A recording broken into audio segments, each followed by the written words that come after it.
keep running. Anti-hero, aftershock, 60 from zero, way out past the line. Vaya remontada, hermano.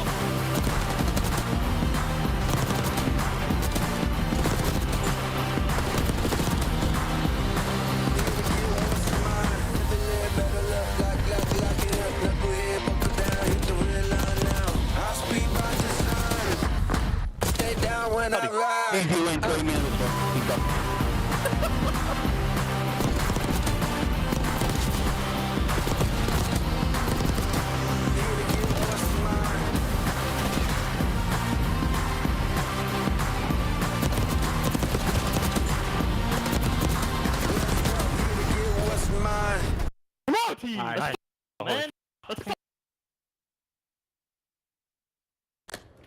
Arriba izquierda. Buena, queda uno. Sí, dale, sí, debe. Solo. Sí, ese puede ser que te pase por la espalda. Qué buena, escucha. soy Buena, malísimo. súper, qué buena. ¡Qué buena, niño! Cuando... ¡Qué locura! ¡Vaya triple! ¡No le va nunca a ninguno! Wow. Right. Y'all tried it? Yeah. Got like 6 hit markers. Oh my god. They got it, Miles. They're gonna get it, Miles. Finds 2, finds 3. What a round! Perfect. He's able to take out the trophy and win that 2 beats. It's him.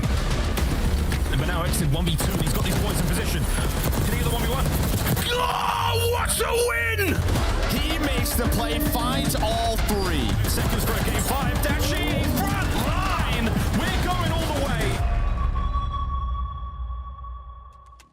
Counter, ayúdame. Yo estoy muerto, Pablo, izquierda, dale, tengo el frente. Vaya remontada, hermano. Buena, chica. Super letting the birds fly. The rookie having an impact in the matchup against Optic Texas. Hook finally handed his first online qualifier loss. Allie Catname was joining me at the desk. And Allie, I want to start with you. Yeah.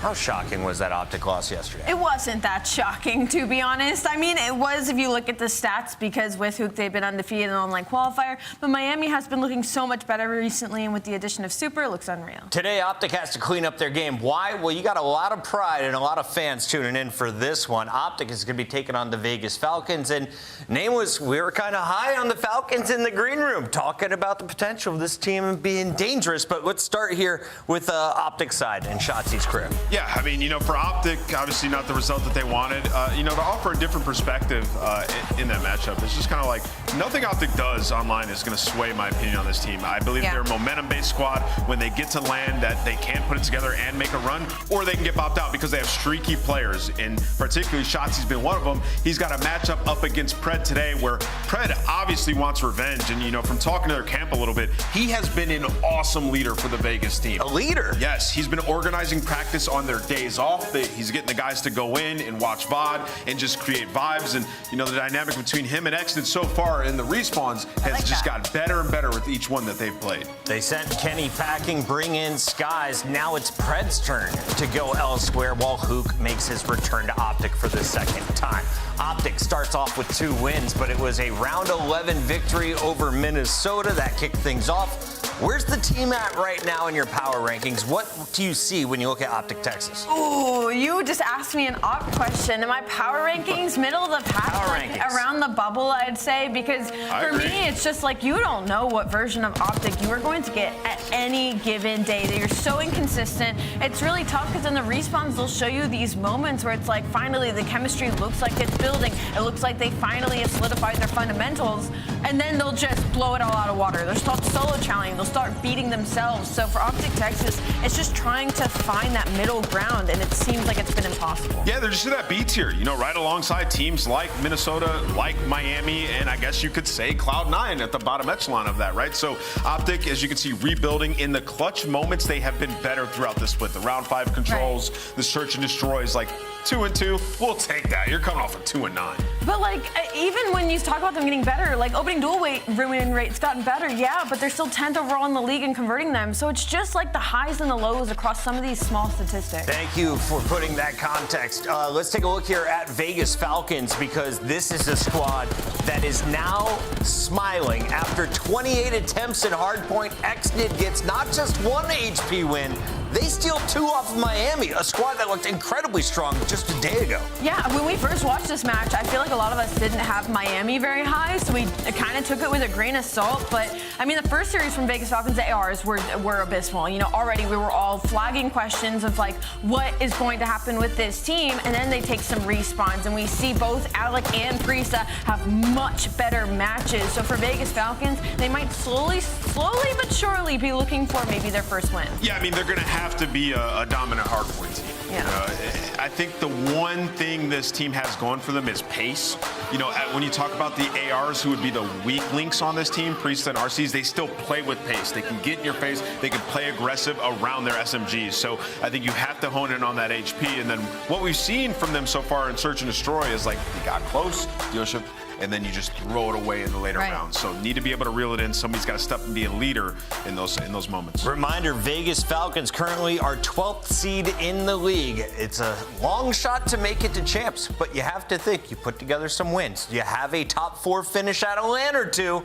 You somehow pull off what a few teams did last year, sneaking in. Let's break it down, though, what we have moving forward, because we have a team that's almost a shoo-in for champs. That is LA Thieves. Oh, yeah. And that is, of course, the squad that has looked so good after a 7-match run in our Major 2 qualifiers. They finally slipped up on LAN, Allie. They finally slipped up on LAN, but online, I mean, it's been unreal, which is just so funny to me because they're undeniable a little bit on LAN as well. It's just, they got overconfident, right? I think if you haven't watched the interview from Scrap from last week, you go back and watch it. It's probably one of the best interviews we've had overall in the league, where he's just like, look, we definitely got a little overconfident. You know, we definitely went in thinking nobody could beat us, and they were looking too far ahead to the other top 4 teams, and so they get caught slipping. Moving now for Split 3, it seems like they finally tightened things up. And LA Thieves have won 8 straight online qualifier matches after the win over Vancouver. That's 11 if you're including the minor bracket for Major 2.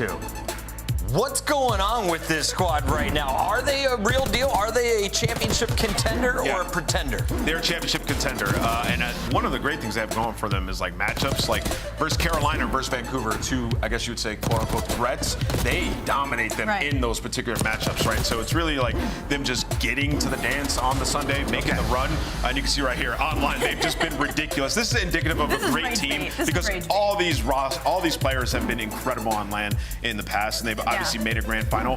What Scrap said, though, I thought was awesome, to Allie's point. Like, looking too far ahead, but also they didn't find themselves in the tough, against adversity spots in their matches, right? And they were down in these hard points on LAN, and they weren't rehearsed and weren't practicing those situations. So as the year goes on, they will get better and better. I think they get one, Chris. LA Thieves, perfect against 4 teams when it comes to our matches so far. One of them being Cloud9, who they play again tonight. You look at the previous meetings, it's been 3-0 LA Thieves each time. So walk me through this matchup. Why do Thieves seem to have Cloud9's edge, and what can Cloud9 to maybe get back in the series? Well, it's ironic because kind of like I feel like the roles are really similar on Cloud9 that echo the LA Thieves. It's just LA Thieves executes it at a much higher level than Cloud9 does. And unironically, Cloud9 kind of reminds me of Optic right now. Like, you just don't know what version of them you're going to get. There are some of these series where we're talking about them being a top 4 conversation, and then they just have these blunders where it's like, all right, now you're back on the bubble team. Now you're back raising questions of like, is this the squad you're going to stick with for the rest of the year? Can we get an Asim game out of Kremp today, Ann? I mean, listen, man, I think Kremp is unbelievable, Chris. In Search and Destroy, I think he's one of the best in the game. I will say, like, respawn-wise, this team has completely under-delivered. This team is 2-8 in their last 10 hard points. You can see right here, though, Search, fantastic. One thing I want to pose here is everybody's calling for attach to get dropped. Why is the bar set so damn low for the SMGs on Cloud9? I feel like the bar is set so low. If this was another team, we'd be talking about the SMG duo needing to step it up immensely, especially in hardpoint. So I think that they need to do some growing, and they need to take a step in order for this team to go in the right direction. It's a Super Saturday, only 3 weeks of qualifiers before Major 3. This is week 2. Let's take a look at your schedule for our 4-match day at the end. It is that LA Thieves Cloud9 match. Before it, Breach take on Kismet and the Gorilla Mates. And of course, we have the revenge match. Can Pred take down Optic Texas? Starting the show, though, it's the showdown of our East Coast rivals. We've got Miami Heretics with a new edition of Super taking on the best team in the game. It's Atlanta FaZe. Vaya remontada, hermano.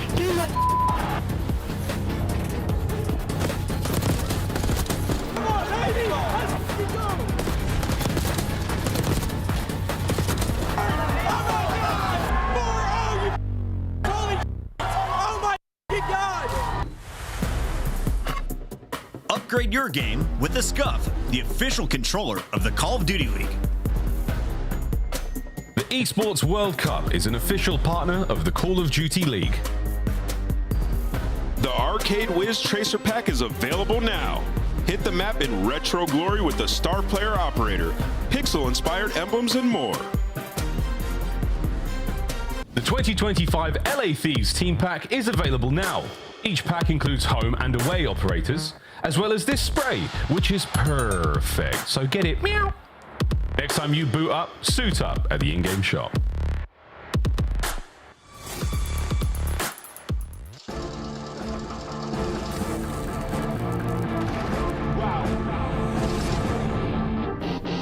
Who really stopping me? I did not come for apologies. I am not here for the politics. The confidence started with common sense. They gonna cry for acknowledgement. I got the team to conglomerate. Give it to Austin, not stopping it. I am the one, they not stopping him. No. It's a different situation. Black taste when I pull up in the latest 101, so they never can replace them. This is not the attic, now we live in spaces. Tell me that I can't, I'm bound to go too crazy. Tell me that I can't, I'm bound to go too crazy. Release the focus in the comments, all canary. I try to tell them, but they didn't get the message. Welcome back, everybody. This should be a good matchup in our Major 3 qualifiers. Miami Heretics taking on Atlanta FaZe, and you'd be a little surprised to know who's the #1 seed right now, Allie. It's Miami, isn't it? Miami, the only team to go perfect 2-0 on the other side. FaZe started off 1-1. That was a Game 5 loss to Toronto that a lot of us didn't see coming. In fact, the entire desk was red on that day except for you, Ant. Pick Toronto. Listen, and here's the reason, right? Toronto just looked good, but we're going to shift gears. We're going to talk about Atlanta because Atlanta's in a weird spot right now, right? They're dominant, but they have to expand their map pool. We were talking about it in the green room. They're search and destroy, and we get rid of some maps, and then all of a sudden you look at it, it's like, okay, we have 14 wins across Protocol and Red Card. Hacienda were 1 and 2. We've never played Rewind. We've never played Dealership, right? So that is clearly the focus if you're Atlanta FaZe throughout this split, is to get those maps in these series and try to see what you're good at.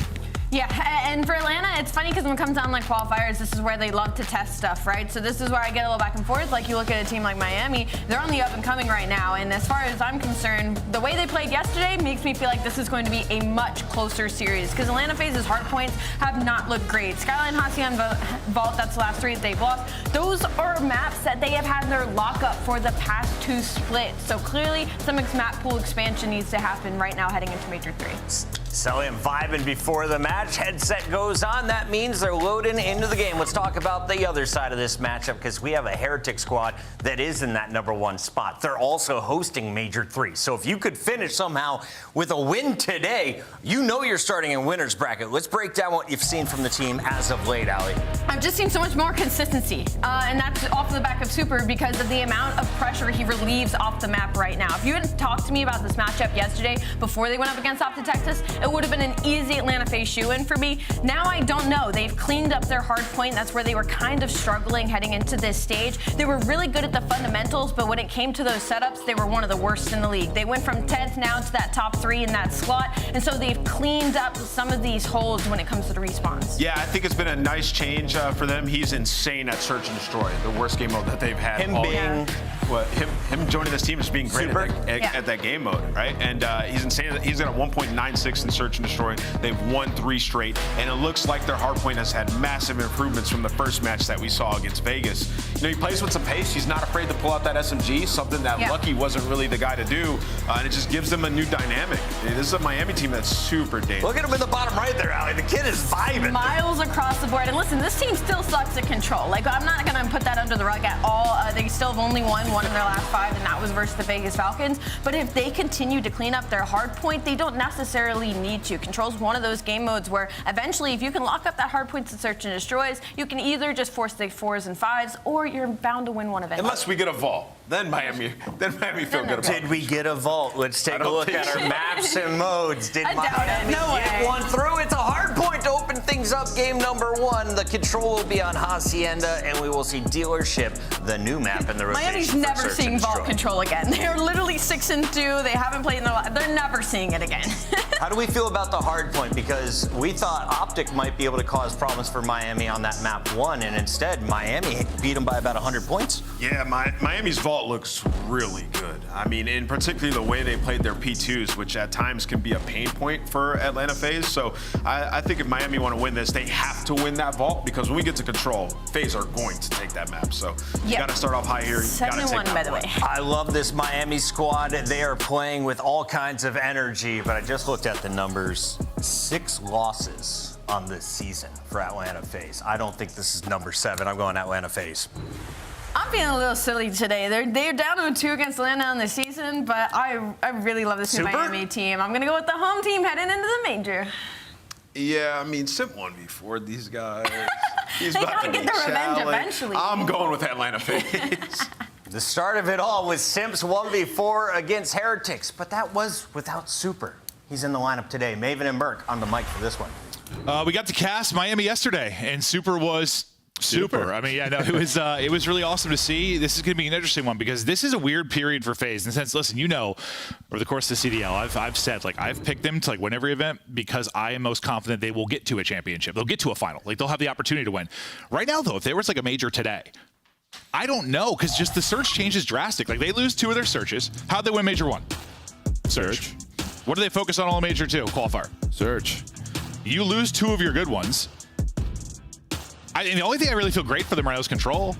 Yeah, I mean, their hard point's always sort of like this, I don't know, we're going to win by 10 points or lose by 10 points. Yeah, but against the top teams, they're 50-50-ish. They're not, going to win both. Yeah, I mean, I think they have a lot of work when it comes to Dealership. Again, they're going to get a protocol in there every now and then, or, I don't know, a red card. Yeah. But it's really just, what gets vetoed in their series. Well, yeah, they're 3 of 5 searches. They 2 of them you've got to want to get better at, right? But it's interesting. We'll see what happens. They got some work to do. And on the other side, Miami, just on the up and up. It was awesome to see how well they played the series yesterday. It's great to see Super in the lineup, what he's been able to do. And maybe this is one where you can come in and catch him, because you think about, Dealership S&D, we haven't seen for FaZe yet. Hacienda Search, they've been, they're 1-2. They haven't looked good on it.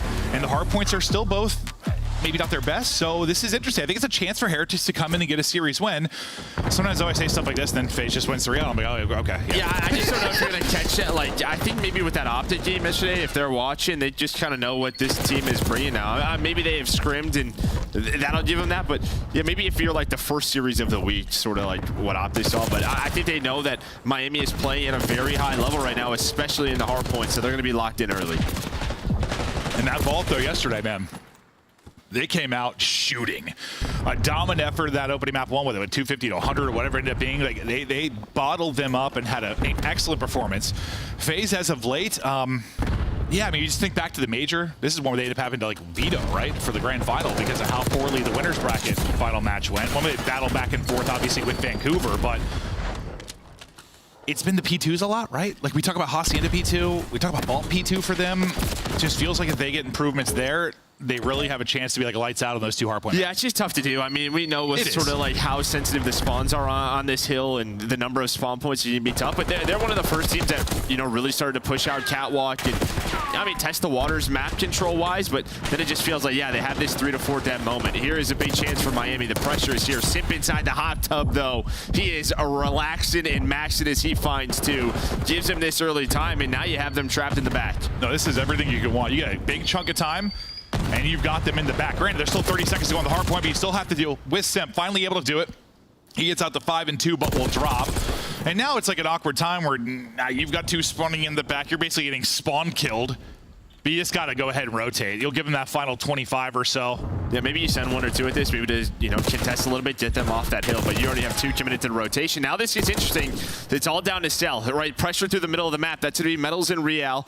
Maybe trying to hunt him down. So he's going to live on his island, his Celium, as he normally does. His teammates are going to get there, though. So, you know, through the first 2 hills, you have a couple of points lead. And again, it could have gone better for FaZe, but not worst case scenario. Yeah, I mean, in old FaZe, you might just keep on hitting that, right? But what's been the big thing for this year, like 1, 2, when it comes to rotation percentage, they've been really focusing on that, and they've gotten much better at it, trying to rely more on the fundamentals than maybe the skill stealing that the team has. They'll go ahead and rotate, but this has been a great time for Heretics, and now they'll look to get out in front. Not quite the lead change yet, but maybe it's looming. It'll be a double for a BZ, though, on the feed, and that turns into a triple and a 4th. That is filth from a BZ, just working that pillar. Yeah, the problem is now, though, the map flips. So you're going to get the time, but you're going to have to work this P4 side of the map. He goes on a big flank. His teammates die, though. He's able to clean it up. Great play from a BZ. Had a slow start. This will probably get him going as he's still alive. Finally getting taken down. That's a great point, though. It's like, I'm all excited about that for it. No, I mean, it's a great play. It's just now it's like, all right, we're going to break P4. And I mean, you just see, you get 2 kills right as it pops. You have your AR set up, but maybe with that first kill from Dra, you're going to have early pressure. That's the risk sometimes on the flank, especially like a middle hard point. The flip can come in, and now it's going to be, what can Heretics do with this early hold? And Super, he has been a shooter with the AR in hand, continuing to try and do damage. That'll be 3 in a row for him as he wins the fight in the back. Hit down to 9 HP, but staying up. Then the other shooter, Rancor on the cross, he is cutting you down. These ARs have been prolific. And the lead now back over to Heretics, 12 and 4 from Rancor, and this guy, I mean, it's been awesome, man. Like, I didn't have really expectations much at all when he came in. I didn't know what to expect. It's been awesome. It has been awesome. And I think like the first thing I just kind of heard with this guy is Super, yeah, 7 in a row trying to find the Hellstorm was, yeah, that he could shoot with the best. It's just, yeah, a lot of the players at the highest level can, but he seems to be a little bit different. And well, fundamentally now, again, just behind that, I mean, he was, what, 6 and 7 behind the 4-piece since then. Tough to break P4, just struggling. Yeah, it was just a Super Rancor AR show as you're trying to get across gaps and just getting fried. It's just crazy. As good as of a play as it was from a BZ, they flip out. Yeah, they flip out and get nothing really going after that. Now, maybe the time they can get something going is they'll take out everybody but Real. They'll have, spawning out deep hard for Heretics, so you're in pretty good position. Taking a route, maybe trying to flip, will be Real. We'll see how this works out. Picking it up is going to be Draza then, and Draza able to pick it up with a BZ. So they'll deal with the route from Real. They'll deal with the players around the hard point. And, like, I know it's a story like every year, but I swear it just seems even more so in this title with Hardpoint. Maybe it's just the maps, but, like, it's like when things are good, they are good. When things are bad, they are bad. They're like, really bad. This could be such a difficult game. Well, I think we're starting to see in a lot of these sort of hills is teams, if they have the spawns, they'll pull out like a 3rd AR. And I think it becomes really tough for a lot of our sub players. Yeah, no, so you're trying to break. I mean, we've seen it on P4 a lot, but you're starting to see that even on some more maps than just Vault. Oh, you absolutely are. But the advantage right now, 10 for FaZe, but it's a super missile that's coming in. I want to hear the FaZe comes as they try to deal with it to a FaZe listen, and we go. I'm not here. I need the truck. I need it in time. Time. Chris. Guys, weak. Nice. Where? On the mid. He's going cat. Get back. Cat. I'm saying cat. Okay.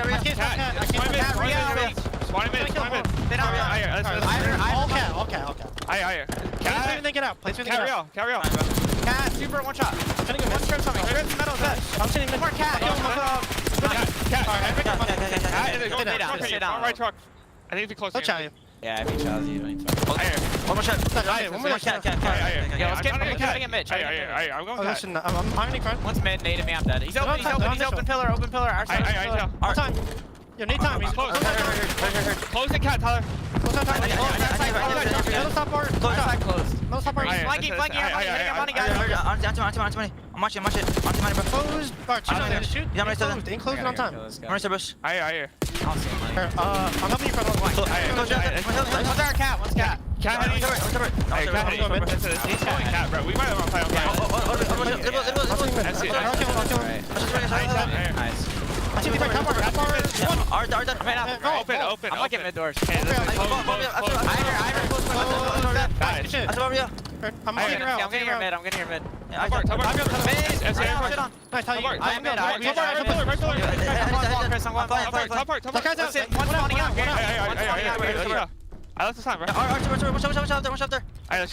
stunning him. Back left, break for 2. Weep, back you. Back you, dead. Good to hear the sauce a little bit there from FaZe. We want to hear the other side of it now. Miami Heretics listening.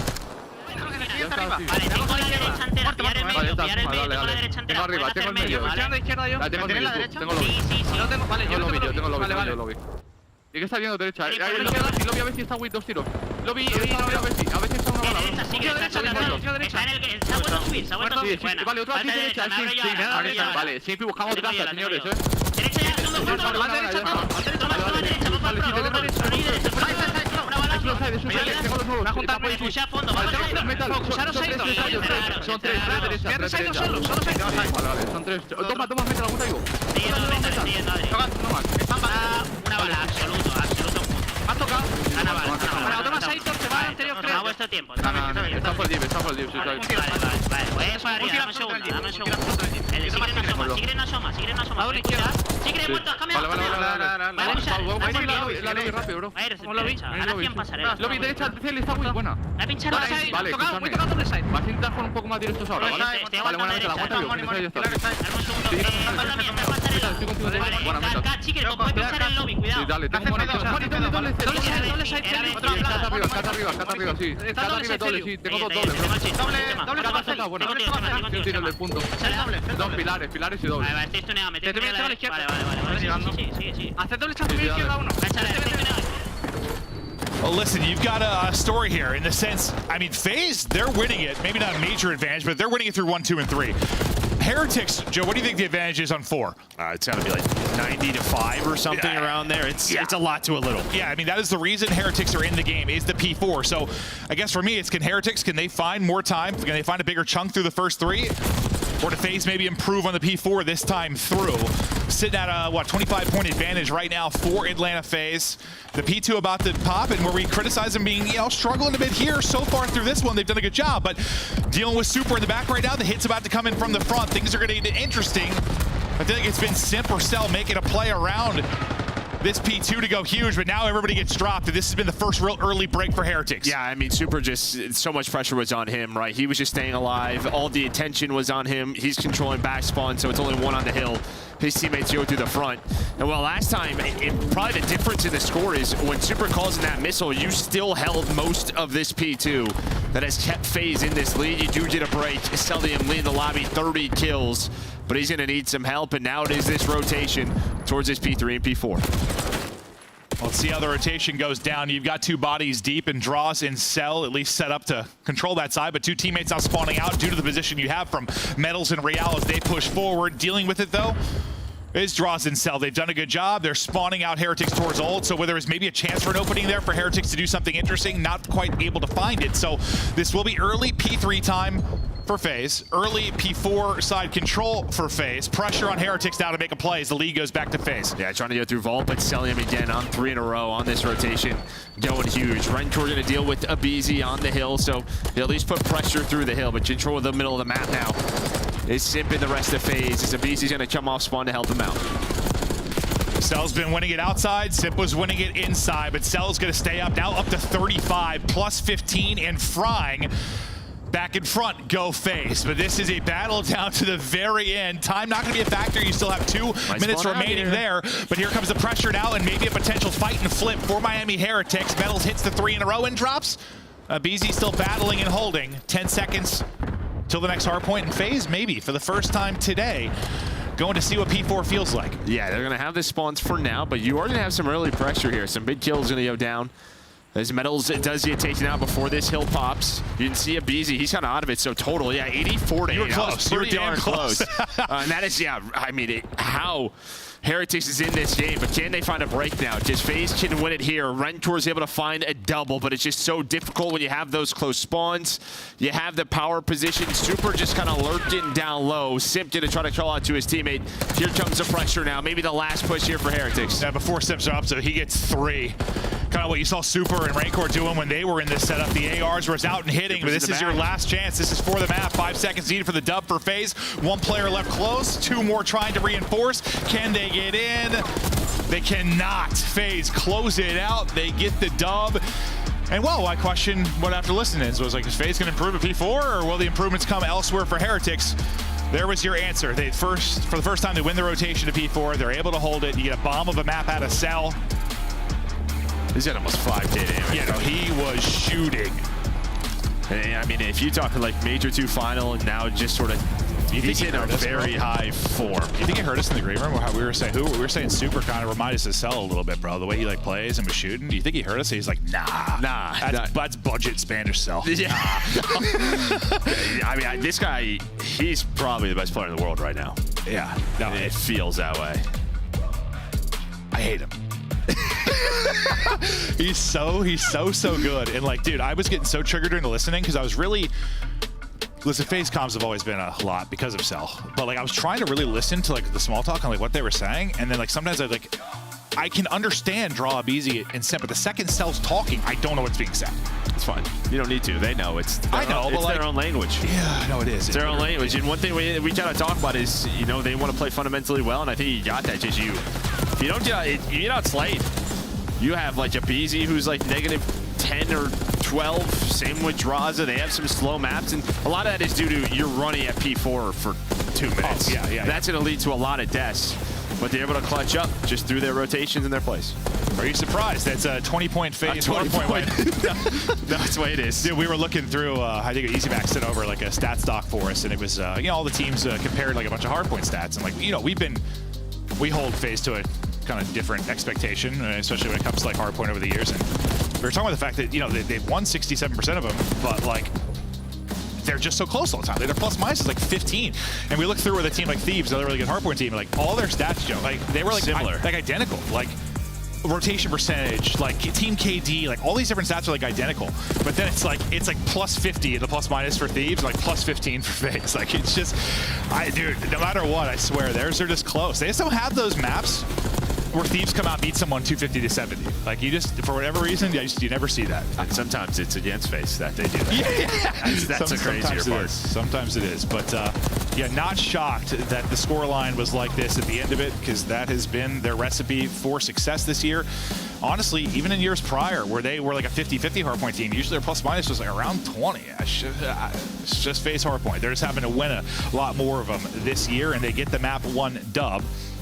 Like last time we saw them, you talk about the search and the control, what they went 6-0 and 3-0 in the control. Not sure that's going to happen here, but Joe, does the game flow tell the story of the map? Yeah, it's a close one. I think maybe the key, I'm sure there are a lot of key moments, but that second P2 where you see them jump up to 143 after, that was the missile that gets called in, right? You win the rotation, you call in the missile, and you don't even like kind of split that time if you're Heretics, so you kind of look at that as maybe a changing moment in the game. Again, 2 P4s that go their way. You're thinking if you win 2 out of the 3, you should win the map most cases, but not able to do so. And that's just props to FaZe everywhere else. No, I'd say it worked out well to listen then too, because we like threw to FaZe during that, where they had a nice hold, and then right when we go over what to the Heretics side, so they're kind of P4 play. I swear sometimes we just like curse teams. We gotta listen, and then they start getting smoked. Sometimes how it plays out, but it's a map 1 win for FaZe, and now. Listen, if you're not thinking about, don't care about FaZe, it's not an interesting conversation, but I find it to be one just like the search and destroy convo right now for them. That is how they've won tournaments. That is how they have remained a top team for the existence of the Call of Duty League. And when you lose 2 out of 5 maps and 2 strong ones, there's some work that needs to be done. And listen, it hurt other teams too. It hurt a team like Ultra, it hurt a team like Carolina. It hurt teams, don't get me wrong, but like, this is a team that's winning tournaments on the back of their search and destroy. So it's an interesting conversation. Dealership's got to be good for them, or Hacienda's got to be good. It's going to be fun to watch it, I think, improve over the course. Because dealership, I think, should be a good map for them. It should be. We'll see. We'll get a look at this. But here's your S&D KD leaders. This is a lot different. Just Super doesn't have that many maps, so that's why he has a 1.96. That'll balance out at some point. But outside of that, or will it? Your number one guy is a Beezy, which is pretty wild. That's the entry. And we talk about just how darn good he is, but the Tiny Terror is both there in the top 6. No. Like this is impressive. It's maybe not what he was 4 or 5 years ago when he somehow had a 1-2 and respawn all the time. Like he put up stats that defied logic for a long time, but he still can do it, and he still can do it in search and destroy. I feel like that's where we see him take over the most. The most impressive to ever do it when you talk about an entry sub. Still getting it done in search and looking to make plays here, because you saw, watching yesterday, some plays that like Nero was able to make, or Gwen were able to make from mid-map. Like, you can find openings, or you can just take a lot of space. And I think the thing that's been the most impressive about him, probably in search and destroy, is just he plays without fear. He will take so much space on the map where others might not. And I'm excited to see how he tries to do stuff on dealership. Yeah, this has kind of been a bit of a slower map, which I think is a good thing compared to Vault and Skyline at times. Yes, it can ramp up, and well, it's going to ramp up. Maybe not in the way we expect. It is just a defensive 3-man hit through B.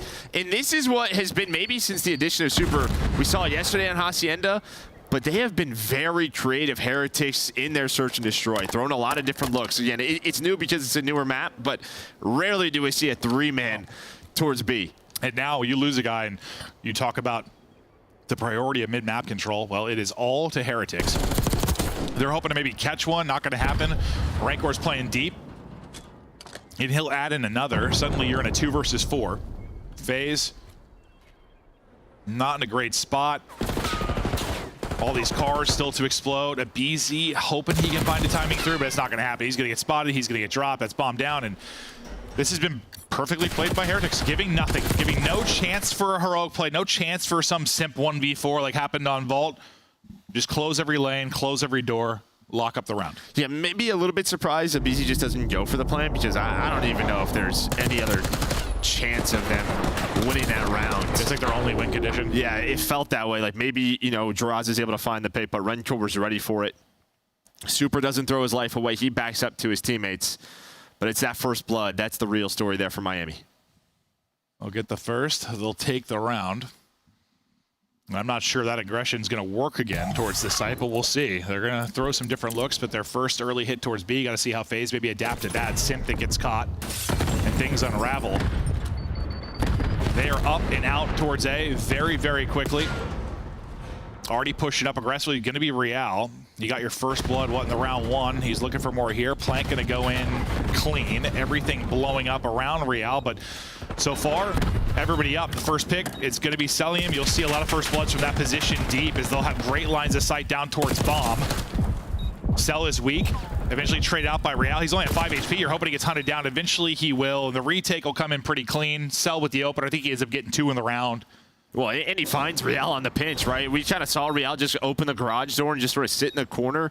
If they somehow start that retake running into him, maybe that goes differently, but everyone on FaZe kind of avoids that. They don't even go through garage. They just all go street side, one through the flank. But yeah, Cell, he's able to open that round up, and, well, yeah, he takes down 2, pretty much 2.5. I feel like a lot of their search defense this year, regardless, it's just been retakes. And to be fair, that was based a lot on our maps too, which kind of played to that, but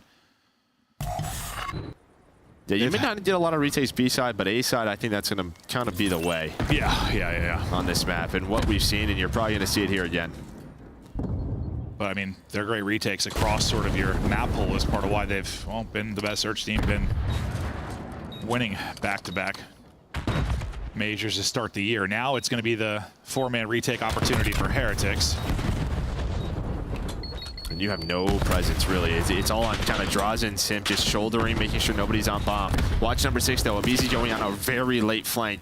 Super maybe thinking about it, but 20 seconds. He's going to give that up at some point, but you're waiting on Abizi. Number 4 still looking for it. And, well, I mean, they don't get any kills, so, yeah, Super's going to take him down.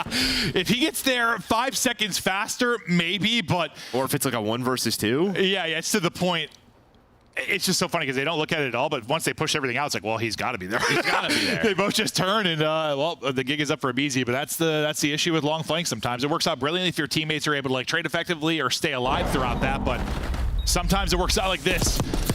He's there 5 seconds earlier, maybe shooting people in the back. Instead, he's like, I never really get to do this, guys. I'm gonna go on a long flank and make a play, but everyone else died. So far, so good for the defense. And, you know, they were kind of playing to, I think, not get picked by Rancor. Sort of like, you know, kind of Cell got the opener. You'll see people get it from, like, that open courtyard in the back. They were playing to, like, cut that off, but then that also gives a lot of space for your subs to move up, and you just get cut down like that. So teams are probably getting better at it, but it feels like sort of a pick your poison. That obviously didn't go well.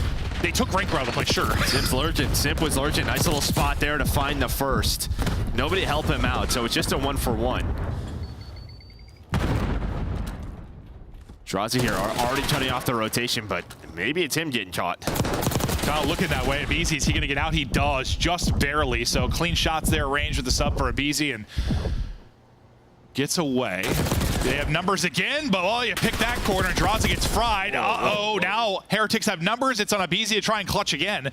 Well, he didn't really have much opportunity to do last time. Maybe this time he can pull off the 1 versus 2. Just popped in to jam out a little bit, you know, get the adrenaline flowing.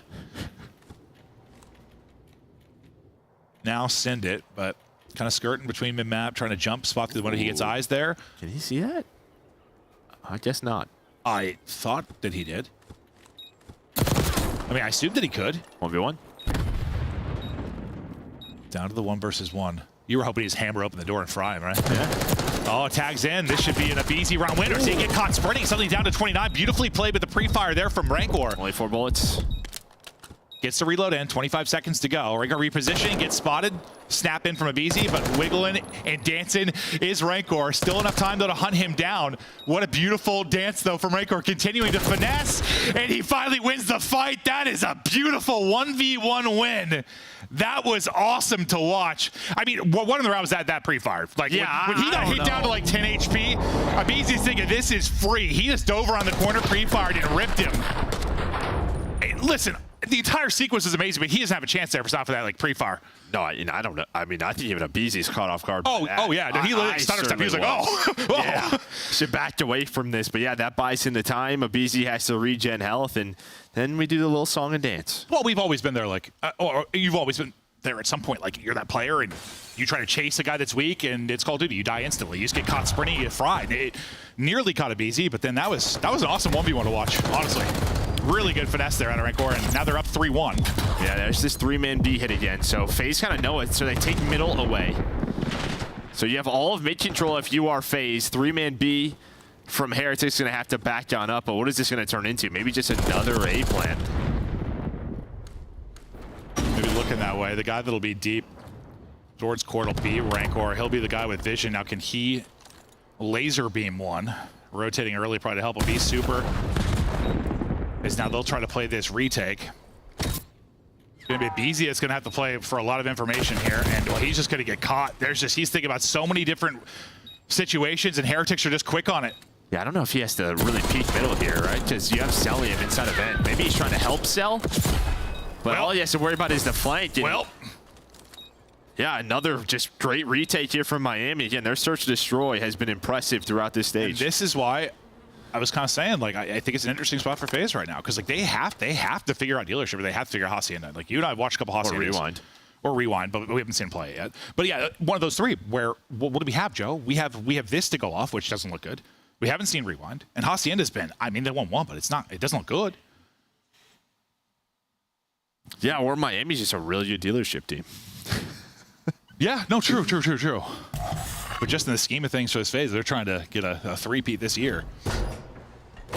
They're going to need search improvements. They're going to need them quick. It's not long until we're headed to Major 3, right? Some trades early.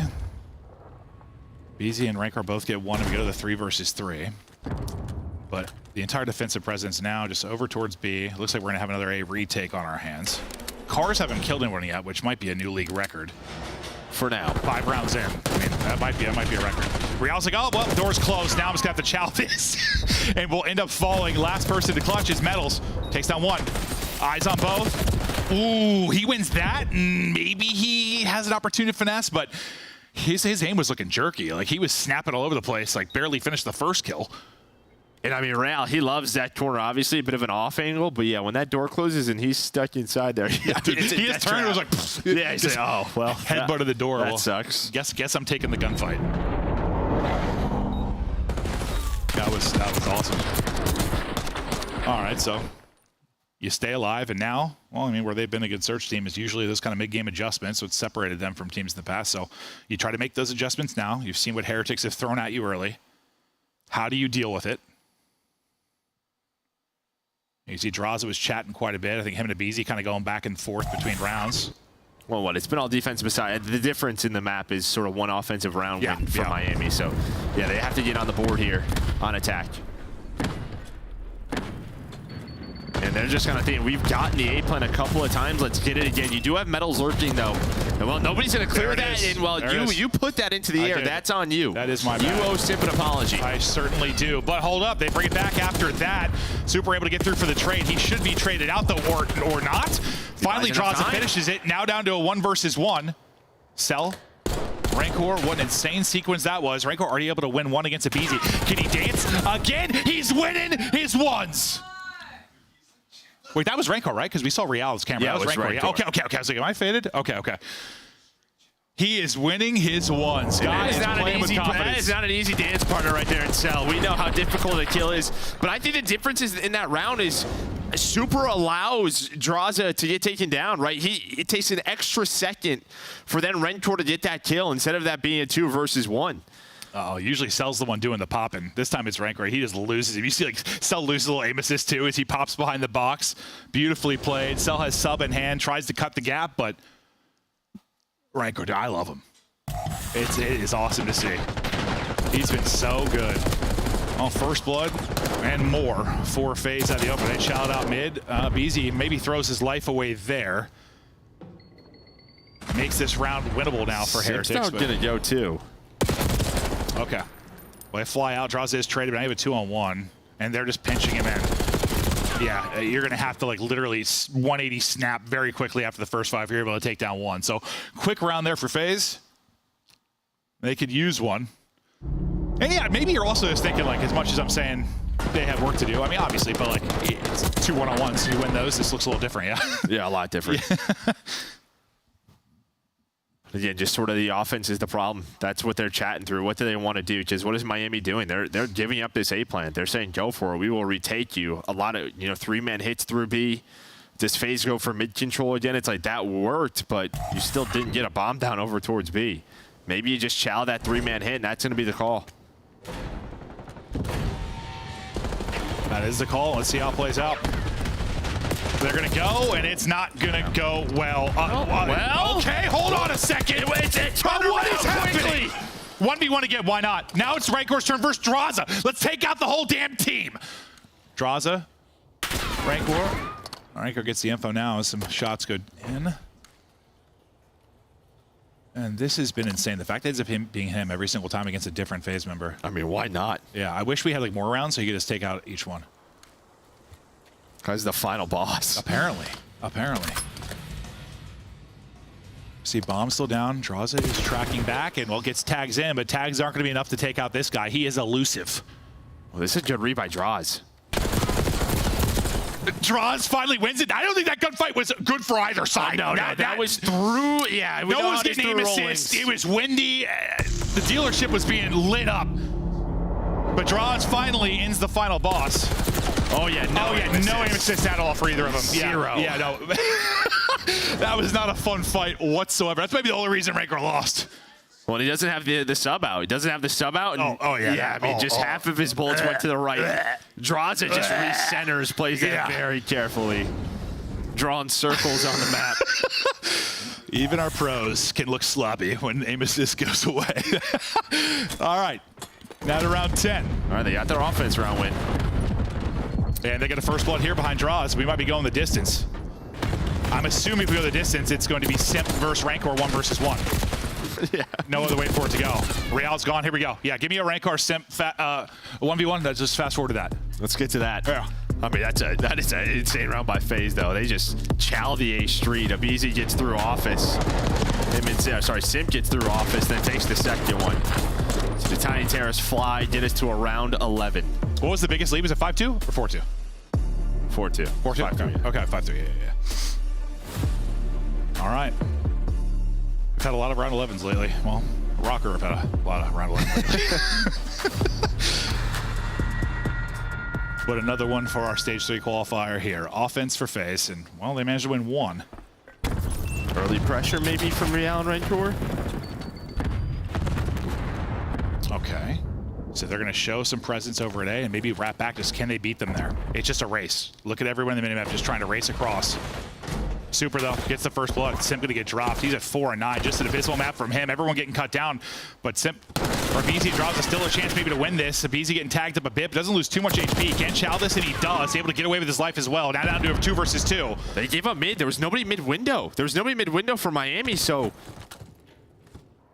he just gets back to his teammate. 2v2. Around and around we go.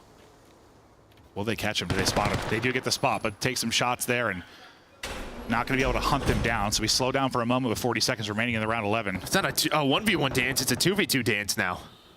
And well, Metals is able to find Abizi. Abizi gets caught. Draza has the info. They're just playing corner to corner. Metals just throws the shoulder. Rentor helped me out. There's the help, the assistance. Oh my God, I think it's one more bullet in both. It's Superman. What is happening? He can't win it. Heretics get it done. Yeah, I think you need one bullet in both if you're draws. Like, he was beaming there, but I gotta see exactly what happened to Abizi. They get a little bit separated as you played kind of back to back with Heretics. They got corner to corner and locked it down. Everybody out of their seats quickly, as that was a grueler of a map too. Well, I think in that 2v2, when you catch them mid-window, if Draza doesn't shoot there, they can just plan for free. But as soon as the shots come in, they can't. Yeah. Yeah, so no, I'm surprised they shot there. Yeah, a little impatient. That's just where you just need trigger discipline. It's tough. Like we saw that they're trailing the whole time. They don't get it. You just try to get shots in, hope you can catch someone, but that's not the case. Yeah, maybe you get a free plan or you just lurk behind them and catch one, but that's not how it's going to play out. Cell and Simp have a tough one there, and your first look for FaZe on dealership. Metals, 3 first bloods, leads the lobby with 12. Yeah, I mean, but it's going to be the 1v1s for Ranker. He's able to win 2 of those 3. I thought at first when Metals was going to get beamed, I'm like, here we go again. Now we get the Draza rematch, though, maybe with aim assist in that fight, but no, that will not be the case. Draws, they had to have both been 20 HP or less, but an unbelievable map. I mean, that was fun. I already, listen, just because the 1v1s and how these have played out, you have like extended 1v1s. At least if it's going to be a map that can be one-dimensional at times, like, and this hasn't been the same as like a Skyline or a Vault, but at least like I like when there's like extended 1v1s and like crazy plays. Like that was probably Vault was just a lot of finesse. Vault was just like everyone's dead. I'm like, okay, well the round's over. We didn't have like a lot of moments like that. That was a lot of fun. But we're tied up 1-1. Series is going to continue on. Before we continue though, we're going to throw it over to our very beautiful desk. We're so pretty. It's halftime, ladies and gentlemen. Let's break down some fun because, Nameless, I agree with you. Dealership is our best map in the S&D rotation. I mean, it's just so exciting, man. It's so fun to watch. You can get very creative on it. You can play super aggressive, or you can like lane play mid and play for those pinches. I think Atlanta, this is their first rep on it. They realized like about 3/4 of the way through, we need to kind of fight fire with fire and play aggressive. Yeah. And you saw them do that rounds 9 and 10, just kind of bang it out together, play trades. When we get to that final round there, though, you saw a situation where it's like, BZ gets all the way aggressive on the right side at B-bomb site, and if his team is there together, they can just fly through, right? So they have to chain that into their mind as like, okay, if we're pushing this, we need to kind of have 2-3 people here to do so. But this map, I mean, it really comes down to, 3 1v1s that we saw. Rancor just outplaying the crap. Yeah, I mean, Rancor outplayed the crap out of Abizi in the 1v1 that he had. Just slid at him, chowed him, finessed the SUV, and ends up winning that. And then he gets the 1 versus Celium. So could have gone either way. I really liked the improvements from Miami, though, in Search and Destroy, playing a much more team-oriented game. Yeah, I think the matchup here is really tough for Atlanta FaZe as this being their first rep on dealership because Miami Heretics are already like a very aggressive team. Like when I saw Abizi push that lane, I was like, I can't believe Real even reacted to him being there in the first place because it's not often that you see a team or a player hit lanes that confidently and that quickly and get that aggressive in your face. And Miami Heretics, unfortunately for Atlanta, are used to that kind of pace. Yeah, it's so easy to push through that B side. You saw B's there. Even though it's a 2v3, they likely have somebody mid, right, for the late rotation, playing for it if you're against Atlanta. So right there, if you just bang that together, you find that kill, get their side, and potentially find even another 1 versus 2 situation. Teams will learn as the year goes on. So the great Maven once told me that Atlanta FaZe no longer has their best search and destroy maps available for Major 3. Allie, are you concerned for this team after seeing around 11? No, absolutely not. I think Ant touched on it great that by the later half of that game, they kind of felt the vibe and realized how they had to play that map. So I don't see Dealership not being played anymore by Atlanta FaZe anytime soon. Let's jump into our map 1 highlights. This time we're going to slow it down for you with some drawing. What do you got for me, Allie? I got for you the moment that defined this game and this hard point. So first, we're going to go straight into the mini-map for me. This is the situation. So this is the first time Atlanta had P3 and P4 spawns throughout the entirety of this game. And Miami is kind of left with 2 decisions here. Try to force a break from the front side of this and hold from the front in P3 and then play for the break for P4. Or they could send somebody, and in this situation, Real was in a perfect spot to do so, to hit a deep rotation and try to play this flank and play for spawns, because P4 has been what has kept them in this game the entirety of this vault hard point. So Miami, unfortunately, decide that they are going to try and break through front. Real, he's going to go into mid, he's going to get caught by Simp eventually, and he's going to try and go through a mid door break. Now Miami at this point is just throwing bodies at this P3. They're able to hold it for just a second, but as we continue, nobody at all tries to hit a deep pool. It is continuous spawn, front, spawn, mid, door, continuously over and over and over again. Atlanta FaZe, this has been their best hill alongside P1 throughout the entirety of this map. So it doesn't pan out for the Miami Heretics, and you just keep body after body. Nobody is hitting a route if you're Miami, and then you move forward, and Atlanta FaZe are like, if you're gonna give us this free early setup for this P4, well, we're gonna take it. So as I move forward into this P4, you can see Atlanta FaZe get into the most lock-up setup that you could possibly Lock them down, Al. Literally that you could possibly ask for. You have Draza in his favorite spot of all time. You have one of the SMGs roaming in mid. You have somebody in top ammo, and you have Celium of all people soaking hill time. So unfortunately for Miami, they just didn't prioritize spawns here when this had been the pill that kept them in the game throughout the entirety of this and allow Atlanta FaZe to capitalize. Yeah, they won the first 2 P4s. You know, they ended up getting a huge chunk of time off both of them. And, you know, when you talk about it, like, in that situation, they had players going mid who could eventually make the decision to go around, but it was never together. No. Right? So in that situation, you just have to dial it in. And for this Miami team, though, up against FaZe, like, FaZe played a decent amount of vault. It's going to be a tough matchup. It's the swing game, tied 1-1 after a clutch search and destroy. Can Miami take the lead? We got Maven and Merc on the call. Let's continue to battle. I mean, as much as I think the question mark or my interest for the FaZe side was search and destroy, I think for Miami, it's the control. Yeah, I mean, if they improve in control. We've seen, obviously, improvements in the hardpoint with the last series. We've seen some great looks in search and destroy. If they can get something going and control, this team is a threat. I mean, they already are a threat, but, like, they might become a force. Yeah, and I mean, the big focus for them has been Hacienda, right? Not going to play Vault. The Death touched on that pregame. They were 0-7 before adding Super, but 1-1 this split with this squad.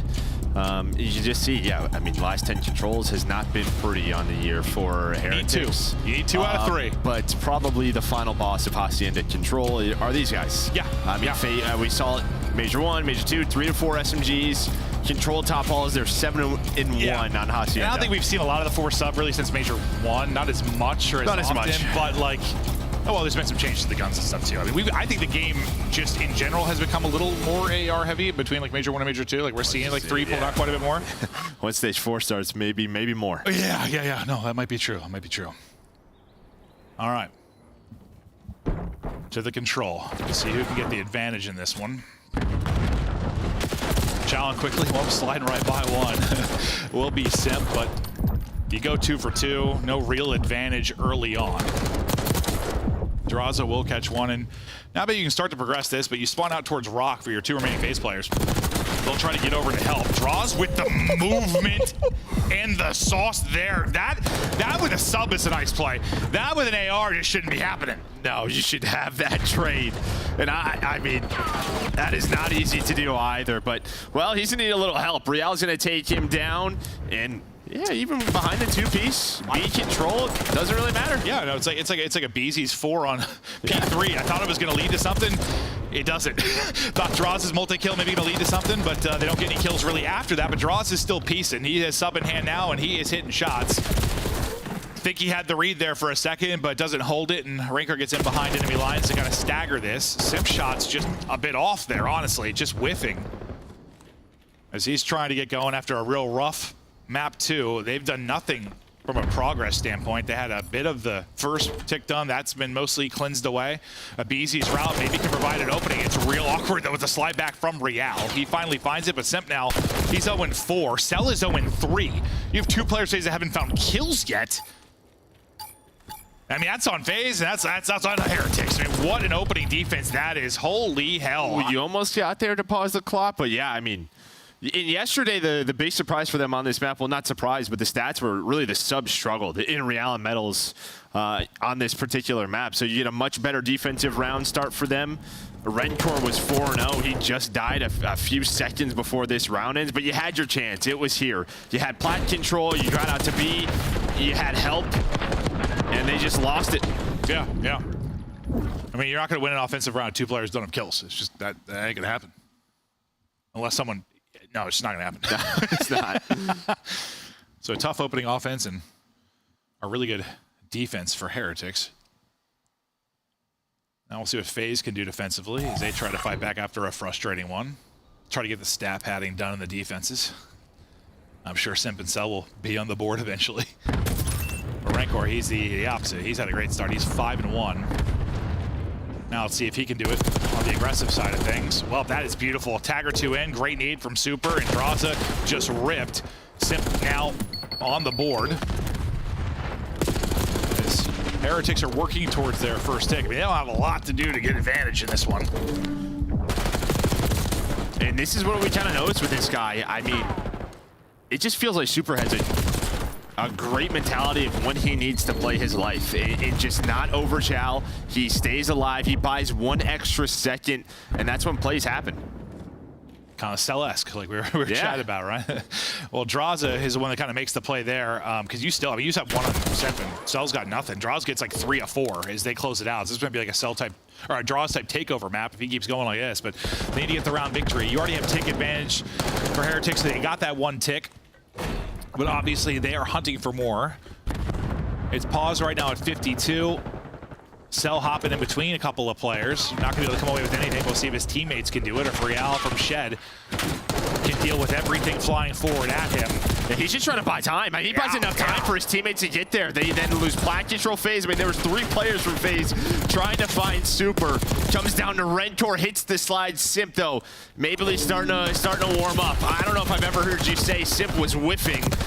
Well, no. No, he was. No, he was. And now Metals is able to find a double, so this B progress continues. That's kind of why I said it. Yeah. I just watched him just like, he has missed like 10 bullets. I was like, okay. And he's also in 3. Interesting.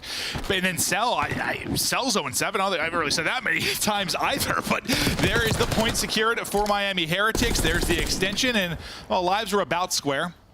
But you already have a body on this. You already have progress at A. So this is looking real pretty for Heretics.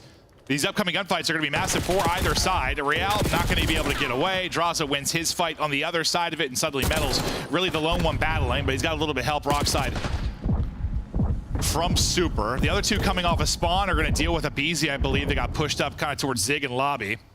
Yeah, now what Miami did really well yesterday versus Optic with this 8 point was they just keep a body on it for a couple of seconds, get the defense to run at you, and then finesse and play their lives, right? Then take those challenge, and you might see that here again, but for right now, Rentor is just chilling on it. Maybe just trying to hit that second tick. Very close to doing so. Has Metals looking over him. He's been playing his life. He's on 6 in a row. Super finds another one, and well, if this Hacienda control gets down. Yeah, because Vault, you know, like they can be the team on Vault. Yeah, I know. If Hacienda is good, like, I feel like they could have the ability to go toe-to-toe with it. No, they are leveling up, man. Yeah, they are. This is fun to watch. It is. It is. I know you liked what you were seeing out of him on Hacienda Search yesterday. That's why I was thinking if this goes to him at 5, like, I mean, right now I'd be taking Heretics just based on what I've seen as a lay. And I know, you know, some of those rounds don't go their way, but they're going to be a problem, I think, for FaZe. That's still not really in their toolkit yet. Heretics, though, up 2-0. And it's like, as much as FaZe, you know, have to mix some stuff in, it's like sometimes they do it because they just want to have the map pool be as wide. Now it's more of like a, I don't want to say desperation, it's 1-2 events, but like, you have to. It's not a luxury. It's a necessity to get some of these maps in for their search and destroy. And it's just, you can't, if you go 1 and 2 to start, they're getting fried. You go 1 and 2 to start too, like, you lose the ability to maybe be creative, because then you're thinking about winner's bracket, right? Like, as much as they want to try stuff and get better at stuff, you have to get winner's bracket. At least I'm thinking that'll be the logic for them. Yeah, I mean, I don't know. I don't know if they ever think that way. Maybe, maybe not. You might be right. You might be right. They're thinking long game, right? As good as that moment was from Heretics, FaZe do bounce back and start to mount the pressure a bit. They're going to try to get it done towards A to start us off. Abizi, I didn't think he was going to get anything, but he does get one, maybe even damage into a second, and then lines up for Celium. You only have one person on this, so A hasn't really progressed much. But the read is here for Cell. The read just a bit slow, so unfortunately the player on A is going to get picked. You do get the first tick done, though, and I mean, that damage done. You can now focus maybe on the easier of points. Well, and they're kind of playing FaZe sort of control now, right? Just keeping one on it, slaying around it. Whoever that player is on the objective is playing their life, just wasting time. And honestly, it's kind of what we've seen from Miami. We saw from Miami last round, always having one player on the objectives, pausing that clock. Real and Meadows, though, trade out towards Plat, so now it's just a fight for middle of the map. Super's all the way lurked up. Yeah, he's going to cut down the reinforcements. Is he able to get both? Okay, so he won't get 2. Sim trades it, but still continue to stagger this push. Obviously, got to win this round if you're FaZe. You're going to extend this. Got to start with this offense. Ticket A was done. Ticket B about to be there as well. Is there a full flank? There's the Sim ticket gave B. it up. I mean, you saw Rentor on draws his screen. He's giving the call-outs to Sim. It doesn't matter, though. They did all 4 dead, and well, finally, Cell's like, I'm just going to pull out a 3rd sub. I'm not playing well right now. I'm just going to start frying with the sub. No, it's crazy, too, because like he dropped like 40 map 1 or whatever it was. He went 5k damage, like 39, I don't know. Insane map 1, but struggling a bit here. So yeah, maybe the 3rd sub will help.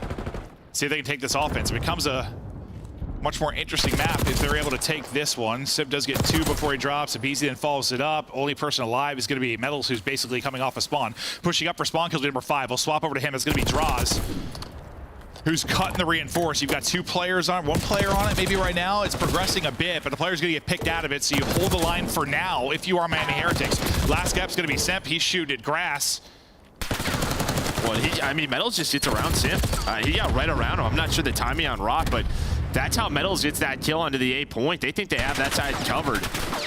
Sim then gets caught off guard, and yeah, has to funnel in, but may not matter. Still a lot of time to work with. 3 versus 7. They have everything they want. Yeah, yeah. Especially I was saying stuff like the lives are, yeah, the issue here for Miami. Cell doesn't read the corner, but he's got to be easy to work with. You'll take trades all day. Sim some damage in, but drops. 2v4, winnable. You got Ranker and Super. You got the shooters alive. Well, they're going to play for the spawn kills. Time to just, all right, we know where they're at. Let's try to take the fight to them. Some damage, some friendly fire, all on Super now. 1 versus 3. How insane would this be? But they know he's secret. They're able to cut him down. And all right, so FaZe get around when they don't get 3-0 bopped. They're usually the ones delivering that in control, not typically on the receiving end. I don't think there's been a whole lot of controls. They've probably been 3-0'd. Usually their best mode, but Heretics are the real deal right now. They are leveling up, as you said. It's been awesome to see, but had opportunities to take that one. Slips away from them. Yeah, I think what you saw in that offense was a little bit more FaZe-esque, right? Just somebody with a sub getting a multi-kill near the objective that gives them sort of the space they need to get that first objective, or whoever on it to pause the clock. That's what Miami did in their 2nd round. Well, it felt like usually they get like 1 3-4 dead type situation that allows them to get to those spots. They never really had that. Because you think about the round 1, I mean, they didn't any kills. I mean, Draws had a couple where he would kill 3, but the rest of the team was dead. They never had like a clean, like 3-4 dead. So yeah, you can't really get into what you want to do if you never had that situation. That's props to Heretics, and what an opener. This is from Heretics. They're trying to close out. That's to be 3 dead. That's to be instant progress, instant map control of that B zone, and now trying to do exactly what we just saw FaZe do, but a little more focus on the objective. Real, I thought was going to let that one get away from him, but finally we'll close out the kill. Super snaps to get the double. second tick about to be done, and you've already got a 5 life advantage. You're about to have the minute extension. This has been incredible. Yeah, I mean, again, just those players on the objective staying alive. Super just plays his life, has the pistol. Now you have the trap set up. Metals is able to find a double. Looking for the third onto a BZ. Give it to him. And this might be wraps. Yeah, no, this absolutely might be a wraps. This has been about as perfect a break and follow-up as you're going to get on an offense on Hacienda Control. They are cutting them down. It's a triple from Metals, then a triple from Real. We'll see you in map 4. That's a Heretics 3-1 win. It's a convincing one at that. And they were pretty one-dimensional when it came to Control this year. It was mostly fault. That's about all they could do. Now, what, 2-1 with Super in the lineup on Hacienda Control? And, well, you beat one of the best Control teams ever. Well, the loss was like a round 5 yesterday, right, to Optic that we watched, and they were in it. Yeah. No, I mean, the Suns got fried, and they were still in it. They sure were. They sure were. Impressive one there. And now we get deeper into this. And I'm kind of hoping we get to see the Hacienda, because that's a very interesting one for me. If you talk search and destroy, this is the 2 triples. It's Metals, Real, and what? These are the 2 that struggled yesterday in this mode. You said the subs sort of, I don't say didn't come to play, but didn't really get their numbers whatsoever. They were kind of in a blender there. I mean, it was everybody, but those 2 certainly taking over, and you saw them taking over late in that round 4. And now this is too. Listen, I know we've touched on a lot of Real, Rentor, and Super, but I'm gonna give Metals his props because sure. I mean, he's had some stinkers this year. Yeah, he's had some rough stages, but this guy's playing probably some of the best we've seen him this year. He is. He since the addition of Super. I mean, it just happens sometimes. I think about, like, I don't know. Maybe like Nasty when Neptune comes in. Like, sometimes you make a change. It helps in more ways than you think it's going to help. Levels up some other players. And it has been awesome to see, but man, I mean, you won 1 round of your phase, and yeah, it was an offensive round, but you kind of had to grind that one out. It comes down to, what, like a 2v4 or whatever it was. The other 3 are dominant, like just dominant from Heretics. I think that's what's impressive about it. Like, if they would have beat them in a round 5, it's a real back and forth type thing.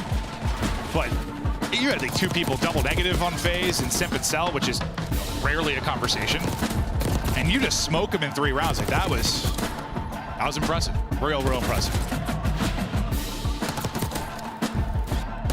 As we look now to map 4. Yes, FaZe were able to take the map 1, and I mean, maybe that's the silver lining maybe for FaZe this year, is that their hardpoint's been good enough. Their hardpoint's been the best it has been really in the CDL era, at just under 70% win rate. And that was not a team that I guess I expected to win 2 hardpoints all that often through some of those years outside of like a Cold War or something. But now you're a team that can do that, and well, you're gonna need it. You're gonna need it if you're gonna go to a map 5. I'm just thinking like the teams like Rocker, your Cloud9s who are on the outside looking in of our top 8. Oh yeah. You're thinking they're playing. I mean, that split. Or Miami still has to play what? They have a very tough schedule. You're thinking maybe they're like 1-4, 2-3 going in. I mean, they win this. Who knows? No, we were chatting like at the drive back after casting yesterday. I was like, this is one of the more like interesting years we have when it comes to like team changes in just like the middle of the pack, and even like kind of bottom of the pack leveling up. Like, I mean, a lot of times at this point of the year where the team changes happen, it's like that team's still going to suck. Like, it's just a change that happens for the sake of changing. It feels like it doesn't end up being like a level up like some of these have been. It's been awesome to see, and Heretics seem to be leveling up maybe the most. Well, if you take out like Vancouver, we're going to talk some stats now for Rancor and Celium, what they were able to do in the map 1. That's what surprised me to see Cell struggling in the map 3, because 39-21 with like 5k damage. He was unbelievable. Rancor, I mean, far behind him, but still, I mean, his map is incredible in his own right. Just Cell put on a clinic in that map 1. Yeah, I mean, he won them the map, right? Wins them that final P4 rotation. Also has in the objective time. He's locked in, but now we get to a red card. And I mean, yes, they're a solid red card hardpoint team, but another one where a lot of the times they win, it's by about 20. No, yeah, this'll probably be a close one. If I had to bet, this will probably be a close one. Take a look at their last 5 hard points, and yeah, you can see there is, I mean, 2 of them coming to loss to Toronto, obviously, but I just still feel like I said, look at the 67%. I'm like, that's a lie. It's a lie. It's not, but it's not. But there's just so many clubs. Look at all the score lines there. It's like literally 250 to 200 or more. Pretty much every single one. That's just been the recipe this year. See if they're able to walk away with the winning into this and get that to the map 5, or if it ends here. As Heretics have taken control of this series, and they're on the brink of going up 3-0 in this qualifier. FaZe maybe 1-2. And then things get real interesting. We're talking winners bracket, and yeah, we'll have a whole lot of conversations more as we get into what our final day of the week and then final week. But right into the mix we go now with the map 4, and well, it is all Arankor as he finds even another one. That's 3 for him off the rip, and God, he is a talent. Yeah, hitting the shots, but not earning a lot of time. Right off his spawn, comes back FaZe, but he's just going to play his life, try to control outside. The timing, though, not going to go his way that time. As Draws is going to catch him on the mantle, and all right, yeah.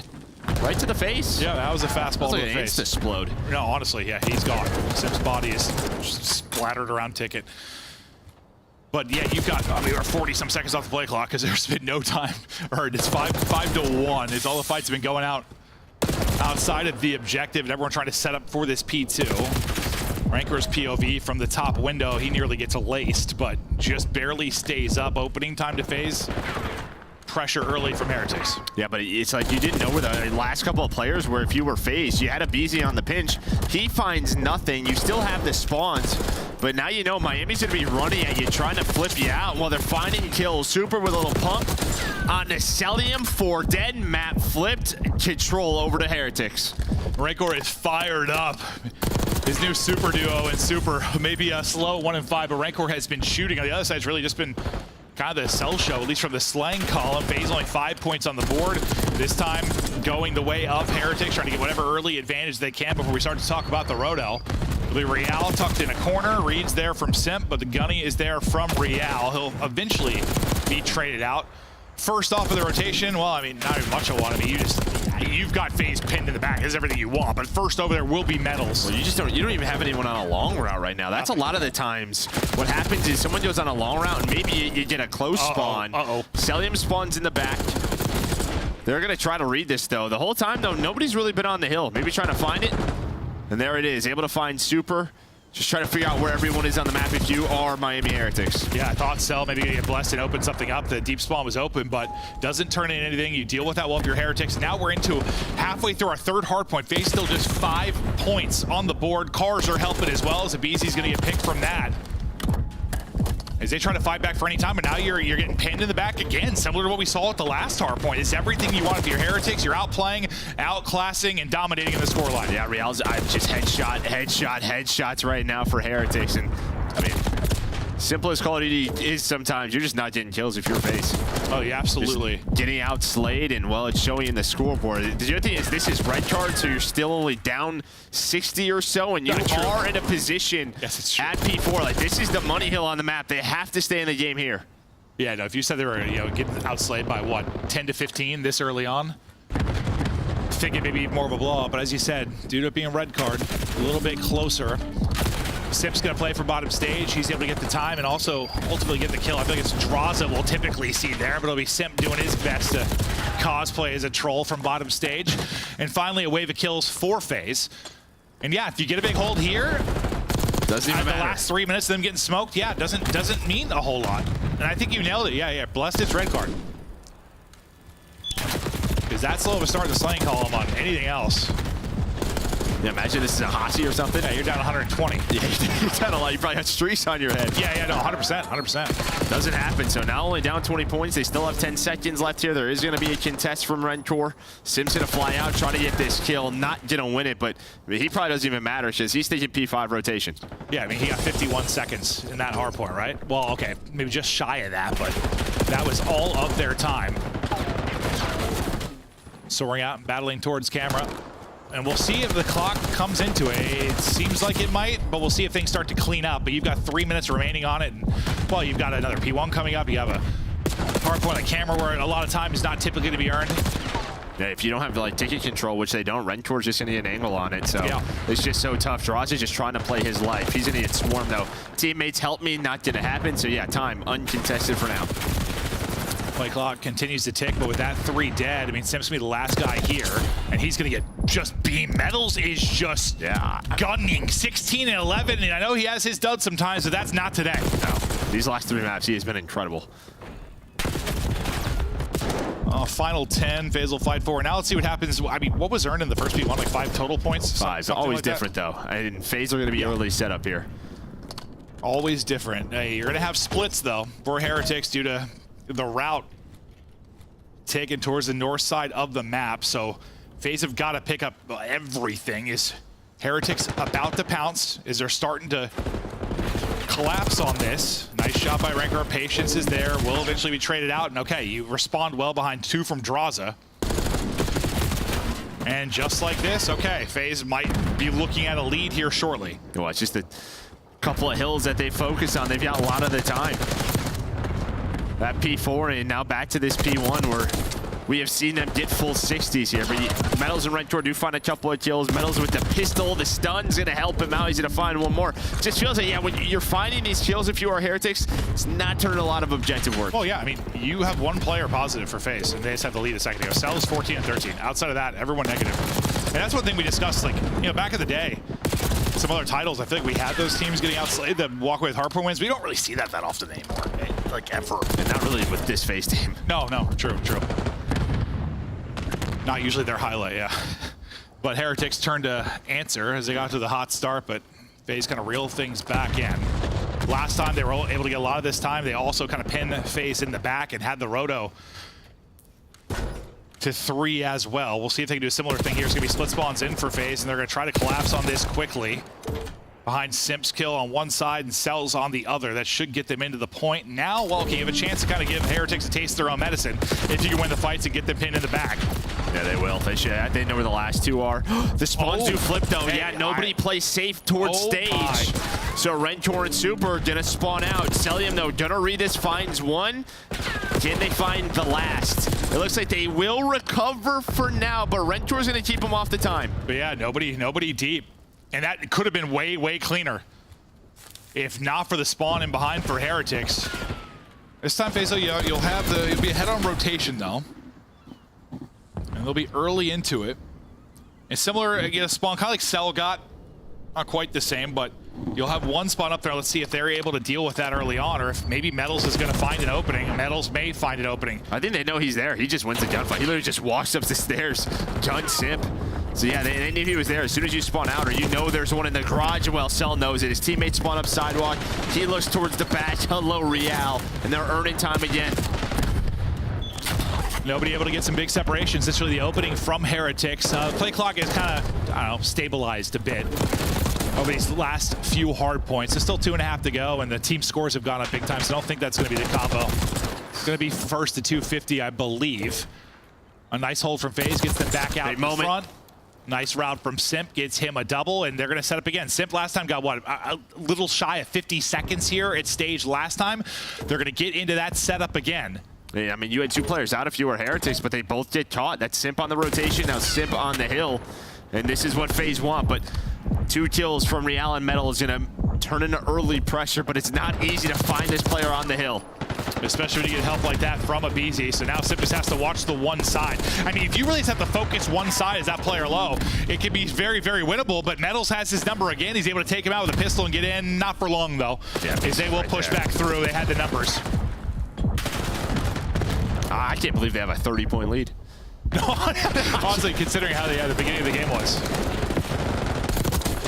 Stage has mostly been dominant out of them. Another brief moment on it late in the hard point, but it's not going to be much more than that. I think you've gotten maybe 5 to 8 points, probably, if you're Heretics. The rest has gone the way of FaZe at stage.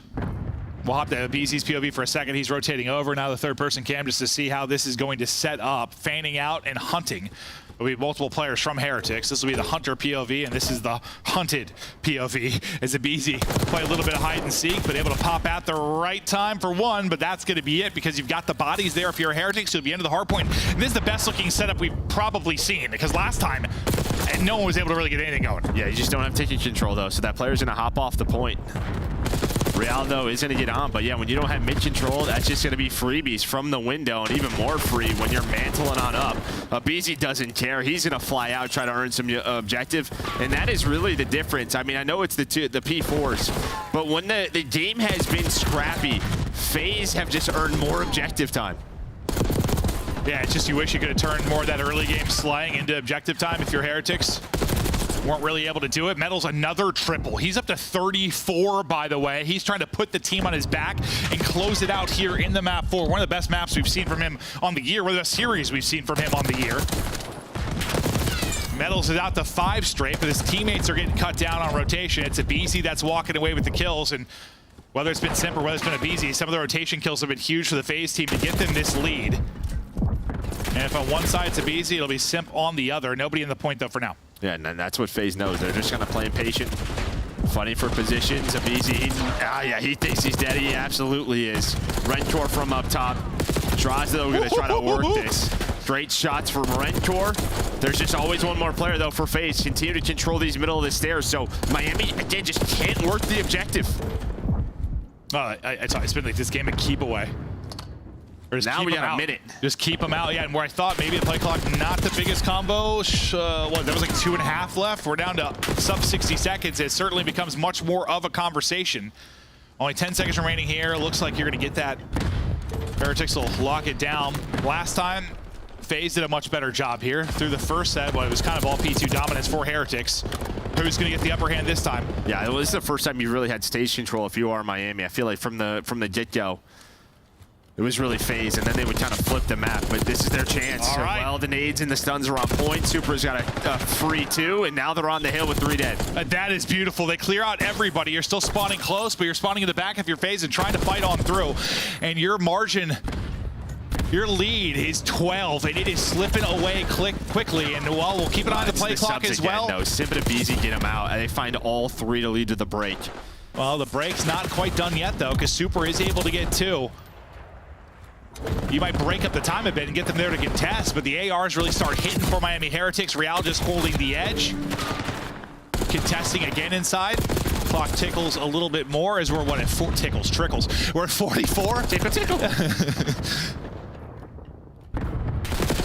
And what, 5 seconds left now on rotation. We've had an interesting spawn. We've had like 1 spawn in the back each time for both teams, and no one really able to turn it into much. We'll see if that happens again here. Always does. Yeah, kind of the parallel split comes in. We go 2 for 2 for now as everyone's battling around the point. Play clock still going. 34 seconds. It'll stop for now as Heretics get in, but they don't get in for long. I mean, they have an 8-second lead. They just might play around this time. That's going to be the play call. They're controlling outside. They know they have FaZe in the garage. And you're going to look at the tiny terrace to maybe get you out of this. Somehow Simp is still alive. He finds 2. There's the opening. Yeah, I thought both those players were dead to rights. Well, the opening is quickly shut down, though, as Super gets 3. He's on 4 straight. Lead back up to 16 or so. 21.5 on the play clock. I mean, they have outer control. They have stage control. Yeah. FaZe have to contest and rotate. Miami should win this. Oh, they've got every advantage in the world to shut this down, and Super trying to call a ball game, but we're not done quite yet. I mean, FaZe have got to take this time. They don't want the play clock to tick anymore. It's going to start to fly now. They got to battle towards the point. Heretics are going to go ahead and get inside it. They want to win it with 250, and they're going to be able to do just that. Heretics take the map 4, win it 3-1. And for everyone battling for top 8, that isn't the Heretics. Good luck. I mean, Minnesota's like, 100 points. Like, they're playing Optic in phase. You're thinking you'd have a little catch-up room, but not anymore. Yeah, I mean, now he's got to beat Optic in phase like Heretics just did in back-to-back days. That is impressive stuff. I'm not surprised that both hard points were a 20-point, 30-point difference. That doesn't surprise me at all. Red chart is it's a map.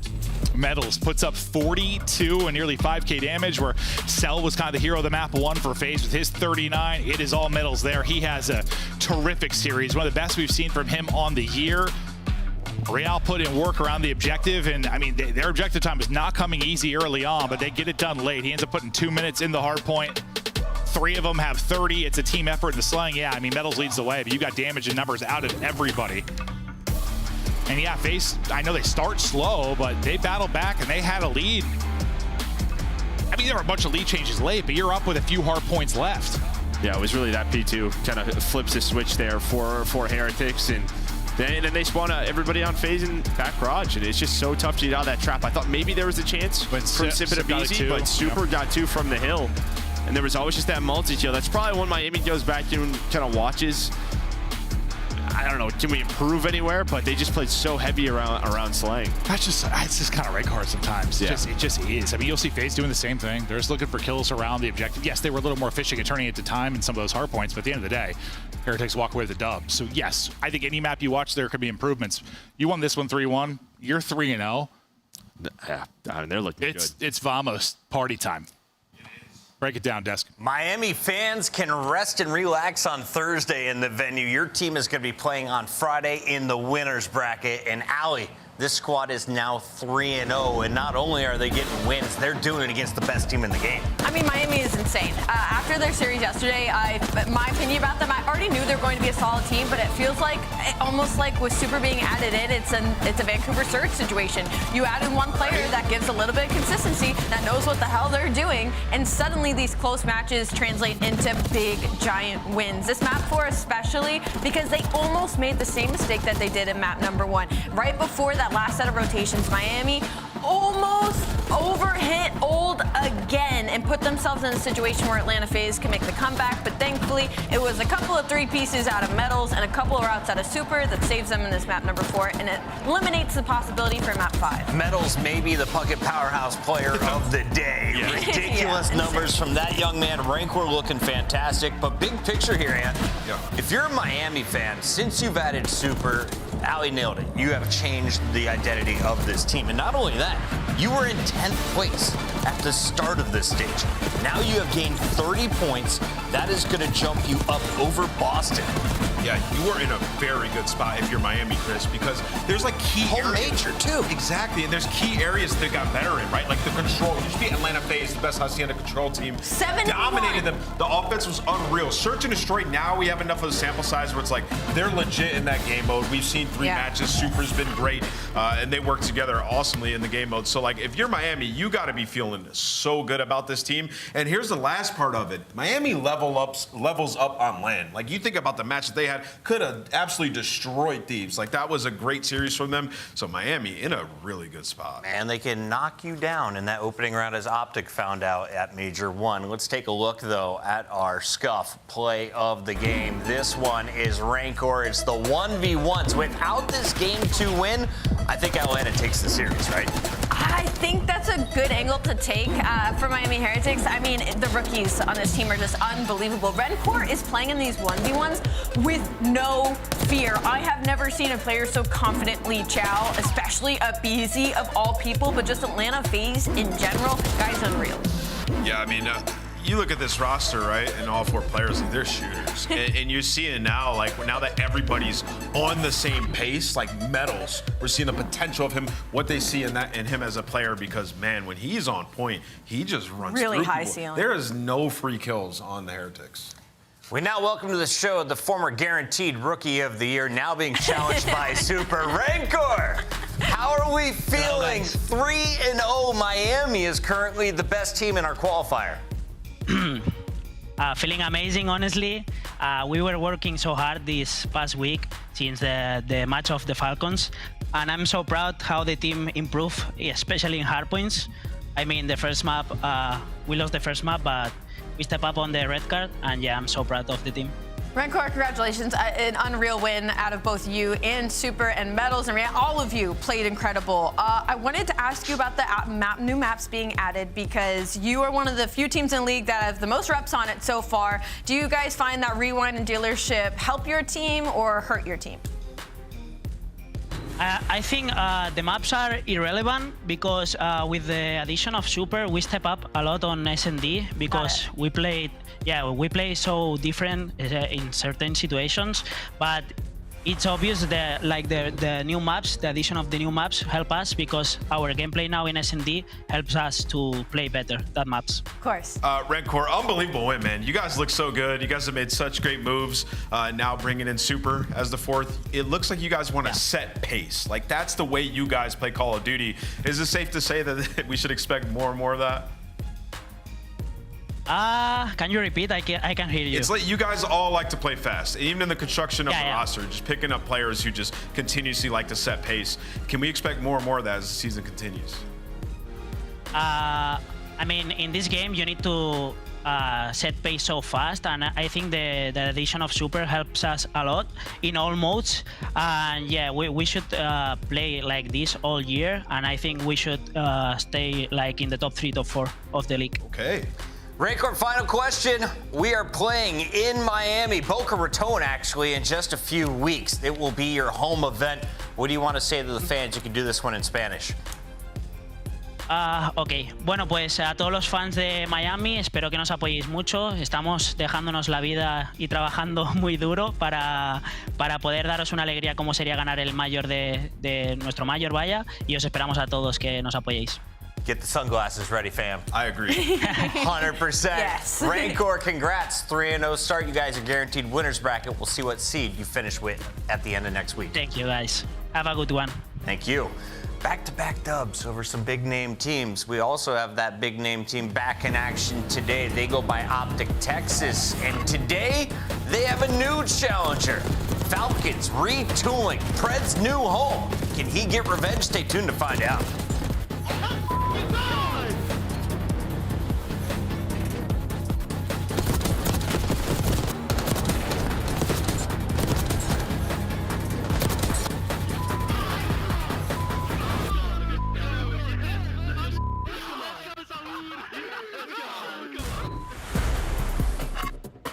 Upgrade your game with the Scuff, the official controller of the Call of Duty League. The Esports World Cup is an official partner of the Call of Duty League.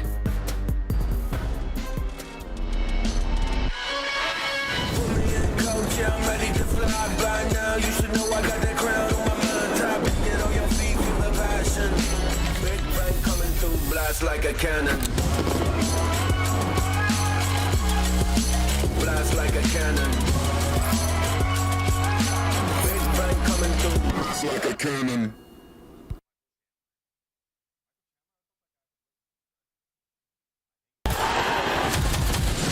It's more than a game. It's for all who dare to compete. It's more than a team. It's our team. It's more than a feeling. It's unwavering passion. It's more than just talent. It's the grind that got me here. It's more than a moment. It's our legacy. One city, one stage, one champion. The battle starts now.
The 2025 Optic Texas Team Pack is available now.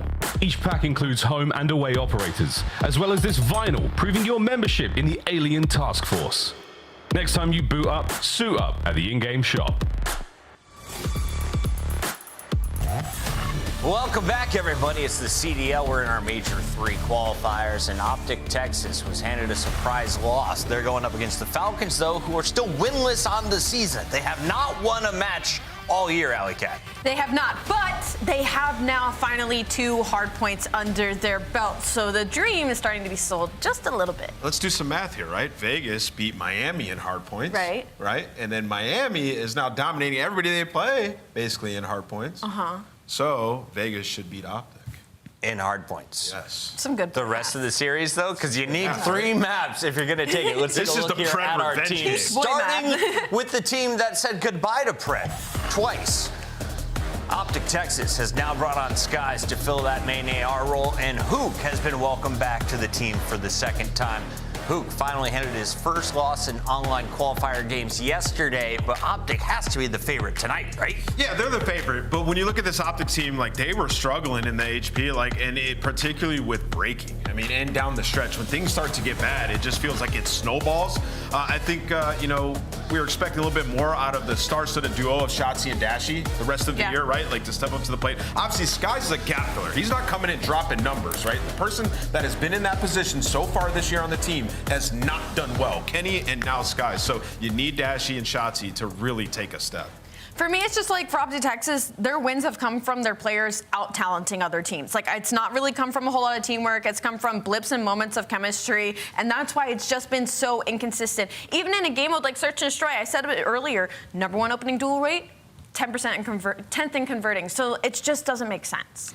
Vegas Falcons, on the other hand, have been the underdogs. They started the season with an all-Saudi lineup. Exnid still in the mix, but now they've surrounded him with some world championship caliber players. In fact, lots of rings, 4 rings across the board here. We got Pred, Priesta, and Arcitys, all world champs. Pred, of course, winning one with Optic, is our player to watch today. Yeah, you know, people were saying, like, I don't like the construction of this roster, this and that. And I feel like no matter what roster that they were going to put together midseason, there were going to be haters and people saying that. The reason I actually like this is because you picked up 2 vets that they like to set pace with the AR in their hand. Whether they're underperforming or not, this is how you're going to get Exnid to that next level, right? Like, it feels like Vegas are, like, in the process of getting to build a super roster. Building around Pred, getting Exnid to that next level. And if you win some matches, then fantastic, right, with this team. So I like where they're at as an organization. I love building around Exnid and Pred. I do love as well that Arcitys was our pop-off player in the first win for the Falcons in Hardpoint. He's a guy that's been waiting to come back up to the CDL. He knows what's on the line right now. Here's his maps and modes. Hardpoint game #1 against Optic this time around.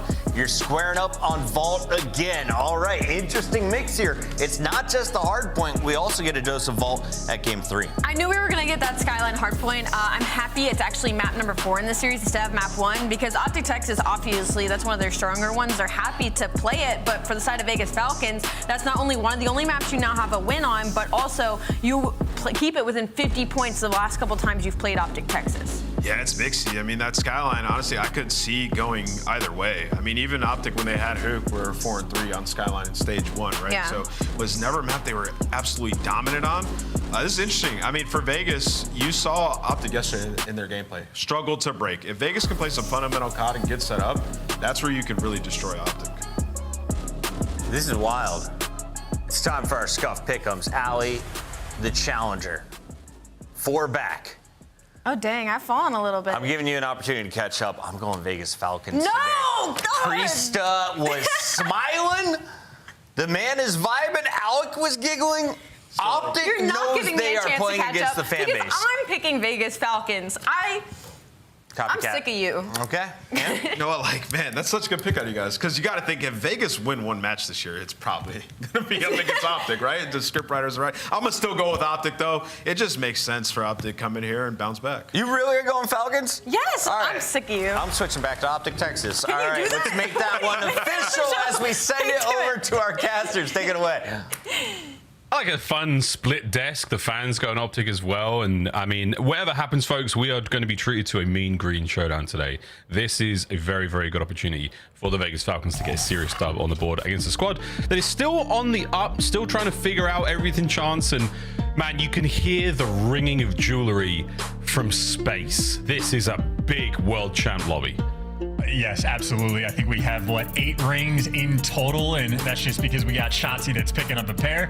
And those are including different games, in which case both Hook and Shotzzy having success in multi-title esports. But all things considered, if we're talking about rings, the quest to get to champs, I think, is very much an important conversation point, especially for Optic, because they're one of the few bubble teams trying to make the 8th seed. All things considered for Optic, they're in the best spot amongst the bubble teams, but nonetheless, against the team at the very bottom, the Vegas Falcons, you cannot afford to lose. So you got to come out, play with some fierceness, because Exon's been shooting. Exon's looking like the best player on his team, and he's teaming with a bunch of world champions. You expect the rest of the pack is going to start catching up to him. So Vegas Falcons, a very lethal threat. You can't take them lightly. Absolutely, folks. Map 1, here we go. Right in a vault. Expect a very high kill game here, boys and girls. Elims are plenty, and the first time a lot of these players will have matched up against each other since the roster move. So here we go. Arstes picks up a nice pair of it all's time, and Priester, last man left standing, time to the Falcons.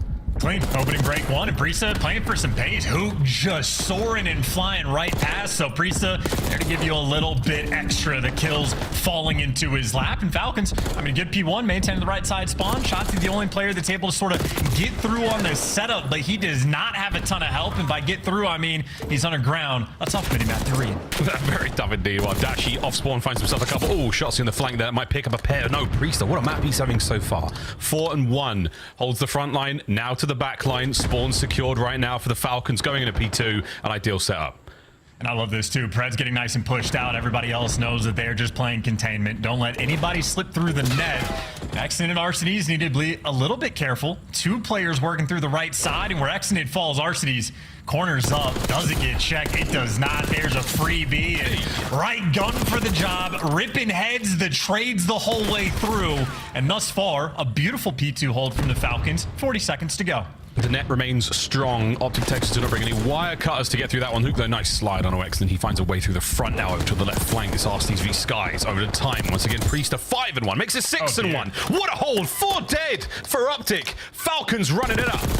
This might be one of the best P2s we've seen all year. If it continues to go this way, this is typically a hill where it's flipped on because of those spawns. Number 3, Skies spawning in the back. Falcons have to read it. Number 8 gonna pick it up, but a little bit too late. So as good as the P2's been, maybe not quite perfect. How dare you, Falcons, not get the full 60? In the meantime, though, well, they won't get the spawns either. Shotzzy fries his former teammate in Pred, and now Optic are going to be set up long term. Well, what a battle that was. Yeah, far left-hand side of the mini-maps where you want to see those Optic green arrows spawn. For now, Hook running things in the middle of the map. Can he catch another onto exit? Nice job. 3 dead, but wait. Arcades has managed to spawn up in the back. He's been spotted toe-to-toe with Dashi. Can you win this fight? You can. Big Bruce holds the line. That's massive. That is absolutely massive. Falcons get given a gift, and Dashi just outplays his opponent.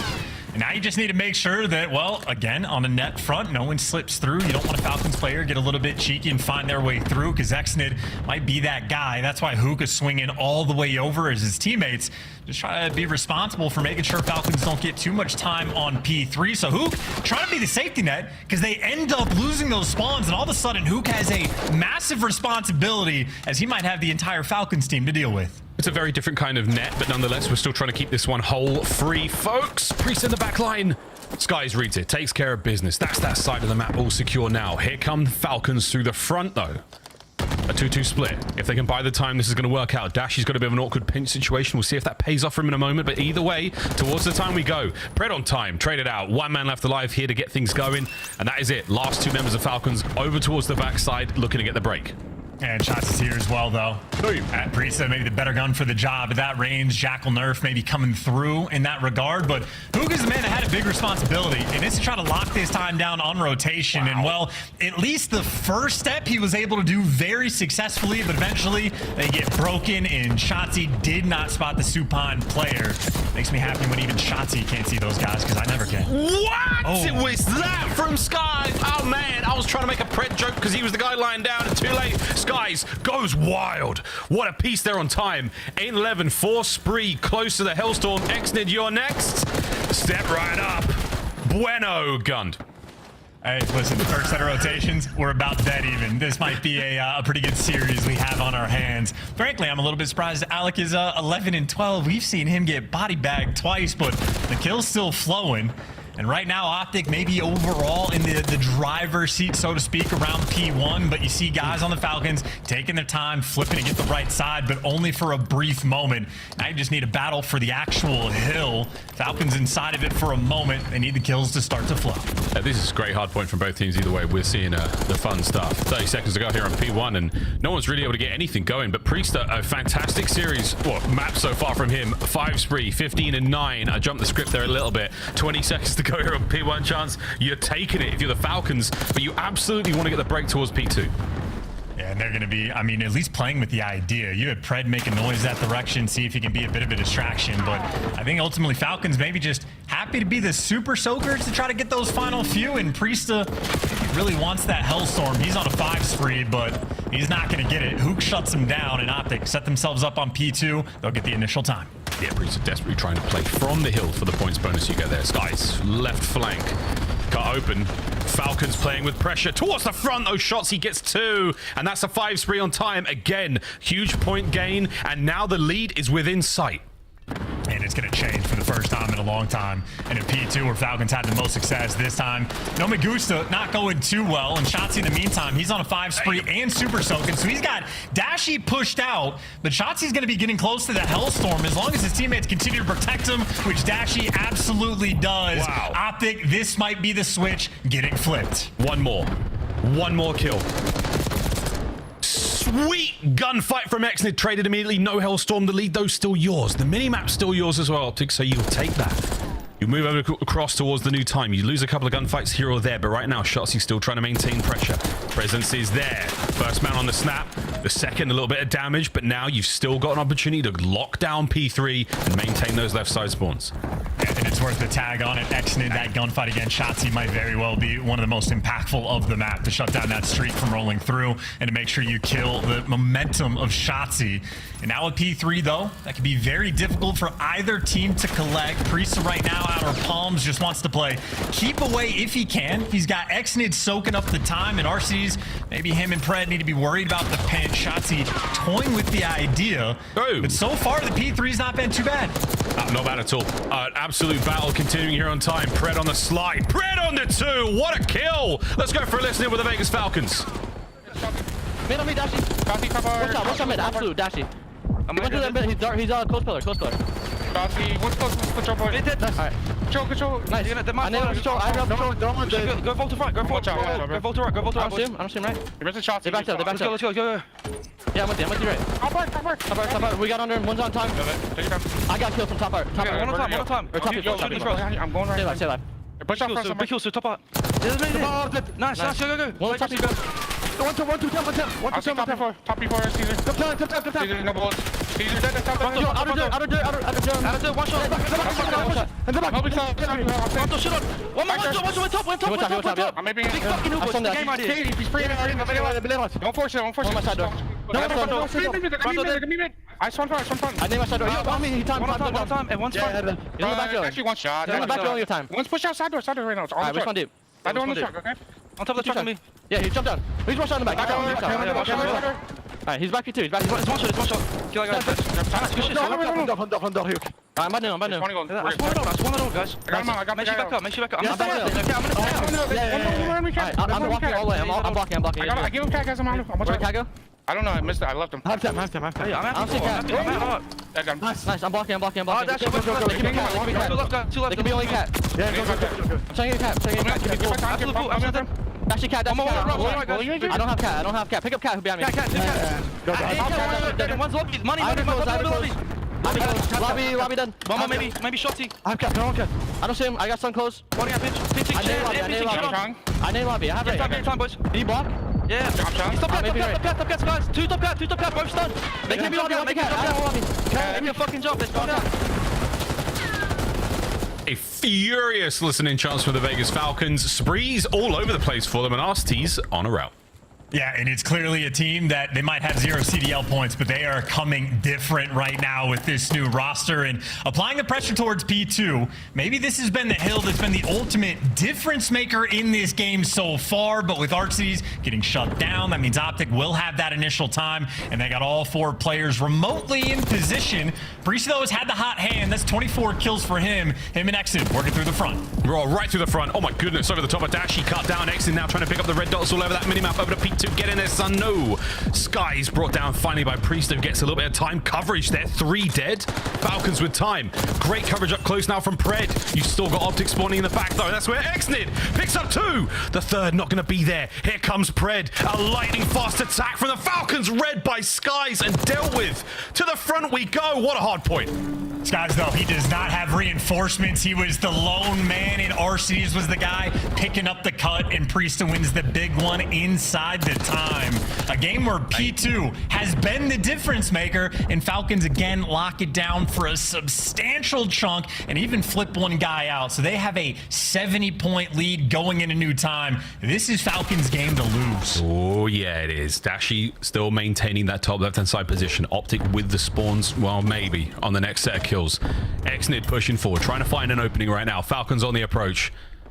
And again, a fractured setup right now from the Optic boys, but they are making this work. Full coverage on the left-hand side still. Exnid taken care of through the front. Pred trying to make the play again.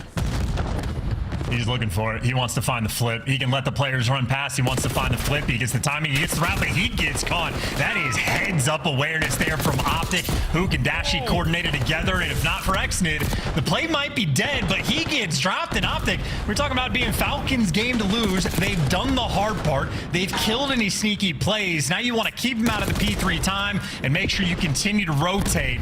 I mean, Optic right now, this is a stranglehold setup they have here on P3. It's incredible, man. It's a great war of attrition right now. So you've maintained the time, you're maintaining spawns, and you're finding all the kills. Wicked stuff from Optic. This is exactly what they need to maintain this pressure. Priester finds a small opening to cut through the middle of the map.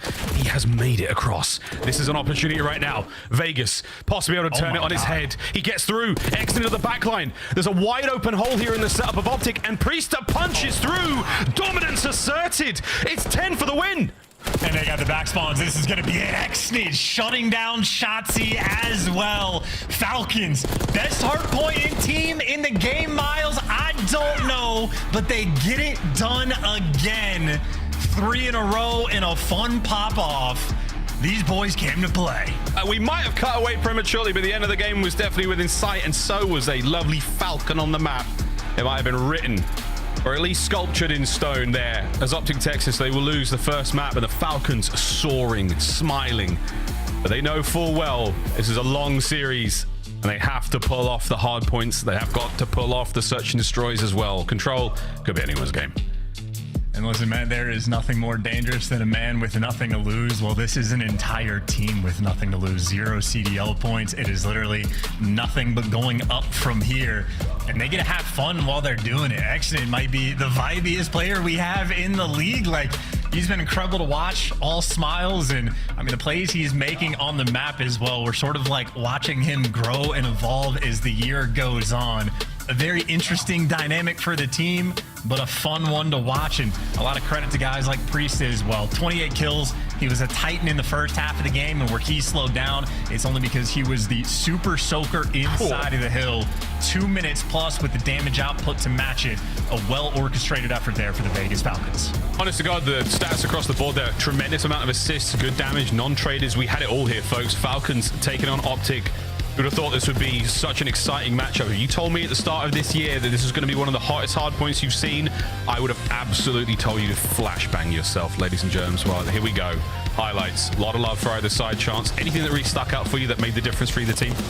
Well, ultimately, I think, like, you know, it was a phenomenal P2 hill initially for the Vegas Falcons, where they get maybe 45 seconds from it, build a nice little lead, but it felt like the next few minutes, Optic really were able to seize control of the game. Shotzzy getting streaked out at some point or going on a spree, Dashi going sprees, and Optic Texas sort of taking, like, turns, and I'm used to seeing the Vegas Falcons collapse in these moments, or like a team is here to get 0 CDL points, gonna falter, gonna sort of feel that pain, but they rose to the occasion and look clean the entire time, and just a fantastic way to fight back. And I mean, this is a tough match for Optic because, again, they're on the bubble for champs. They're in a comfortable spot overall. They got a 30-point cushion right now for like that 8th seed. But nonetheless, losing to the team at the very bottom could spell devastation.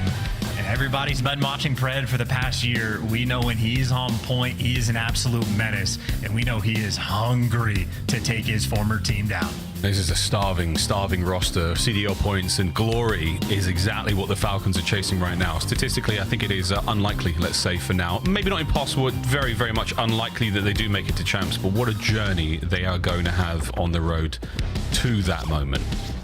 A team with absolutely everything to gain, and they are slowly doing it there. 185, the final score that Optic could pull out against a team that, again, is starting to look hot as hell, man. The best we've seen Arsties play in a long time, the best we've seen Priester look as well. It is vindication. That is the name of the game right now for all of these players. And Red Card S&D, it is the next step in this journey. Whew, this is lit. Just me? Or is it like, this is a good series already? What the hell? I'm serious. It's going to be fun, Tom Miles. Listen, it's the Asim game for Pred, dude. It's going to be fun every single time. Everybody loves revenge. Everybody loves a taste of revenge. But also, we want to see this Optic roster find their footing and get their slots. Themselves going towards champs as well. But all right, well, let's just regain. Let's take a moment here. I'm saying this to you lot. I mean it for myself more than anything. S&D Red Card chance. We've seen this played many times. Pressure is certainly on for both our squads. What are we looking out for here? Of course, the A-bomb. We want to have our trophies in position. B-bomb. We want those trades to be good. Anything else that our fans can be looking for at home that is going to be decisive on this map?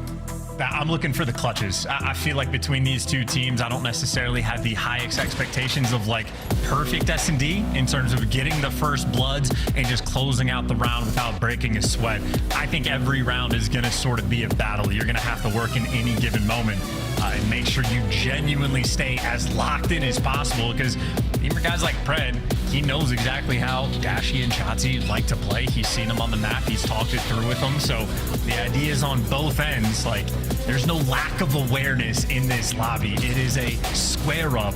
It's going to be fun as well because Falcons already with the first punch. They're winning hard points, man. It's officially a dangerous team. Yeah, absolutely. And they're winning hard points convincingly as well. They're spicy matches. On board with Pred. Our opening round here on Red Card is looking like a B-bomb site hit. But again, Pred will be the first man in. So he's playing for information right now. Reconnaissance by force. Lots of noise made. An open door again, teetering on the edge of intel. Here we go. No trophies. Stun connects. First blood falls. Trades out and about though. 3v3. Red good shots laying on this stair and everybody's wanting. Yeah, this is massive damage. Get in there. Arcity's finding another one, looking for the feet of Dashi. Pred, he sends it past. Doesn't get a kill. Back over to Alec. Pistol in hand. Priester by his side. And now a 1v1 that comes to a close under a hail of Strider fire. Falcons strike first. Every round is going to be a battle, but every round Falcons win. Exit will have the brightest smile on his face. And Alec versus Skies is, well, Skies incredibly proficient with the pistol. Well, there's Alec to shut him down. Got 2 on the round and a mixy one indeed. That's my expectation. A lot of 1v1s, a lot of trades going to be rolling through in this match. Optic Texas still looking to restabilize. Round 2, here we go. Optic on offense. Luke's a bomb carrier this time, and we're going to be looking towards A, so a very different experience here for our teams. No one home on the stuns. Actually saw, I think, the barrel of Pred there, so yeah, the stun connects either way. The gunfight's on through the middle of the map. And this is just very much play for picks. Dashy was looking to see if there's a freebie, but they've recollected and they're going to be working the A site. Pred watching across, and he's got Priesta looking over him. So all angles covered, tags being exchanged, but Optic firmly being slowed down. Absolutely. Shotzi with the nade. It goes short. It doesn't connect. Pred somehow finds his way out of that trouble. Over to Hook, who's never going to guess this. Oh, he does, though. Over to Pred. The trade. Is it there? Yes. Shotzi looking for the next man in. Priester sending it. Trying to catch him while the health is low. Not going to happen. Bomb recovery complete. Here comes the plant. That's Shotzi value right there. Gets in, gets out, plays his life. Movement, gonna save him. And the van, not good enough to seal the deal. Exited, though, that one might connect and at least force Shotzi in. Exited gets baited, though, into death. He's in between 3. And just like that, Arcity's last man standing in a 1 versus 3. Oh, great play from Optic, though. They take the gunfights from excellent cover. The Falcons boys caught out of position, desperately trying to stop the bomb plant going down. The ideas were there, but the execution of the positioning certainly punished them. Well played out of Optic there in the second round, and we're back and forth shots. We're all tied up.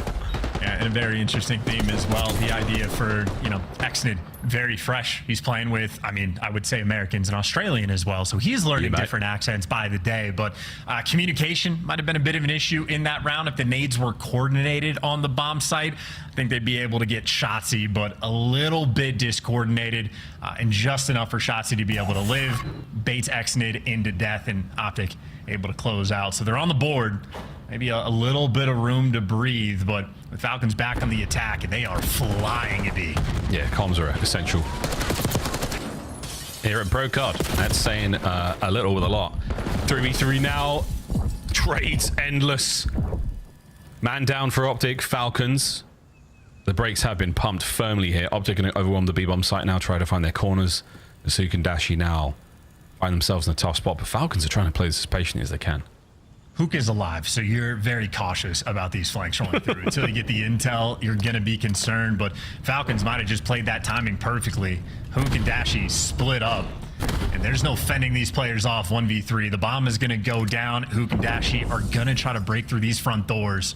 Good luck. Have fun, gentlemen. Yeah, as soon as you cross the threshold, you're in line of sight, and that'll be the gunfight. Starting Priso on the close right. RC's on the left-hand side. Usual spot there. Stun connects. Here we go. Dashi cooking it. Is there going to be a follow-up here? No need. His teammates are gone, and Priso, it looks like he may have found both there. Falcons, another good round. Yeah, a 2v3 already very difficult on the outset, but if you actually give up the space for them to get in towards B, insanely difficult to actually get the re-break on. As good as Dashi's shot is, Priesta, but a pixel on his screen. An easy lockdown there for 2. So the trade's on point. Falcons very much showing off a little bit of the teamwork. Both of their attacking rounds, they are stacked up together and coming out on top of that trade fight.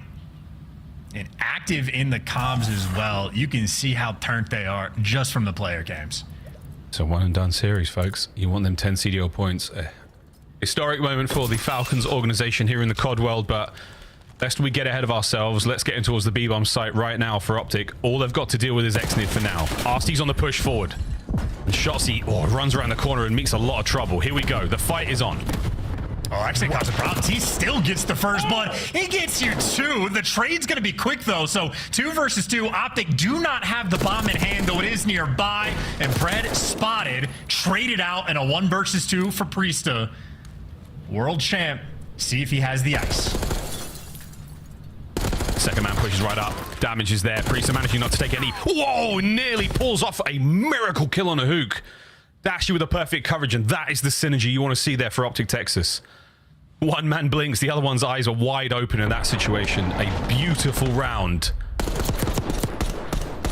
And Exnid's 2-piece, though, I was all clenched for that.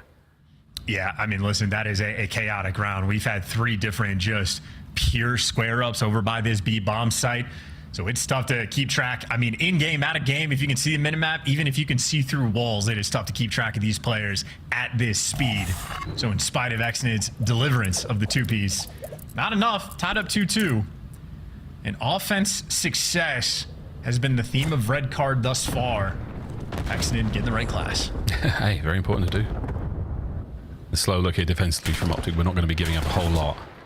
The shots there from the skies tells you everything you already knew. If you're the Falcons, there's going to be boys on A and boys on B. Now the opportunity there lies. Who's connect? Who's lethals? Who's tacticals? What intel are we getting? What can we clear out? What could we guarantee is an open place to move through? The answer is nothing.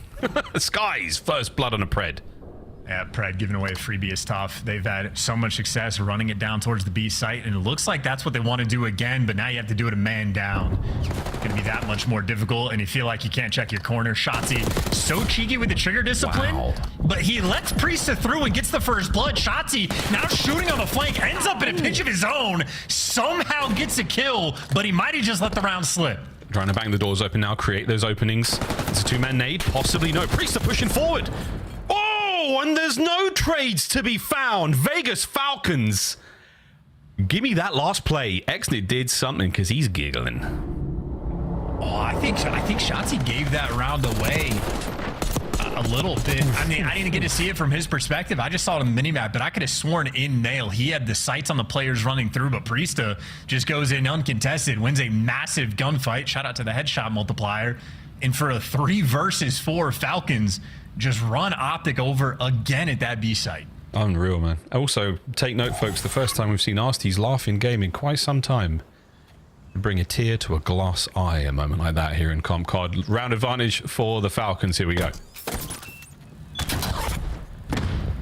Again, I was just looking at the mini-map, so maybe I'm incorrect about what Shotzi saw, but I'm thinking he wants to sort of have a bailout round, get his team back for the previous one. And a slow approach again over towards the A site. Optic have certainly preferred this ever so slightly. And doing their due diligence, checking every corner, every spot before they make their move. Yeah, nothing is safe here. Shotzi working off some intel from his teammates there. Exnid has just gotten so active. Wow. He's managed to slip on through. Dashi unaware of the moment. Exnid now on the worldwide tour. He'll get into play a little bit later, but in the meantime, we're going to see the bomb planted. And he's up over the top. Good connect. A little bit of damage there. Anyone able to capitalize? Exnid still behind enemy lines. Well, he's chasing, and his teammates are waiting on the information. Look at the arrows starting to turn for the flank because they're worried about Dashi. 3 different players now turning worried about him. You get the first blood, but now you only have 28 seconds. Perfect feed there. Spread up close. Opening exchange 1 there. The trays, though, on point. Arsty's finds his second on the round. Exit to stage. Time ticking. They've got to move faster than this. You still have to defuse the bomb. Eyes on the last man. Skies, can they bring him down? Yes, they can. What a move. The Falcons. They get the defuse, and they pick Optic apart 1 man at a time. What a round. Oh my God, and look at that smile. That'd bring a tear to my eye too. That is very well played, and again, on the communication front, Exit out here showing off the bilingual goods. I was thinking they might be a little bit too concerned about Dashi with so many players turning, but they got the free kill, and they collapsed into 4 versus 3, and maybe had 2 seconds to spare. But that truly is a moment where the communication has to be perfect, and Exit making sure that he was absolutely that guy. Call of Duty timing on his side. Now you got a nice little lead. And this Optic camp, they're going to be sweating. Yeah, absolutely, mate. 2 more rounds for a historic moment here for the Falcons, but they've still got to get it done. Optic, the conga line right through the middle of the map. They are looking to change this. Destiny taking it into their own hands in this round. They're going for it. A very different look and a protracted gunfight. We are emptying magazines here, folks. Not a kill yet. Empty pockets, empty mags, but full hearts. There we go. First blood. Oh, what kind of nade did Shotzi just throw to get that kill? But we'll take it for the first blood. Angles dialed in it. A geometry major there from Shotzi.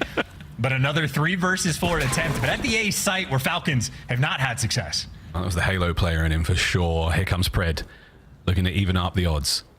The Sky is completely unaware. Lei G finds himself a very sweet and safe corner. Is he a cat? Who knows? There's an animal metaphor in here somewhere. As the bomb gets planted, anyone who's going to now push past those stairs threshold. Skies, little do you know. Oh, but you turn it into a very winnable situation right now for the Optic boys. Now they can fight forward. The supine wonder baiting his teammates, but at least he gets the kill. 2v3. Priest on the big rat. Played with high ground, red, and dealt with by Dashi, who eviscerates him now. Priest 1v3. What a round from Optic Texas this has been. Spotted out. And advantage. They play it perfectly. Optic. They get the round. And after a wild opening strategy, right through the atrium, right through the middle of the map, Shotzi's first blood pays off. 2 there from Dashi as well. 3-4. Yeah, I love the strat call. That's sort of like a big brother moment of like, you know what? Like, I'm tired of getting run over at B. We're going to make the play here on the defensive end and really shut you down. But there's a look from Shotzi. Oh, wow. No angles, no geometry, straight line. He just had it perfectly cooked up. Shout out to the chef. I would not trust Shotzi to cook for me. Not even close. Not even close. He does not know what salmonella is. No. You know? Don't eat. No, he thinks that Sam and Ella are 2 different people. Absolutely not. Here we go. That girl from Frozen? Do you want to build it? No. A-bomb wide open. Like again, he's gotten through. Dashy playing it differently this time. He had bad Call of Duty timing. I think he doesn't know how it happened, so they're a bit more tucked in. And Shotzi's gone for the exact same plant spot, and he lives every time. The nade coordination for Falcons is not there. The flank from Exodus, though, still is. And now it has to be a gunfight, and not ideal situation for Priester to be in. He can play this as slowly as he wants, but Exodus, he and Osty's working the flank together, managed to get something going here. 30 seconds to go. Dashy tears the stage asunder. Oh, and it's now a 2v2. Pred and Priester. Over to the PP duo. They've got Hook tagged up. They can't get the finishing kill. Dashy's like coverage from high ground. He should have this round safe. But the battle, though, up close and personal is not over yet. Here comes the Chow. Can they get him off the bomb? Big Bruce. Perfect positioning. That's the PP we were looking for. Beautiful. That is exactly why you want him there. And I think that entire round, well, Dashy is the savior, but I think it comes down to Falcon's inability to just nade Shotzi off bomb. There was 3 nades I heard that landed around him. Only a single one actually connected, though. And I mean, listen, this is the default plants rolling through. So Optic just able to get the bomb down, and Dashy, a player, he does not miss very often at all. Easy clutch there for Dashy for the 1v2. Yeah, and the nade as well. I mean, it's everything in the right place at the right time. Really, really good stuff. 4-4. We go deep onto red card. Heavy stack towards B from the Optic boys. Trophies doing their thing. They're squaring up, though. Falcons, yeah, they know B is their favorite bomb site, and they're rearing up, getting ready to go. And once again, Optic just give it up entirely. Maybe worried about the middle of the map pressure, but with no noise being made on the map, 2 players rotate back in. But Falcons, they've been overwhelming by this site. Might have another round like that again. RC kind of play. I think Optic have been so ineffective at the retakes here on the B-bomb site, but this time trying to make it different. Pred, he is wounded, has to get out with his life. He can do that. The Shotzi's going to be the first man for Optic now to enter the B-bomb site. And once again, the RC, buzz, it's got everyone on edge. Pred, the Guardian Angel right now. Man advantage for the Falcons, back into the site. What is going on? What is going on, brother? Shotzi running into death. Everybody's getting traded. And all of a sudden, Skies is in a 1 versus 2. 20 seconds on the clock, and Skies is a clutch player. But Pred, roaring, rips his head off. And Optic might have just thrown that one away. That was the Pred for the ace, I believe. Wow. Unbelievable. Predwood. The Giga Chad. Cool, calm, and collected. Make sure the hair is right. You're on map point. And he wants to break him down. He's on for the Asim revenge game. Do not know. Shotzi must have had somebody one shot to chase like that, but you don't get the kill. You get traded out and give Pred an opportunity to feel even more confident than he already is. Optic desperation. They might go down 2-0. Not over yet. Dashy starting things off wonderfully. Another wall bang on exit. We've seen a few of those on this map already. Look at RCD. Priester. Look at Arcides. He's got the positioning. He is behind all of them. They just broke glass. Arcides has 2 players lined up in front of him. There's the first, but should get traded out. You don't read Dashy. You do get a 2v2, but he's at least slowed the pace down. His teammates have the extra edge on the defensive end. It is ARs all over the place on this map for the 2v2. A-bomb site, we're committing to this one. Skies is going to try to take as much ground as he can. And he's going to take the ground. Yeah, sure is. Can he get the second player as well? He's finessing. Schmoving. Pred can't get the 1v1. He's desperate for it. Finally involved. But he's been tagged up. And here comes Dashy to try to force the round 11. And it's happening. We go deep. We go as far as we can. Optic trying to stay alive. Man, what a series. Funny moment. Miles, you were able to talk to Skies about who has the best dance moves between him and Kenny. Well, Skies showed off the dance moves there in that round. The only reason Optic clutched up on that 2v1 was Skies bought Dashy all the time in the world. Take a quick bite to eat and get ready. Square up, round 11. This is what you wanted. We're getting it, folks. Gongs out. Optic on attack. Vegas Falcons, this will be the first round 11 they have ever won in the CDL. Optic to tie up the series. Heavy commit towards A. RC in play as well. Pred driving on the wrong side of the road, being born out of Australia, but he's at least slowed down the pace. The nades, always so close from the Falcons to getting the kills, but no first blood just yet. Still unable to connect. The coordinated team nade, not quite there. Skies with the slow peak, nice shots into Asties again. Not enough for any kills right now. Nervous tension in the air as we try to find an opening, try to create something. Is anyone in position? Yeah, Xnid on the route. Did he get spotted? Has he done it again? I do believe so. Is anyone looking for this? Meanwhile, another A-bomb plant for Optic. Deja vu, man. Xnid, he gets the Call of Duty timing to get through on the pinch. His teammates trying to recollect. You gotta be quick. He's done it. First blood, dashing out of position. That's your insurance policy gone. Optic now scrambling to try to make something work here. But wait, plan B's looking pretty solid so far. Shotsy behind the beer crates. He gets one. He can't get any more. 2v2. They know a man beneath the stage. Priester sends it. A blind pistol fight as Hook turns it into a 2v1. P-Dog. Can you find the 1v1? Shots are there and it's done. Optic survive the round 11. What a fantastic game of red card that was. Good night, almighty. The Falcons left stunned. They don't even know what happened in that final round. Shotzzy breaking out some cheeky spots in the post play, and even with Xnid again making the play, the team simply unable to deliver.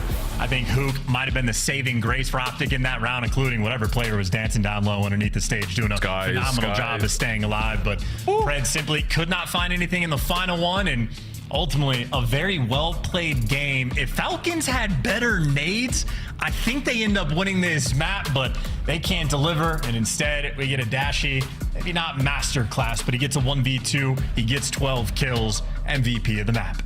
See, if Optic could, well, sorry, if the Falcons could throw nades together and accurately, I think that's a 6-3, to be honest. Optic did a great job of getting Shotzzy to that bomb site and surviving the endless onslaught. So, whew, gotta work on that one, Coach Clay, no doubt about it. He's having a word with the boys after this matchup, but for now, going to the break, tied up at 1-1. Des, take it away.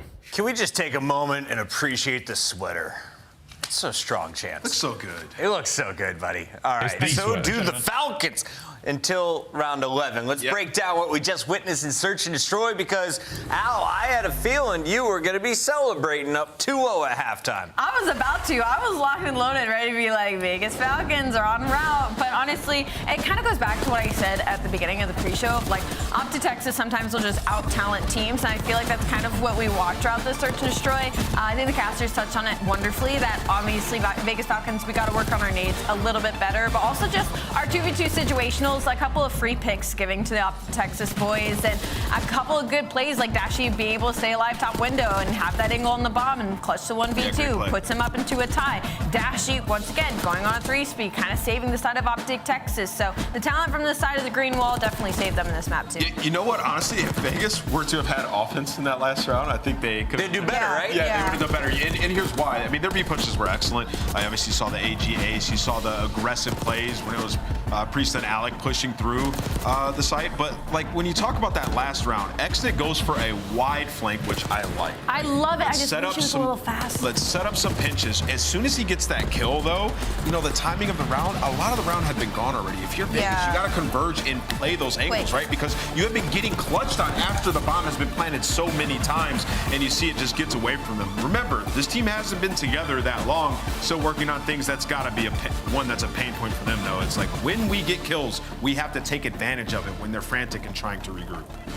Xnid and Pred feeling the pressure at the end of that round 11. They were so close to being on match point against one of the top names in Call of Duty. Falcons very much still in this one with Control coming up next. That is a game mode they've got dubs on in the past. Before we get to that, though, let's take a look back. Yeah, let's talk about the hard point. So, you know, prior to this map, I talked about how Optic at times can struggle on P2, and we're going to talk about what they do here. This has now happened back-to-back matches on their vaults. This is a situation where Shotzzy is just losing his mind. I'm going to be honest. Like, this guy needs to calm down in-game. You see, he's number 2 on your minimap, and we're rotating over to P2, right? Everybody's going to be spawning back here. If you're Shotzzy, you just want to chill. They have to come to you. What ends up happening here is, number 1, that's Hook. He's going to pick up the lane on the players pushing through through here. He's going to find kills. If Shotzzy just stays alive and waits, they would end up securing this rotation. But what happens here is he pushes all the way through, goes through, drops down, and gets picked. And as soon as he dies right here, now you're staggered on your push. All of the players on Falcons are going to be able to push front, and then the players able to late play mid and spawn trap your team here, which eventually flips you all the way out, right? So we'll play in real time, and I'll talk you guys through it. But in this situation, if you're Shotzzy, you just want to chill and get information. You aren't the playmaker here, my friend. Relax. They have to push into you, and you see number one, Hook. He goes around, finds some kills. Priest just picks up the kill on Shotzzy. Now that opens up the lane for Exton, who has insane gunny. You give him an opportunity for 1v Hill, he's gonna find that kill. And now you see in Vegas able to push on in. There's no layer in the front if you're Optic Texas, and Vegas are able to just swarm and get a ton of time here. And now at the very end, Exton once again spawn trapping you in your base, all because of one mistake. Optic just throwing their life away. And to that point, Vegas Falcons heading into this during this split alone is a top 3 breaking team right now. It's how they won their previous 2 hard points, and it's how they were able to lock this one up as well. Vegas Falcons taking map number 1. They were in the lead for most of map 2, but at the end of 2 games, it's 1-1. We're going into control. Are we going to a game 5 though, Allie? We might be able to. Vegas Falcons, one of their only control wins on the season is versus Optic Texas in their most recent matchup. So we could be in for a banger. If you're a fan of this Optic or Falcons squad, make sure you catch them in action. They're not only going to be in Boca Raton in 2 weeks for Major 3, but they're also heading back to Dallas. DreamHack will be the host of Major 4. You're going to get a special CDL lanyard to enjoy all of the awesome Call of Duty action at one of the coolest events of the year. Yo, guys, should we cosplay? I'll go as Ghost. Oh, you took the best one. That would be lit. I'm going as TJ Haley. We're Ninja Turtle. I'm going as TJ Haley. He's crazy. Yeah, I like it. He's my new hero. I like the guy. Tickets on sale right now. DreamHack.com/Dallas/CDL. It's going down May 23rd to the 25th. Great game so far today. We've already had one go near the distance. Are we going to go again? I think we are going the distance here, yeah. I think the game 4 gets locked up by Vegas, and we go the distance. Miles and Chance, take me to a game 5 round 11, please. Only if you dress up like TJ Haley for me, Chris. Here we go, folks. Control could very much go the way of the Optic boys, but if this does become a Vegas victory, this series looks a hell of a lot shorter. We'll find out what happens now, though, folks. Chance, how we dress this one up? We good? We bad? We ugly? What's the vibe, brother? I think we're great. I think it's been a very competitive series. I just am a lover of good Call of Duty. It does crack me up now that I think about it, of like all the narrative of like, you can't chow Optic on Vault Hardpoint. Have you seen it in scrims? This is why coaches and players have been saying for years, scrims don't matter in that regard, right? Like, it's just practice for the matches. You can be as dominant as you want in scrims. You got to make sure you deliver in the matches. And Hook in control has delivered in the matches. 1.26 KD, especially so on the attacking rounds being even better. Hook, a lethal threat on the map, might make this one his playground. Wow, man, everyone's got a playground, right? Every team has a player with a playground. Who's the daddies, though? That's what I'm more interested in. Who are the parents of these wild children running amok in these public places with firearms? Whose kids are these? Let's find out as we get into our first control round. Yobi. This is a B-hit attempt as well. I mean, a little bit split there for the Falcons with Fred waiting down low, but they're just trying to draw these players out and going underground. Nice shots from Xnid, but no trades rolling through, and now you're worried about your own base. Pred is 0-0. 30 seconds have gone by. Finally, he's made his move, and he's going to die. So not the best play from the Falcons. That's a 4-man wipe, and Optic can set up the spawn trap. Set up the trap, try and do what you can. Priest is the only man who's managed to wriggle out so far. We'll find out how long that lasts for. Good job, Dashi. Keeps him penned in. Exnid trying to get out of pool. He's causing problems all over the place. And again, you've got a couple of players out, so a squirrely situation right now for Optic. As wait a minute, Dashi doesn't make too much progress there, so Exnid pushes right on up. And a single headshot is all he's going to walk away with before being taken care of. So a 6-life lead right now for Optic. That is crazy mechanical skill there from Exnid. Granted, I mean, a lot of the pros have shots like that, but impressive nonetheless. Still, though, 30 seconds left in the round, as you say, and Falcons, you got to make something happen. You got to make it magical, and you got to make it happen now. Well, we're trying.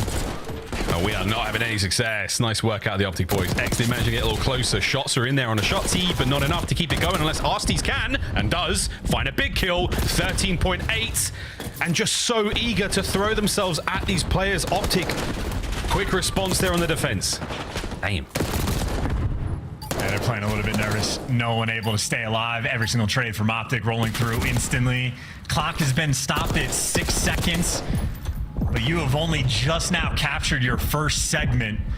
And Optic right now, I mean, they got bodies everywhere surrounding this A zone. RC's though doing what he can. Great tags, and if he can stay alive, it's huge. That's your teammate. Keep that guy alive. He's twisted. Absolutely lit. Whoa, he's turned. Daddy Alec, Pred there on the pinch, picking up 1 or 2 shoulders. Good gunny from Dashi. What a pistol that man has got. On the point. 0.3. We're in. Stack it. A big kill. Oh my god. Oh my god, they're alive. They've done it. They've captured A. Quickly. Oh, the swing and a miss, but Skies with the pistol as well. Over to B we go. I mean, what is this round? I can't believe they just delivered. Priesta somehow got 2. A wild sequence there, but now back to a standard round in a 7v12. You're not going to win it on the life count if you're the Falcons. You want to find your moment. Just try to get some type of coordinated wipe, and maybe that's the start of it. You're going to have to kill Hook maybe 2 or 3 times to get this B zone. But they're working the left side of the map, and they are working as a unit. Together, and what a unit it is. Pred gets through. And a kill. Dashi saw the man upstairs. 9 of 5. Falcons putting in the work right now. Pred trying to get another one in this life. Brilliant play from Shotzzy to stay alive. They get onto the zone for a second. 16 seconds to go. No lives left. Optic are holding it. That was a huge win from Shotzzy. That should seal the deal. Yeah, Dashi from over top is just going to close that one down.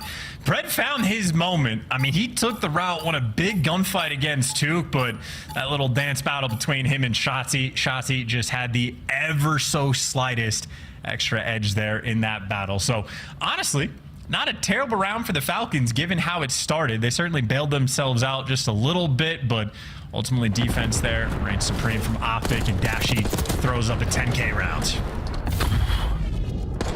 10 and 5. Bruce putting in an outstanding amount of work there. A lot of criticism for Dashi this season so far about his performance. Scrim stars come to mind, and right now doing his very best to deliver the goods. The pressure has not been higher for this Optic roster in some time. I mean, this is a very, very stressful period of play for them here in Black Ops 6. Let's see if they can turn it around. Keep this round going. Here we go on the attack. In a 2-2 split, they actually had no pressure towards the middle of the map, so maybe trying to play off the Falcons and see if you can get them to tweak and overcommit. And in the meantime, Shotzi's gotten to work, found the first kill. Dashi is just keeping everything nice and slow. And you got a body on the A zone, so the clock is fine, but there the kills fall through for the Falcons. And an interesting opening break. Not too sure what the concept was, but Falcons handle it perfectly. Wow, okay, Arsties is cooking today, folks. So is Pred. There are a lot of dangerous animals in the waters in Australia, but right now Pred in an empty pool, the most dangerous one. The trap is now set. You are in it now, Optic. Sky is battling for his life, trying to get out of this one. 8 life lead as the Falcons keep kicking ass in spawn. Yeah, look at where number 1 just spawned, though. They're getting the gift front ammo to actually get out nice and quick.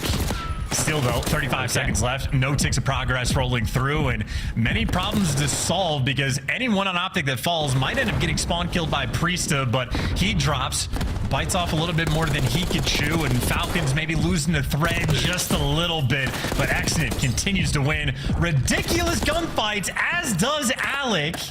Offense has been painful for these squads. 12 to 22.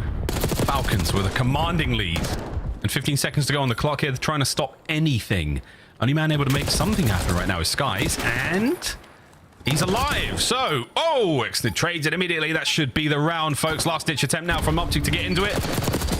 Exnit causing problems. Shots are in, enough damage for Pred to finish up the last man. Here we go. Hook wins his fight. Priest has got to go big. Can't get it done. Halfway through A. It's not happening again. Is it happening again, Chance? The answer is yes. We're getting caught without pre-aim, and this is a little bit scattered there from Falcons. Not an ideal moment, because I felt like Exnit actually, I mean, he gave you a really good effort to sort of slow that one down when he was solo. But in a similar fashion, the ticks have flown through, and now you're trying to set up these like long pinches. You got to be careful not to give up these segments. Whoa. Close. Trades. Skies, who getting everyone kills now, and Pred once again from down low finds a big one. That's enough to spy some space and push this play out. Optic 52 seconds and 3 lives remaining.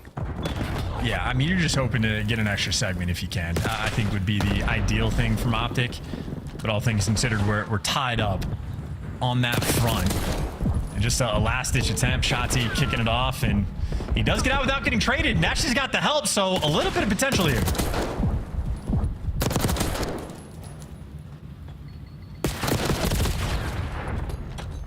A 1v8 though from Shotzi is Miles. I feel like I might have lost you. But he does not get the tick. Falcons there in the end, and they get the elimination. So 2 very similar rounds we just saw. The A zone, where the initial progress is not too fond for the attacking teams.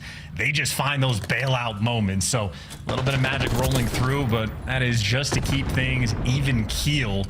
Tied up on the segment front, and I don't know if I'm looking at both these 2 teams. I'm just thinking on the attacking rounds. Don't need to think too much for these opening breaks. We're just burning way too much time off the clock before we sort of sink into the thick of it in the respawn. Just make sure you try to get active and do it right from the jump. So it'll now be Optic back on the attack, or Falcons. One of the 2, there you go. Falcons getting ready to fly. No splits rolling through. No one to ground routes from Pred. Exactly what I'd love to see. You got trophies. Now you can go and attack the middle of the map.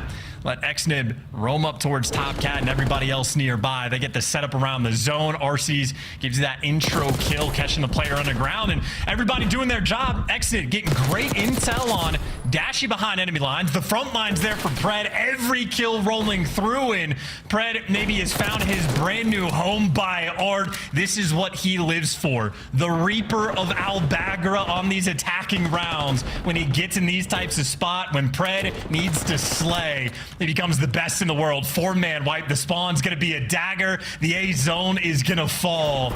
And this is looking to be shaped up absolute devastation. 29-20 in the kills column. Optic scattered, torn, beat down. Looking for the bailout. There's maybe a double stack rolling through. Pred finally gets caught, but that is a wonderful life he just had in Falcons, frankly. I mean, you might be able to win this round just on the kills column. They have an 8-life lead. 2 minutes on the clock to play with. And their funnel system of making sure you get players inside of Art has been flawless. The longer Arcides is alive there, the worse everything is going to get. And they've had this little B capture going as well. When RC falls, Priesta, next man line. We just got a nice little funnel system going. Optic, though, with a stun, at least get the intel. And see if they can clear him out. A 7-life deficit. May have not stabilized. Look at this battle. Priesta versus Dashy taking a year. How is Dashy not getting any help? Maybe it's just the coverage. Maybe it was number 8 on the minimap, Arcides, that was able to protect his boy. Optic can't make anything happen. And Pred right back to prime position, draining the life count. The second segment has rolled through. And Optic Texas, well and truly, they have just gotten run over in this round. How about that? You get the trophies for the opening break. You establish the middle of the map dominance. And then for Falcons, every single player does their job. Arcides looks the underground route, catches that player. You get Pred pushed out towards line. He's winning his gunfights. XNID on the back line, responsible for the flank and Top Cat. And not just that, XNID there for the best play. I mean, that is one of the finest offensive rounds you are going to see from the Falcons players. And I mean, listen, there's a lot happening on the middle map. Maybe I missed something, but the fact that Priesta and Dashy just had a 30-second long battle bottom Art, and Dashy just could not get any help from his teammates. Not an ideal situation there from Optic. And while Hook has been an absolute menace in control throughout this stage, the 1.26 KD, a slow one so far. Maybe they'll have an opportunity to get things going here in this round. 3 kills in the feed, Dashy for 2, and Hook, there you go. A little bit of momentum. Nice 2-piece he's working with in a triple stack over towards this A zone. That baby's gonna fly just as Hook might not want the objective, but happy to get the kills. Nice and controlled here, our Optic on the attack. I'm gonna go get some water.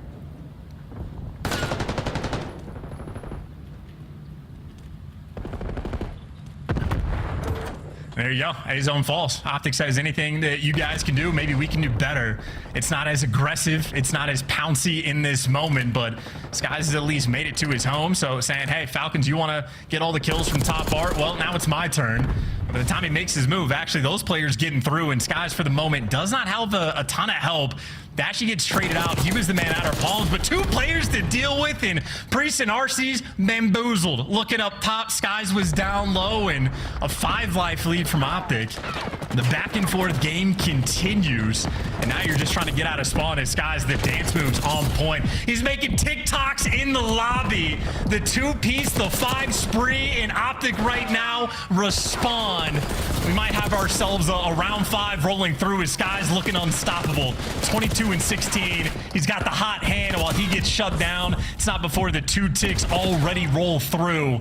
Optic in a phenomenal spot in this round, and Miles, my hatred for you knows no bounds. I just wanted to give the people what they wanted, brother. Not just an electrifying series, but a chance solo cast opportunity. What did I miss? Honestly, 2 fantastic offensive rounds. Falcons absolutely picked them apart, and here we have Optic doing the exact same thing. So they got 17 versus 11 life advantage. They got all the pressure in the world. It is literally the anything you can do, I can do better series. Here we go. P-Dog on the dive. Pred finding the first opener there, and the trades are so good right now. Priest managing to keep the zone safe for a Mo. Hook shots he brought down. Still keeping the capture going, though. You have to get rid of Hook off the time. Here comes the coverage. The boys have shown up. Sweet nades. Get him out of time. Pressure still there. Shots from Hook. Not able to get the kill chance. He's still getting the capture. It could be over right here, right now. Last man. Woo, nearly gets it with a pistola, but a minute to play. No more lives, Falcons. The capture. It's happening. Sorry. Yeah, I was going to say, for the Falcons, you actually want to die here. You don't want to give away that tick so you can get defense for the final round, but they didn't have a choice in the matter. Optic get the capture, and I was criticizing Hook just a little bit. At least in the stat line, he's had a slow game. He just went and threw together a monstrous round. So right from the jump, Hook is able there to deliver. And as you pointed out, back and forth battle, going to a round 5. Ooh, okay, well, the big story coming into this, Falcons a must win because the hard points are on lock. Optic, if you want that search and destroy, or even a shot at the hard point, this is it. One more round to go. Optic blessed for the attack. Falcons defense, here we go. Funnily enough, the round 11 record was actually much better from Optic, and the stats provided to be correct. Well, round 5 stats looking a little bit better for the Falcons, and that's with a different roster, and Arcides has been a multi-kill machine thus far on this map. I mean, locking down over towards B in a scattered minimap right now. Yeah, right now. He spots the next player out. I think he did. Great timing from Dasher to get that kill. Starting getting the capture going. It's the 30th kill of the map. I missed most of them. Now towards the spawners. Big Bruce, unfortunate timing there. Pred catches him. It was a 50-50, and he sadly loses it. This has been a slow round as well. Optic very much taking their time. They're happy to leave these solo captures rolling through. It's good when you get the kills. It feels painful when you don't. And Hook is going to make noise here on the pinch, but doesn't matter. Gets the kill. Hook too fast for Arcides. He's made it to his brand new home. Yeah, he goes all the way around. Takes the long route. It pays off in the end. Okay, so here we go. Capture on A. A 2-man stack for the time being. Hook doing what he can to maintain position here. Over the B zone. A bum stun there from RC is going to keep this play going a little bit longer, but his teammates are getting dropped in the meantime, so Hook's still playing alone in this situation. Oh, yeah, I mean, completely alone. RCD is actually, this is an irrelevant gunfight at this point. RCD is just trying to keep this man at bay because the rest of Optic, they're just getting spawn trapped. Oh, wait, an opening though. They do manage to make their way out through B, so now Hook grabs himself the aims of RCDs. He's got his teammate on the zone, pressure now on the spawners. This is huge. Shots from Hook at that range with a PDW keeping it going. The B zone, we're looking at one segment closure on its way, and A might be done as well. Yeah, the double capture, actually. So now the pressure's on for the Falcons. They bottled the spawn trap. Optic fought out, and it was a force spree from Hook in the meantime. Finally, they catch him. And the A zone actually hasn't been captured, and Sachi gets traded. So, I mean, all's well that ends well, but now Optic running out of time. Running out of time, running out of chances. Got to get this going. Pred drains the segments. Tactical retreat, gets off time for a moment. Aims at the ready. Trying to take on all comers. Come at me, bro, he says. 10 seconds for the play. Reads Hook, guns him, brings him down. Over to the A zone, though. You do have the time. Exit from behind now. Catches 2. On the front, Priester. Oh, my God, what a play. And that might be the map. Falcons have done it. And Exit knows. What a moment for that young man. Oh, my God. The spirit of Clayster lives on through Exnid. I mean, that might be one of the heaviest pop-offs we've had. That's only for a map win, and they're only up 2-1, so the series isn't over. But XNID is bringing a level of passion we have not seen in years. It's 2-1. Here we go into another hard point. And for XNID, he may have counted his chickens before they have hatched. The mere sight of that hard point is enough to get him going right now. But at 32 and 28, 11 assists, 23 non-traded. Massive work on the offense there as well. A well-deserved pop-off as that vault comes to a close. And the scriptwriters have been working overtime, folks, as I'm sure you can tell, but this is a massive advantage right now for the Vegas Falcons. Their hard points have looked great, and this is the last chance for Optic. I tell you, man, Pred might end up becoming public enemy number 1. I don't know what weird stuff happened at the beginning of the year, but all of the roster turmoil Optic have had, and all of a sudden, they parted ways with Kenny, they parted ways with Pred, and now Pred might be beating him and have the team in the 12 seed taking away 10 CDL points from a team on the bubble. I mean, this is a map, or really a map and a match with pretty serious implications. And frankly, after making Falcons look good, it's been a fun team to play. Obviously, Falcons, their gameplay has been on point. RC's been looking like a menace. Brees has had himself a super solid series. And, I mean, XNID might genuinely have one of the best POVs in the league. It's been a fun team that the Falcons have built. Clayster has to be happy with the progress. The whole team should be happy with the progress. But, again, let's not get ahead of ourselves, folks. We're still going to get a dub on the board. But what a play from XNID. The final moments, picks up those two, the perfect calm to Priester, and the pop-off absolutely there. Falcons playing for the org, playing for the fans, and playing for themselves, a team of discarded champions from their own times and places. They come together under Clayster and under the Falcons brand, and right now the most overwhelming advantage they have had coming into a map that they have possibly ever seen in the organization's history. And we might need to get XNID a brand new headset. I saw him slam that thing with the shit out of that thing.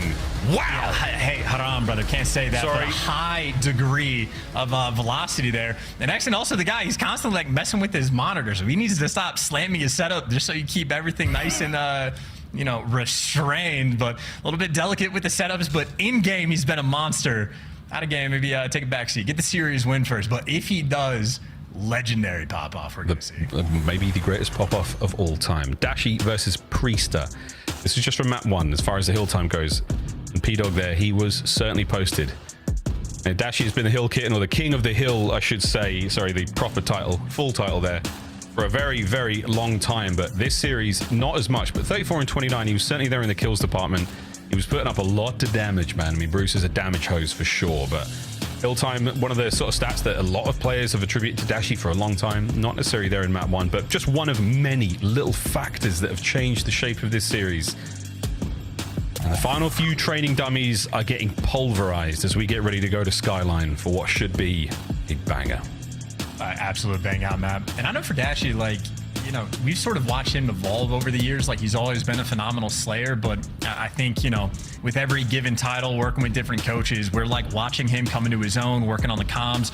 And like last year was where he truly became like the king of the hill, where that became his purpose. That's how to help the team out. And granted, Vault is a map that situationally, you might not be the guy super soaking in time with an AR, but I know they sort of like lost their system a little bit, Optic has. Like, they bring in Kenny to develop that, and it looked great. They won a world championship. Dashi looked like the best player he's been in his entire career, but I think for the Optic boys, and it's obviously incredibly difficult with roster turmoil, but they've reverted back to their old ways just a little bit. You got to grind through and sort of like rework out all the potential bad habits rolling through. And right now, you got to be very concerned because Falcons, I mean, I don't want to say an absolute tear. It's only 3 wins in a row, but fairly convincing ones as well. And like 2 hardpoint wins against Miami, as it turns out, means a great deal because Heretics have been looking fantastic. So Falcons genuinely might be one of the better hardpoint teams in the game. Definitely need more reps. They're going to have to prove it, but certainly they have shown themselves to be ferocious in the game mode. And you know, to get their first series win, they're bringing everything into this Skyline. They don't want to leave anything to chance right now. They don't want to go to an S&D. Here and now, Falcons. That's what they want. And so far, so good. 3 dead for Optic. Falcons swarmed that hill. Opening break 1. They don't have the spawns just yet, but one of the best POVs in the league. Excellent opportunity. Roam around and slay. Trades out 1 kill. Trying to stay alive. Nice little dance, but simply overwhelmed, or maybe not. Wins the gunfight in Pred. Kills the guy from heavens above. And just like that, Falcons, they flipped the map. Got a 20-point lead. Things are looking great. But will they get flipped?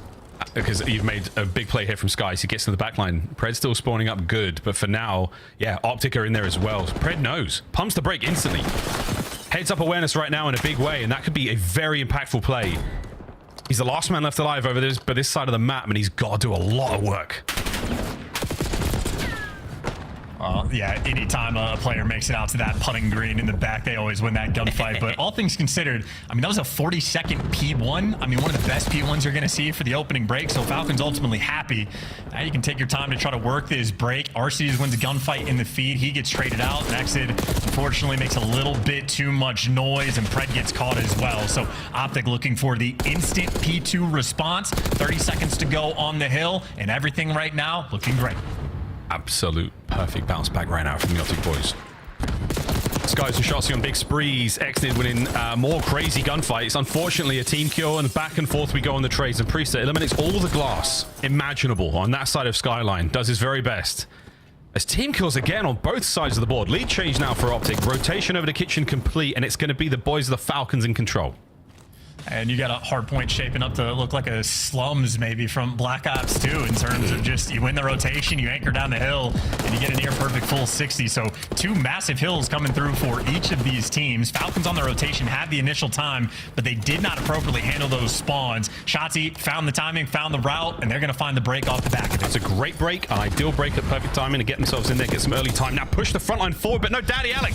Oh my word, wait a minute. Any more players here? Yeah, Shotzi finally brings him down. Traded out on the front side of the point, and now Optic are spawning green, and it's the wrong kind of green they want right now.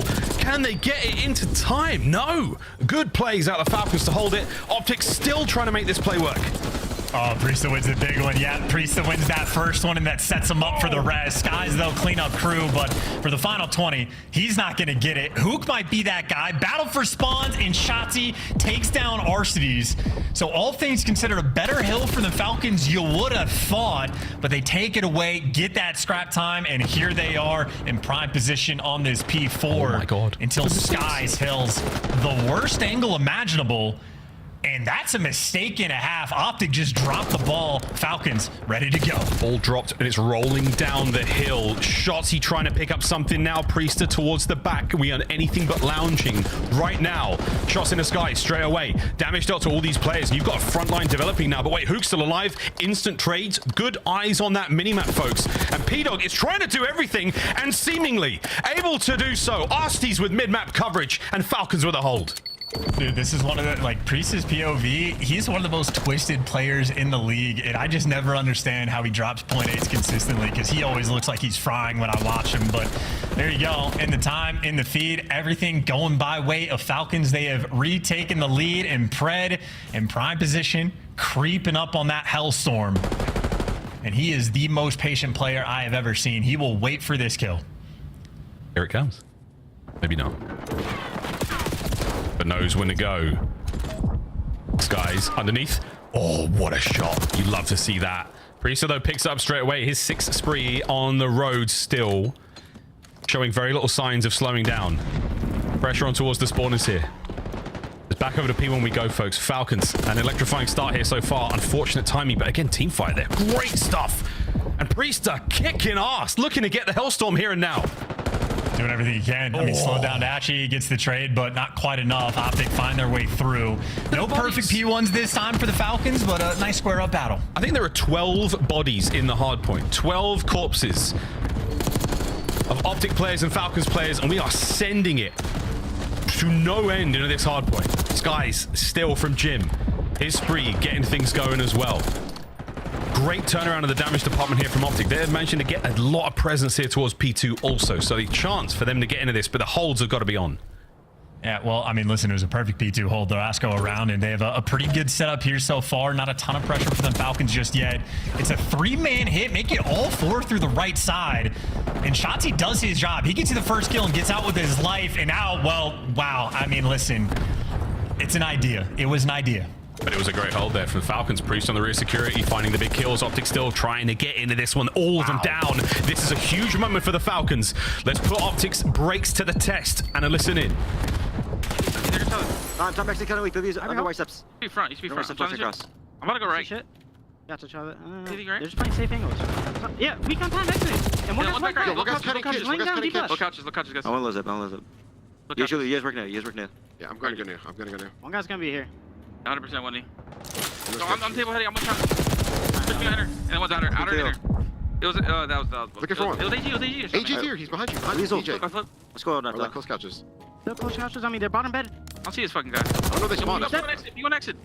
Our side fire. No, he's dead. Yo, and their side fire. You weak. I hit him once. They're fire. Last guy fire. They spawn close. He spawn close. Yeah, they're gonna bank from mid. We should bank from mid. They're gonna aim Two times. There's 3 times.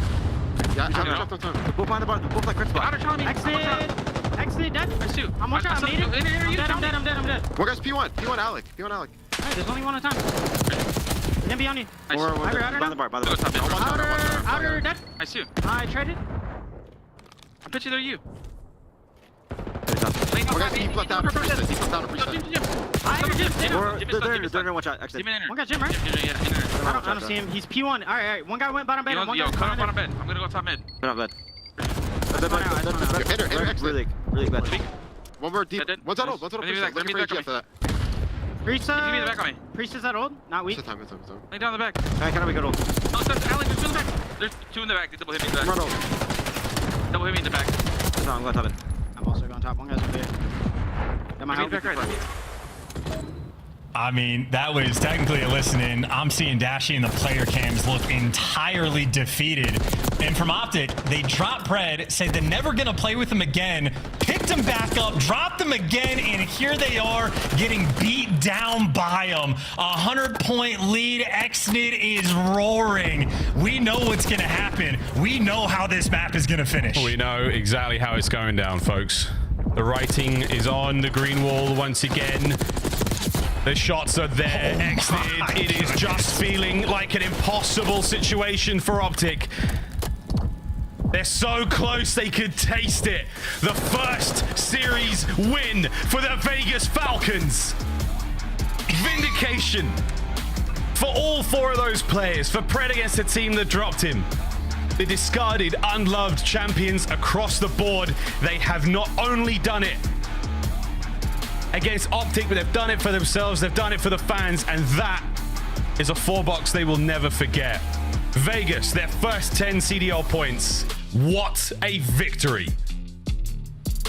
Wow. I mean, Optic looked devastated. Paris Legion, the worst roster of all time from the Vanguard season, now need to be feared. They might end up retaining that spot. Falcons are on the board, and as you say, that 4-box of player cams there, I mean, that's camera number 2 gone from Dashy. And that is not a fun-looking team. Even leaving the lobby from Hook, apologies to Easy Mac on that front, but this Optic camp, this is, I mean, turmoil to the extreme. I don't even want to make jokes about it because that, I mean, they just look devastated. I mean, it's, for me, it's just, the story there really is for the Falcons. It's not only those 4 players who have been, wow, yeah, whoa, out with a whimper.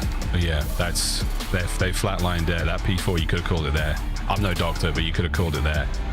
There is a chalk outline of 4 players across the skyline that vaguely resemble that Optic roster. Wow, Falcons put them down, and they put them down hard. Some of the parts that were dropped from Optic have gone on to now find success in their own rights. They're looking a lot happier, but those left behind, they are not enjoying themselves as of this one. Around 11, the only success that Optic really finds in that series. Apart from that, nothing, folks. Falcons win. What a series. Desk? Ali, we saw it coming. I switched last second. I didn't see production change it. I think you're safe. No, they did. I made sure. no. I even tweeted it. Congratulations to the Vegas Falcons. It took you 21 matches, but you got your dub. They get it over Optic Texas, and you know one man in particular is vibing. It's this one, Xnid, not just Pred. Yeah. He has been here since the beginning.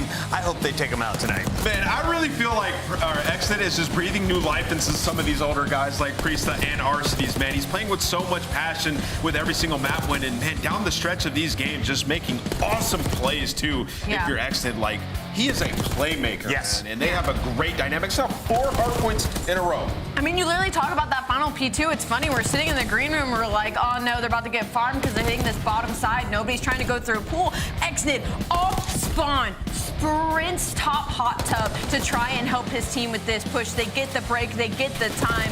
It is just unreal. Can we pause right here? It was 140 to 105. Yes.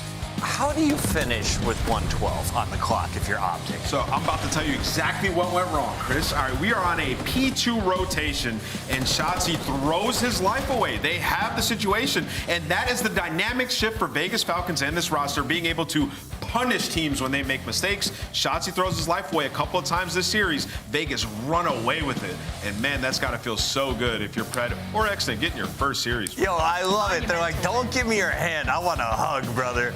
Khaled, the rest of the crew, all celebrating, well-deserved to the Vegas Falcons. Clayster's been telling us behind the scenes, we've been grinding, we've been working, the work's starting to pay off. Absolutely. Is it too late, Ali? I don't want to be that Debbie Downer, but let's set some expectations. I'm a Falcons fan. I now have hope after this win that I can make it to champs. How do I do it realistically? I mean, it just depends kind of where your goalpost is, because if your goalpost is to make it to champs, it is a very grim and almost next to impossible road. If your goalpost is to get some wins under your belt, to kind of build Xnid as a player, maybe set up for next year, find the roster you're going to stick with, things are looking so much better. No, I mean, their champs is going to be EWC, right? Like right here, it's about let's try to make a winner's bracket. And right now, it's still attainable, this split, right? If you can start to string together some dubs, make hardpoint that money mode, I mean, they have a chance. The respawn looks incredible on Vegas. We're not going to get ahead of ourselves, but with plays like this, you have to think anything is possible. It's your scuff play of the game, coming from the one and only man dropped by Optic Texas, found by Clayster, and now wearing a Falcons jersey. I mean, there's just so many storylines throughout the entirety of this matchup, but obviously this was the biggest one. Pred, and this ace is insane. So he gets the first trade on the hook, and then Shotzi, I don't know what Ant was doing, maybe just trying to get a trade, but there's 2 players there. Pred's able to find the second. He peppers a couple shots into that final player. He pushes out Dashy because he knows he's weak, and then he's able to clean up the rest of this round. He's moving. He's moving. He's moving, man. I mean, that gunny is still S tier. Pred winning the SND, and they are going to take care of business against Optic Texas tonight. We're joined right now, though, in our winner's circle. Welcome, Xnid, to the winner's circle on the Call of Duty League. It took you a while, but you're finally here. How does this match win, or I guess, what does it mean to you? First thing, like, hello. How are you doing? That's, I feel like, you know, I feel so better now. This is my first win in the league. We deserve this. Also, I trust my teammates because this I play so good now. That's it. You know, like I feel better now. He's losing his voice. I love it. We're all so happy for you, Xnid. You know, this has been a very long time coming for you, and you know, it feels like every time we watched you play, we got to see your progression as a player. Did you feel that like the win was coming, like with scrims, with this new team? Did it just feel like a build-up that kept accumulating to this moment? You mean with the new team? Yeah. Yeah, like I feel the winning is coming. Also, like we can win the tournament, not also the series. My teammates like look so good. Also, like I around with 4 ring. Also, my coach had 3 ring. You know, like I feel so better. I can improve so fast because the guys, and also like we will improve. We will do everything good, inshallah. Excellent, man. How much fun?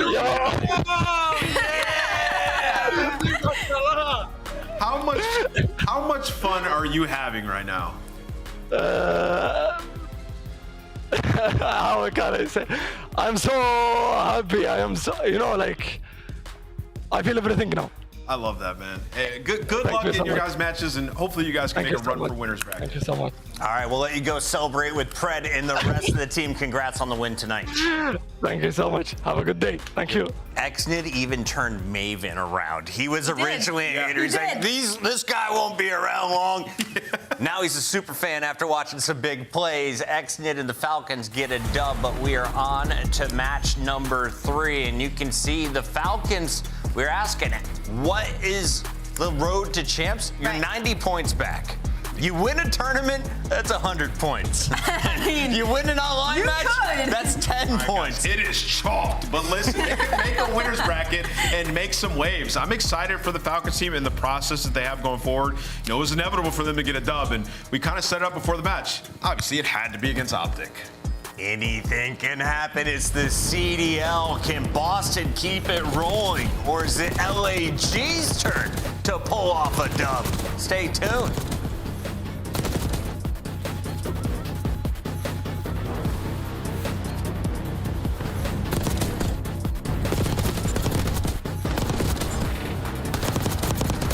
Good job, boys. You guys are slamming. Yeah, yes, sir.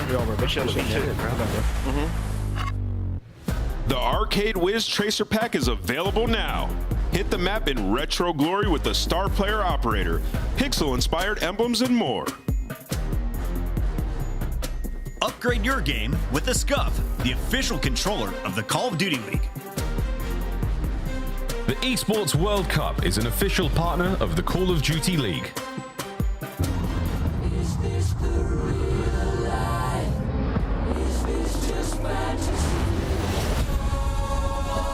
Got you.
Can you even believe this place?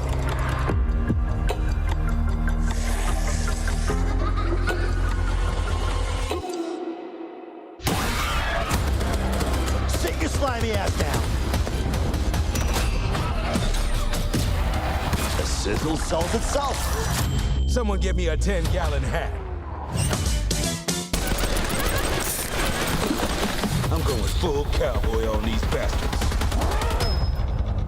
You're not sure you have the right floor?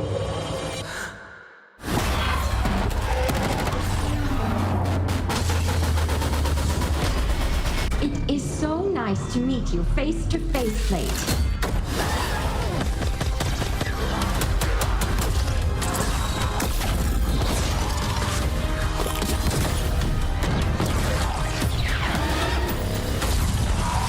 You don't trust me, fine, but you cannot trust her. The 2025 LAG Team Pack is available right now. Each pack includes home and away operators, as well as this weapon camo to assert your royal will in the lobby. Next time you boot up, suit up at the in-game shop.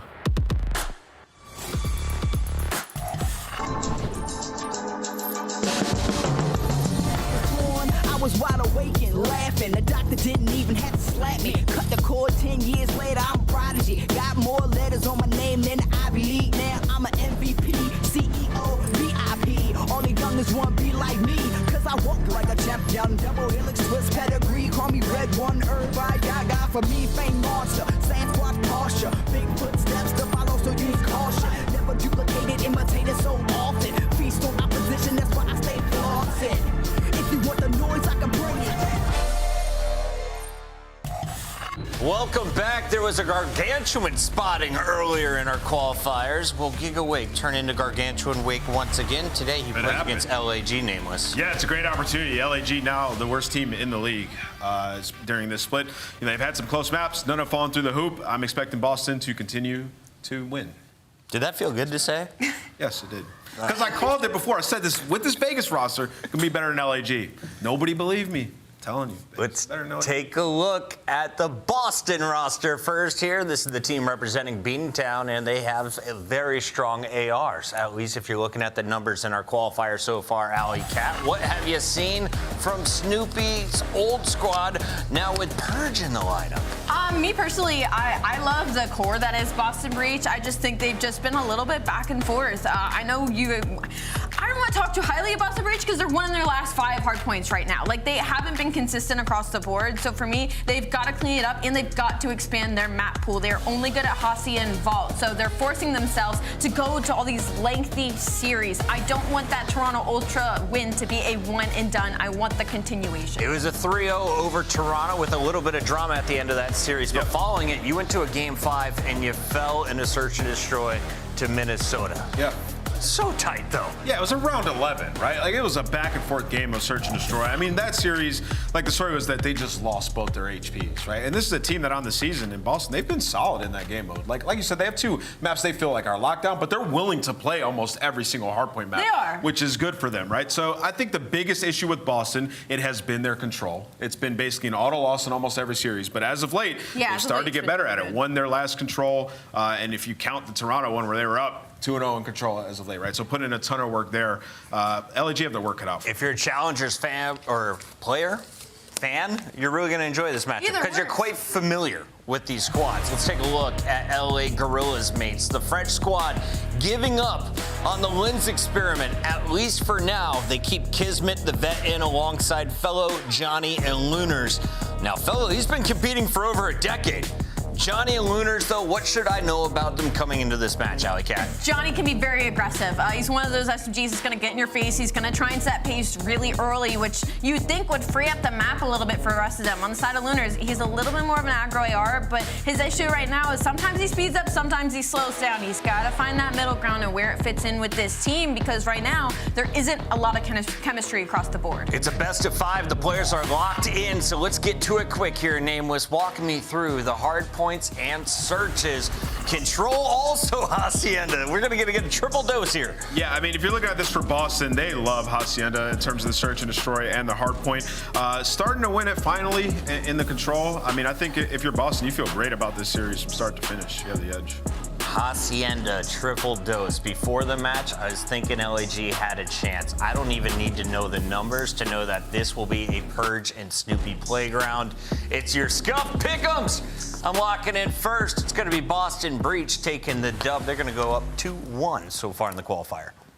It's been a day full of upsets, and I'm not stopping it here. I'm going to go with LA Gorilla Mates. Wow, she's going 3 for 3 potentially. Hey, listen, prove me wrong. I could be wrong. I think this LAG team is buns. I got Boston taking this one. Fans, Boston as well. Al has claimed the 2 upsets. Will it be 3? Maven, do you believe in Kismet's crew? Why the hell not? I like buns. Hun? Yeah, no, me too. Buns are great. Ant was having fun up there. He got to say some things he's really wanted to. He's pouring it out there. Passion from Exnid is leaking into the dude, broadcast. No, honestly, like, it's just like, it's contagious, his happiness. He's so fired up. I love to see it. I mean, I hated that past team because they were so bad and couldn't win a hard point. But like now, to see his excitement, it's awesome. It's all paid off, Joe. It has. Well, maybe it should have happened earlier, but here we are. You know? Won a series. But you live and you learn. Yeah. Or you live and you don't. Boston Breach, LA Gorillas, now ready to do battle. And I mean, for Breach, this is, I mean, it's real important because the fight around top 8 is getting more interesting by the second. I mean, now maybe with the way Optic's been playing, maybe they're in trouble. Who the hell knows? Rocker seems a team poised to make runs. Miami's making runs. I don't know, man. This is like the most interesting bubble conversation we've had in a while. I know we still have 2 majors. We got a ways to go till champs and stuff, but it's fun. I love it. Yeah, well, I think it's just like fun because there's a lot of teams that are, again, steadily improving, right? There's progress being shown. Yeah. Through some roster changes, and that's what makes it entertaining. Now, on top of that, I mean, Boston, the reason why they got 10 more points is from a forfeit. So yeah, like, true. That could come into play at some point. Imagine they'd be at 110. Imagine that screws a team, bro. Like, that'd be wild. Oh, that would be. But they're sitting at 101 because of Ultra. Yep, that would be unbelievable. But all right. Series, you know, to the middle ground. We talked about the Haciendas, and well, Des talked about how good that could be for Breach. But we'll start things off on Vault and see if Snoopy could get to work. You know, for a while I thought he was kind of mimicking Shotzi's gameplay. Now it may be the other way around. Maybe just, well, he gets 3 to start. He gets 3 to start. Nah, he's been terrific, but his movement and his gunny have been terrific this year. Seems like he's really coming together as a player. Granted, his Breach team still work to do. He's finally getting shut down. His SMG duo and Purge also going to get locked up, so some time here to LAG, but with only 10 seconds left, we're going to focus now on the setup towards the P2. That's a big win from Fellow. That's 2 huge ones for him, really, to maybe set up a quick push and break and spawn people out. That's exactly what's going to happen. Well, they have one spawning out and also going to be Snoopy spawning out.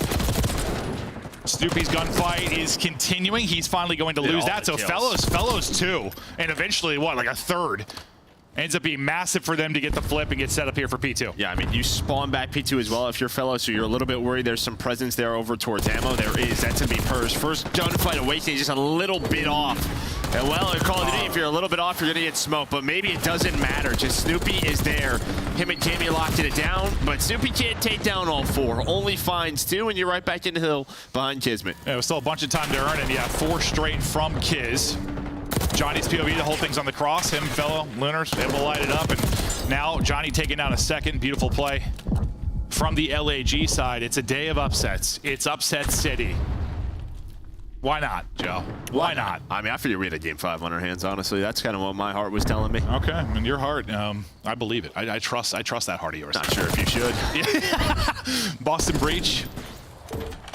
Now, a little setup for their potential run, but speaking of runs, Kismet's still on his as he comes out of the hard point late. He'll be up to 5 straight. He's got a cruise to work with because, I mean, yeah, 5 straight, but he was in the hard point the entire time, getting the objective points as well.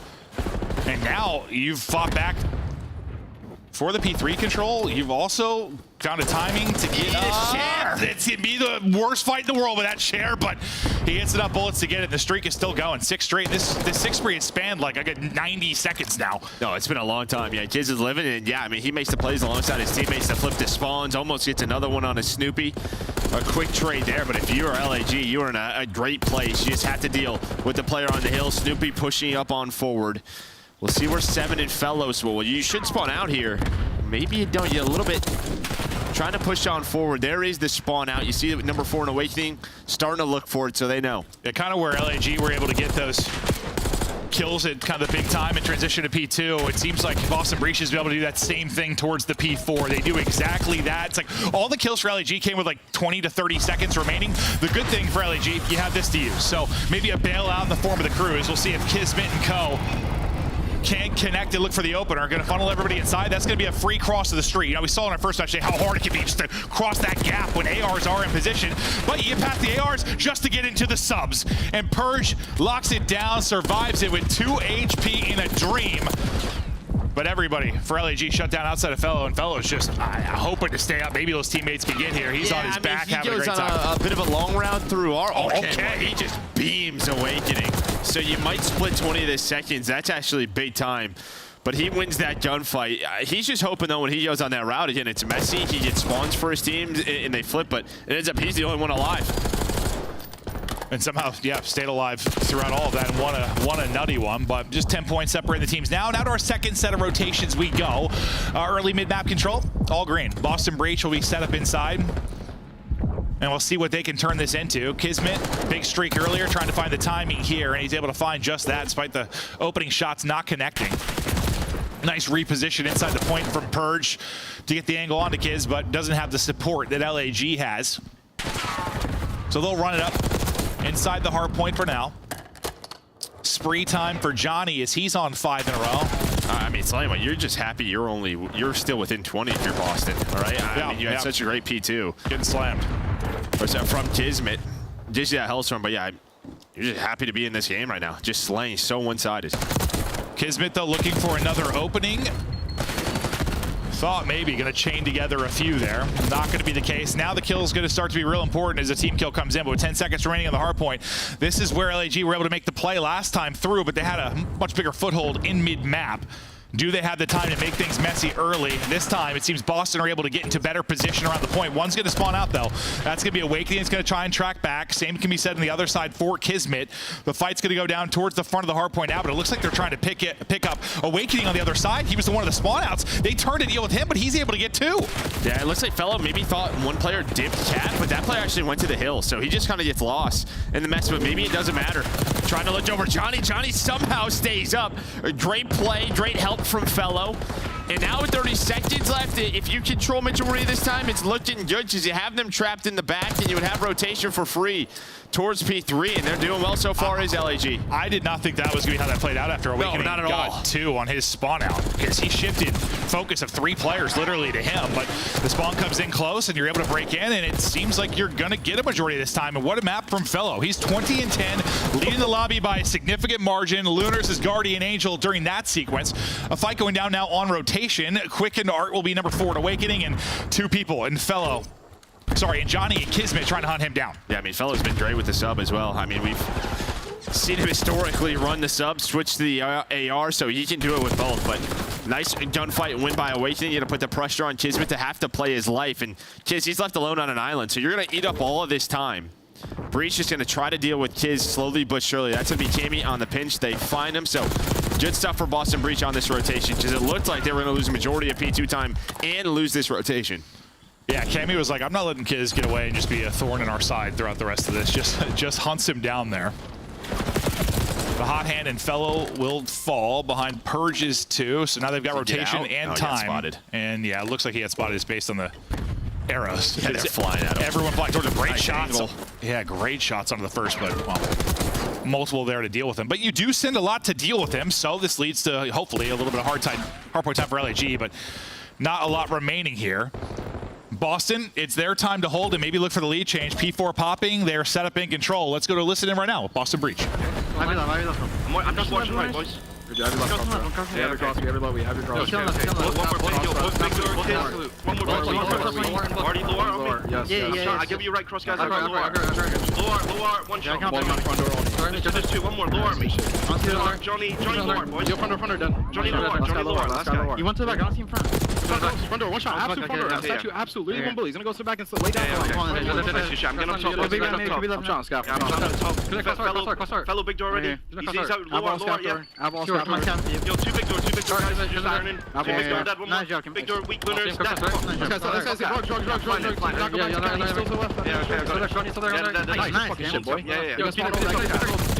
P2 truck, one shot. P3 fell, one shot. And bigger. P2 truck, he's on you, Cam. P2 truck, turn on. P3, boys. Just keep my cap. He's like, turn on. I'm going yeah, front goal. Weak is fucking.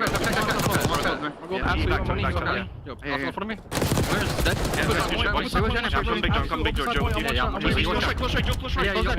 Fuck. Nice good shit. Nice good shit. He gonna come up cat.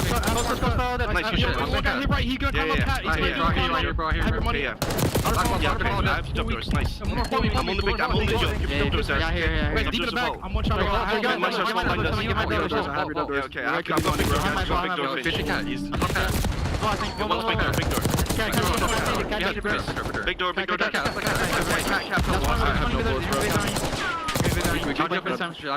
looking at my open. Yeah, I'm blocking boys. Go rope. I'm open. Doors and listen, there's 2 close. He's not pushed out to the right, guys. You ran me money. Yeah, already. Yeah, Johnny on me, one shot. I'm gonna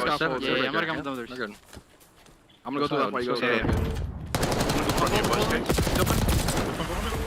We don't spend a ton of time on, but I like to listen to it a lot, whether it was small talk or just I like when people respond, like call something, like I hear you, like yeah, just Cammy, a little back and Cammy, forth. You heard a lot of Cammy, which you love to hear from him. But the one thing that has kept LAG in this game has been P2, and they're right back into it. They find all those kills on rotation again. You saw Breach just so far spun all the way out towards Art, having to work through it. Finally get here with 20 seconds off the hill. Well, Purge kind of sends it before anyone's going to be able to help him there, but he was kind of left out the dry front of the point. Another good hold, though, for LAG so far. They'll clips that 200-point mark, 50 to go for the dub, but with the double, Cammy gets them in. Can they hold? It's really just going to be him inside trying to fight. Able to take down one, keep this kind of messy around the point. Still healthy a little bit of time you can give it these final 15 seconds. Kismet finds an opening, though, and Kismet might just make you pay because you lost the AR fight, outer palms. But you're okay. All right, you stabilize, you get the time, you go back out in front, but LAG make it messy and get set up. Yeah, now it's going to be tough for Boston. How do you get through here? That's going to be the question. You just try to find the majority of this P3 time, put pressure on, force them to push up forward. Purge now, maybe the route man. He's going to find the first.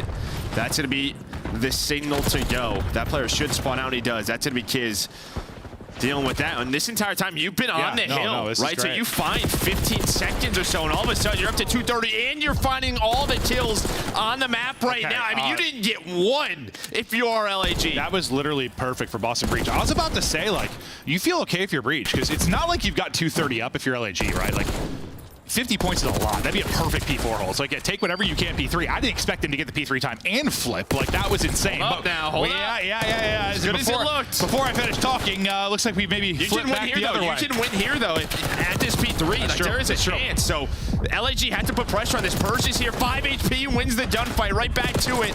Johnny does get taken down, but because of that, you should see the map is all over the place, but it's Boston Breach that should have numbers towards P4. It has to be perfect now from LAG. They've got to hold. They need 41, but are they even have a chance to hold? Because in early is going to be Breach. They'll have the numbers here, and they've got the final ticks. Boston Breach make the plays at 3 to 4. Things collapse in that sequence for LAG. They were in the driver's seat. Well, okay, they were in the perfect position. Like, they had to kind of contest 3 a bit because obviously winnable for Boston Breach and also hold, which is tough to do, but they didn't really put up much of a fight. You lost fights everywhere. Yes. You lost every possible fight there and collapsed late. And it's been a lot of that, regardless of the roster for LAG this year. Just late game collapses. Maybe the story for like Falcons too for a long time. Just like late game collapses, little misplays or big misplays that cost you. I mean, it was 7 to 8 kills, I think, in a row when in the top left there for Boston Breach. And yeah, they just had someone on the hill the entire time. That player was hanging out, but slaying-wise, I mean, it's close. It's pretty much dead even. I think you end up getting outside if you are Boston Breach. Johnny with a great game individually. Fellow right there. It just wouldn't matter. Your P2 holds were solid throughout the map. But where it matters at P4, that was all Breach. And while Purge has 2 minutes and 21 seconds in the hill. I was going to say that. Like, that's great. That's what you want. Purge getting a ton of time in a map like that, and like Awakening was putting in a ton of damage. Like, obviously, in a perfect world, you want like your main AR getting time in the hard point and maybe lower interactions, but that's not the way it always plays out, especially on a map like Vault. And, well, Purge getting done objectively. Awakening the damage dealer, and you go down early in this one. Things looking okay for LAG. Fellow gets out to a really hot start.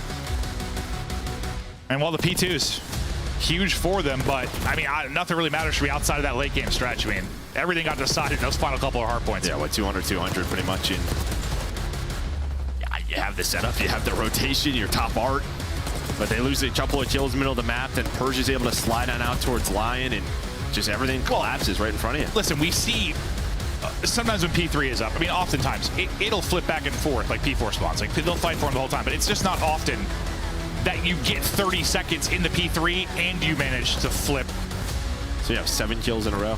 Yeah, and without much of a fight. It just was way too easy. Things absolutely fell apart for LAG, and that's just one, like a moment like that, like it's probably hard to rebound from. It's just like, what just happened? Like, you just feel like you got flashbanged. Hit with a stun. It's not a good time. Struggling. I haven't had that in real life, so I don't know, but I imagine, well, you probably have from the sun reflecting off my bald head. But there's the game flow for the map 1 hardpoint on Vault, and then we head to Hacienda. And you feel good with that win if you're Boston, because these 3, they can be very strong here.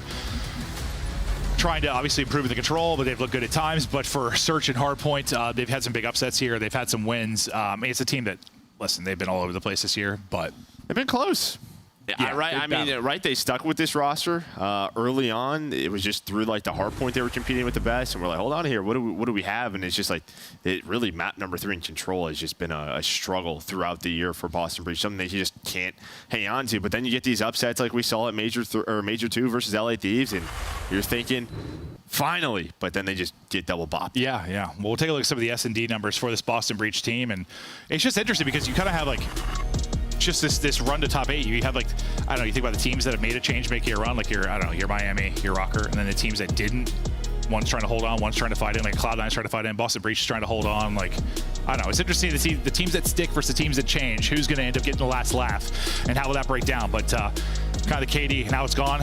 I feel like for Cammy, really ever since like, after Major 1, I feel like Cammy was a different person in Search and Destroy. He remember he had that like goose egg at the LAN. On Red Card, right? Yeah, Major 1 had like the goose egg, and he was really self-critical, and then he came out firing in Search and Destroy. Now I'm sure had the occasional dub, but he has had some monster maps as well, and a big stage 2 for him led to a big stage 3 now in Search and Destroy. Still early though, more matches to play, but we'll see if he can continue that. Johnny, his S&D, a newcomer to LAG. Yeah, I mean, he's put up numbers. The problem is, though, they're 0-2 in Search and Destroy since he's been on the team. So it's like, as good as this looks and as good as he's been individually, it doesn't really matter.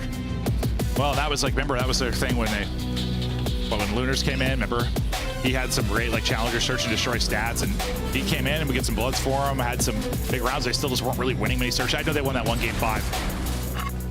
But they've been struggling. They've never really found form there and trying to do it desperately. We'll see if Johnny can be the difference maker or if this is going to be the Cammy Clinic offense for LAG. And early, it looks like Halls pressure. We know, like Boston, we've casted them several times here. They will be very aggressive Halls. They will take so much mid control. Well, look at them. I mean, they're already through. They just run through A, the SMG duo. So you get the info. Now, this is going to be such a fast play. You need to be ready for this. Looks like Lunars looks at it. So he's going to buy some time, but he does get blooded. But there's a skirmish on the other side of the map. Bomb rotating to B. Yeah, no, they're going to hit stuff. They're going to hit it quick on both sides of it. Bomb now getting planted, but you got to be a little bit worried. Now you're by yourself. Nobody's here, and Awaking's going to pick that up. Suddenly it's Kiz by himself. LAG just no plan once that push comes through, and they'll get picked apart. Nice opening round from Boston Breach, and I expect to see more of that. They will, I don't want to say like reckless, but they'll hit stuff without fear, that's for sure. Yeah, I mean, you take chances, really what it is on a that's a good way to play it. Take chances. You 4-stack your bomb site. If they're there, you take the 4-on-4. If they're not, okay, what is going to be sort of our step 2? They could be middle. They could be at the other bomb site. They just sort of flame top halls. The ARs get the info from Plat side. That just gives the heads up, the signal, I suppose, to Snoopy and Purge. Take the short route, cut back, and help us. Round 1 to Breach. We'll see the adjustments maybe LAG make the next time they are on offense. I sure you'll be trying to pick up that faster if a flank does come through, but it's a big round for Purge. He ends up getting 3 and the blood, right?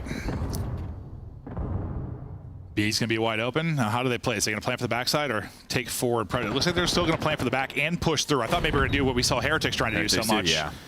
But they're just going to plan on the safe side, but they also get the blood. So Purge, I believe, back-to-back first bloods. He's also 4-0. They're just going to push. Hello. How are you? You can run, but you cannot hide. Oh, he's hiding. Oh, well, Snoopy, I thought nearly was going to get 2 out of that somehow. To a 2v2 we go. Cammy can't trade it out. But yeah, somehow Purge got caught. Okay, you just run into a pre-fire. You're Johnny. That is tough. That is real tough. Wakey's like, I got a kill. He's dead. Great. Wakey maybe in trouble, gets zapped a bit. The help comes in. Well, Wakey doesn't need it. He's able to get 2, but Purge dictating things in the early round. Him and Snoopy dictating the pace and tempo of this one early.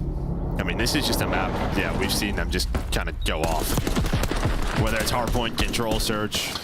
Yeah, no, I've like cast them where they've like played a different search, like I don't know, like a proto or something, and just got like 6-0 bodied, and I'm like, they look lost, and then like we'll get them here. I'm like, oh, they're good. Well, that's typically how it is when you're like middle of the pack or bottom. Like, I don't know, you got some good maps, you got some bad maps. That's just kind of how it plays out. But getting stuff done so far. 2 first bloods for Purge. We'll see if he can get a 3rd one. And well, how do they play it this time? On the defensive side, they're going to hit it again. Or are they? Hold on. I thought they were. But now, yeah, you're set up on this side, so they can't really hit it because Fellow's holding. It looked like they were just itching to go. Purge, I thought, had another first blood, but he's going to lose that one. Fellow will shut him down, so Oh, Snoopy just, he ends up wrapping back. I thought he was going to push up for the trade. Maybe he doesn't want to throw his life away. Had a chance to clean up Fellow. Still do, though. So they just, again, just get active through lobby. Fellow trying to play his life. Has done a great job. He's just going to waste their time. He's a magician, dude. But somehow there's a flank. Cammy gets through and is able to find one. There is just skirmishes all over the map. Cammy gets 2. Okay, all right. Fellow, I thought did enough. Just staying alive that long. I hit the 20 HP. I hit the 2 HP. Kismet, nice recentering there, but the trade is in this time from Snoopy. Johnny all the way back here. Last up. Nice gunfight win. That is disgusting there versus Snoopy. Awakening. Johnny, 20 seconds to go, and Johnny nearly gets laced as he goes to toss the nade. Now, get out of there. You're good. Well, Awakening plays a 50-50. He thinks he's going to wrap back to bomb. This is going to be so close timing-wise. Doesn't matter. Johnny wins it, and we saw the stats coming into it. Great plays. Almost gets caught while throwing the nade. Able to play his life. I was literally going to say before he did, I was like, that's not the guy I do it versus. Like, when Awakening is last alive, well, I think what he's doing is just he doesn't have bomb info on bomb. Yeah. So the nade is to sort of, if I don't see anything rock, I'm going to put it on the bomb, and there is the info. But here's Awakening. Yeah, this wouldn't have mattered, though. He's not getting back to it. Yeah. I mean, he's got like 2 seconds, but still impressive stuff. And I mean, that gunfight went on to Snoopy. Snoopy, like, threw a nice little strafe in there. That was not easy. No. That was a big win from Johnny. That was a tough fight for both players, and Johnny wins it. And well, he's the reason they get the round victory. Fellow, though, the first blood on the purge, kind of give them numbers early. Obviously, well, I mean, honestly, Fellow's the reason they got there. The fact he stayed alive as long as he did, plus the first blood, was terrific. Fellow another first blood, so Purge with 2, Fellow with 2. Purge on the hunt though, and he's in behind enemy lines. It ends up being awkward. I thought he had 2 freebies, but it ends up, he's like chest bumping backs and sliding between 2, and it gets a little bit chaotic. But now, a 1 versus 1. Awakening couldn't come away with the last one. Much different position this time around. I thought he got caught, but then we swap, and he's just sliding down the stairs, bumming the dirt, gunning. I mean, he's just got... His boots are lubed up, bro. He slides all the way down that staircase. That looked insane. It got the WD-40 on it. All right, well, tough position. The last 1v1 couldn't do it. This one wins the crazy gunfight. It's so tough for Lunars. Like he just keeps going. The slide continues. You just don't think it's gonna happen. That looked like a sick joke. You're like, I need rotational aim assist to max. I need to 2x speed that. 3-1 now in Awakening. On 3 straight. She gets 3 in the round. Lunars reading it, holding it. Purge. How does Purge almost win that? Lunars just misses some shot. What the hell was that? That looked like the freest kill. Yeah, it was a good read. I was literally about to say good read with his timings, and then it was. Yeah. Yeah, no, you can read, but sometimes you have to shoot. Yeah. Good read, just not processing it and put down. I mean, Fellow just got the worst timing ever because 2 players just full flame through. They're already on the bomb. You're going to have to peek this and you just get cooked.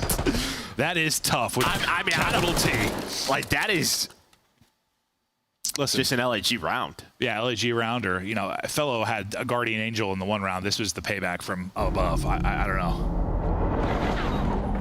That's an LAG round. Yeah, that's one way to put it. We can't say it's a Vegas round anymore, They're winning. And 1-1. Not winning Search. No, it's true. I don't know. Well, I don't know. They were before. I'm just saying, all our roasts that we had for Vegas Falcons, I'm now just going to shift right to LAG. Nah, I can't do that. Can't do that? Okay. But Taga's our guy. That's true. I do love Gotaga. Yeah, we can't do that. That's a good point. I love all the French fans in France, and I like Paris and the Tower and stuff. You're a big fan of the Eiffel Tower. Yeah, big fan of the Eiffel Tower. Bomb site wide open. ISO guy will beat Purge. When does he get there? Or will he be needed? 5 straight for Awakening. It's a gargantuan takeover. 5 straight. I think I'm watching Nameless levitate here in the studio. But they're going to wrap it back with numbers. And then Purge, well, here he comes. Eventually he was going to get involved in the process, and he's going to take down another. LAG getting picked apart. Fellow and Lunars last up. 1 down. Last up is Lunars. Gets a little revenge on the Purge. Best of luck. I say that was a winnable fight for him, but able to connect on the head. And Boston Breach, another round. Yeah, you're just seeing sort of the team cohesive. This is the advantage into keeping your team together for an entire year, right? Where you're just, the teams that are going through changes or struggling in game modes like Search and Destroy, when it's messy, you're going to be a step ahead. And any time these skirmishes happen, the Breach are coming out on top. Yeah, but we've seen this before. We've done this. And that has exactly been the case. Boston Breach looking to run away with this. After a bit of a comeback win in the map 1, it is not going to come back here. It has been dominant. 5-1, 7-1 for Giga. Purge has been the early round Reaper with, I think, 3 first bloods to his name, if not more.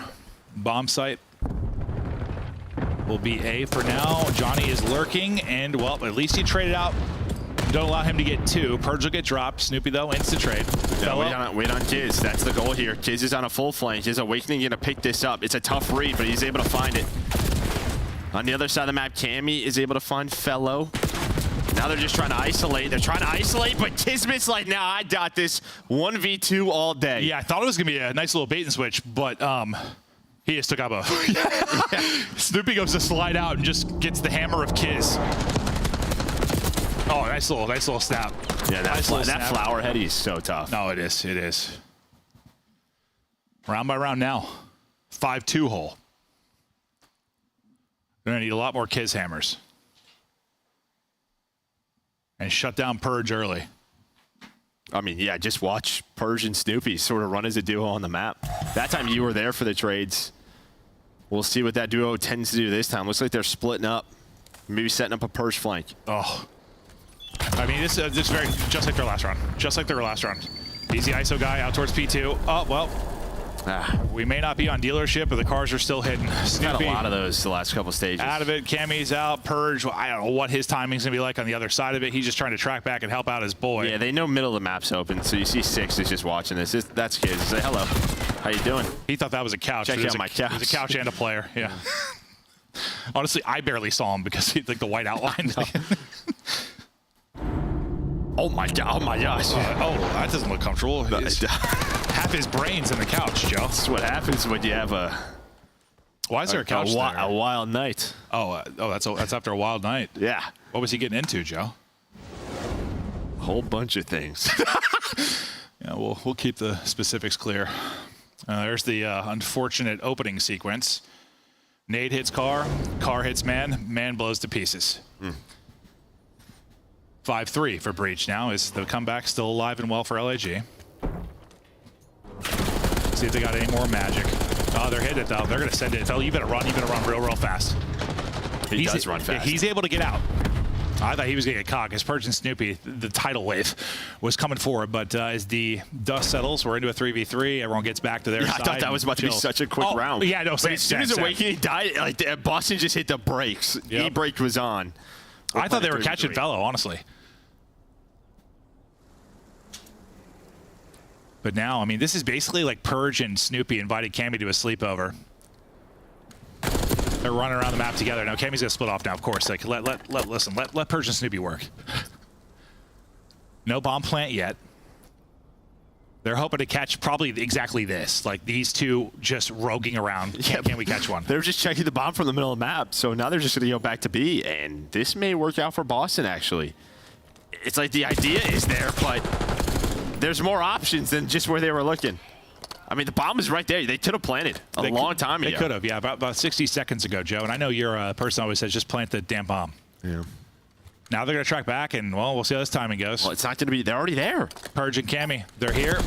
Maybe it will work out. It works out. I have no idea. Yeah, all right. 3 rounds in a row. Let's go. You see Purge's face is like, bro, what the hell was that round? That's what I'm saying. He's like, are they going to plant the bomb? Like, I'm doing laps. Cardio is done for the day. 10,000 steps in on Hacienda. Yeah, no, like, literally. Guy ran 5 kilometers. Just hoping they're going to plant the bomb. But now this Breach 5-1 advantage they once enjoyed, that's long gone. Maybe starting to sweat a little bit. Offense back to Breach. And they are just hitting it. Right out halls, wanting to square up, but the square up's not going to be there. Uh-oh. Kiz is in his spot again. He likes that spot. He sure does. All right. So they use the car, but Johnny gets here. Oh. But Cammy might check this. He's a fisherman, you know. True. Johnny, what's the timing going to be? What's the opening going to be? Well, the opening is wide open. Snoopy is gone. He's going to find more, and he doesn't. This is going to allow Cammy to get one. Purge is on the flank, though, and now you're going to turn around because the entire team is dead. All right. Wow. 4 straight. 5-5 to around 11. Johnny gets tucked away seaside, and Cammy the fisherman can't find him. Was on a net. Uh-oh. And this is just one of those, I mean, even if you lose this, I still think I favor breach in the series, but I don't know. You might mentally get checked out. Maybe it's a good thing you are maybe just some confidence for this side of LAG. True. Maybe you're glad you stuck together as a team that's grinded out and seen everything after if you do lose this, because that is going to be a tough pill to swallow, but we'll see. Does Snoopy and Purge hit the brakes? Are they still hitting it here in round 11? Gong is in. Round is started. LAG, offense for them, and Johnny, 9 and 5, 4 straight. You saw his S&D stack up before getting this, like a little over a 1-2. He's been prolific for them, and he's looking to be prolific here. Kismet, Pops gets the kill, it gets out. It is beautiful there as he grapples up. Well, now he's on a flank. He's on a flank on the SMGs. Purge and Snoopy are together. Now they're going to try to hunt him, and Kismet's gone. And now look at this fellow just setting up for, okay, well, I thought Cammy was going to go on through, but he's just going to play his life. Now the other two are trying to hunt Kiz. But Kiz is all the way in the spawn. Now, did he see that? No, I don't think Snoopy did. Not yet. All right, Kiz gets info 1-1. Calls out to his teammates, and they can just ISO. They should just ISO him. No, unless Snoopy catches him. I was about to say, Purge is going to drop, so that's, best case at least. LAG looking for 5 straight. Cammy's got one right above him. Bomb planted. He's going to catch him. Fellow's going to drop. 2 versus 2 now. And Snoopy just runs away because they're trying to hunt him. And Lunar's, he's away from his teammate, but he wins the one-on-one. Cammy just centered horribly, just off to the right. Can't hit the shots. All on Snoopy now to make the play. Just under 30 seconds to go. This is a 5-1 comeback. It's looking that way. There's just so little time, and they're both split. Like, how's he going to hunt down both players? That's one way. Okay, wins one. 16 seconds now to go. Thinking the chow's going to come, but it doesn't. Lunars is just holding, and Snoopy's just guessing. No time to do this. Just no time. Doesn't think Lunars is on that side, and he is. 5 straight rounds, the 5-1 comeback. Woo! Didn't see that one coming from LAG. And well, listen, we were gassing Boston Breach and talking about search and destroy and how you have the advantage sticking together and all these skirmishes, blah, blah, blah. Well, screw all that. 5 straight for LAG. Some of those rounds were insane, too. Okay. Well, it's just his bench. I think his bench just... The bench, like, dude, his opening centering, I think it's missed. Well, and I think if Snoopy's there, like, they have a 2-on-1, right? Like, Lunars is thinking his teammate's with him, but he's really not. Yeah. It's an isolated gunfight. It just goes his way. So he's the hero in the play. He is the hero. And now LAG, well, Dream's still alive within the series. You go down 0-2 with a couple more Haciendas to come. You're probably in for a world of hurt. But now, squared up 1-1. We'll take a look at the stats and how it broke down. Purge, he started really hot, had 3 first bloods. That kind of slows down. Fellow, only 6 kills in it, but half of those are openers for him as well. But Johnny, puts up like 1,200 damage, 9 and 6. He's been like a solid 1.2 for them this stage throughout their couple of search and destroys. But well, listen, you came back. You were down 1-5. You brought it back. It's just they limited the SMG duo. Like, you just kind of stopped if you were Purge and Snoopy. And there were a couple of rounds where I think if they go and commit, like, they may find an extra kill, but they kind of stopped. Like, you could tell. Once the comeback started, they got a little nervous. No, and that's why I said it, like, for the round 11 kind of, because, like, I just feel like that. Listen, people, they got big old ones, in a round 3. I don't know. In a round 11, in a round 11, that might not be the case. Yeah, I'm not sure how that is at all. Sorry to hear that, Joe. Happens. Hi, Desk. I don't know what he's talking about either. No idea. Let's jump into what we just witnessed. It was a ridiculous fold if you're a Boston fan. 5-1. We're going to finish it, right? We just need one more round, right? Yeah. Nameless. You said Gigawake was in Omega Wake form. Yeah. He disappeared, bro. Yeah, I mean, LAG, you know, I was questioning the way that the adjustments that they were even making in this game because some of the rounds are so weird, but afterwards, thinking about it, it's actually awesome, right? You just completely slow the game down. You know that Purge and Snoopy have just been together roaming the entire time, and you saw them, like, even on their offensive round, like, let's just play slow, let them run into us. When we get a kill, we'll end up winning. Because in a lot of those situations, like, either you force a bomb plant if you're LAG, you lose the trade battle and get retaken, right? So for them just starting to slow it down and get lost, play these off angles if you're Johnny or Kismet, ended up working out. A very bizarre search and destroy, but honestly, playing to your opposition. Ali, somebody said drop Kismet already. I feel like he showed his worth in that search and destroy. And in the later half, absolutely. You know, you're going back to the 5th man in the RCXD, and you're kind of kicking your feet if you're Boston Breach, because that could have been a round win. That could have been the game map number 2. But shout out to LAG, man. Shout out to Johnny. A couple of routes that really panned out for them, and Kismet in that last round. I was looking at Ant, and I was like, what is that, cramp on the map? Because he went all the way to the backside. Now, it doesn't end up panning out for him, but it pans out for Lunars to close out 3 in that round because they are so busy trying to figure out where Kismet was. They started to focus Wake top mid. There were like 2 or 3 rounds then there where it was like, even if Wake got a kill, like we're instantly trading him out, and then we know the SMGs are going to be roaming together, and they just don't have any information on mid at that point. So honestly, well done by LAG. Weird one, but they got it done. Going back to the original vault, let's take a look at some of the best moments here. Fellow was fried. The man was double positive at 20 and 10 throughout the first 2 rotations. After that, we see Boston start to take over the game. How'd they get it done? The big picture is Boston just did way better in the P3s and the P4s over LAG, and that's just kind of how Vault plays out, is they're going to end near that P3, P4, and they got that early setup, but the breaks just weren't coming through from the side of LAG. Well, you're seeing it like right here. This was a really weird situation. Like LAG were in time, and what happened is they just give up open. Like they all play from hallway side, and you see like Boston are able to just get through open, find the kills, and then eventually break into this hill as well. So just down the stretch, LAG making some mistakes where we've seen a couple of hard points now, thinking back to like the Carolina Protocol, where it's at the very end, they just throw it away.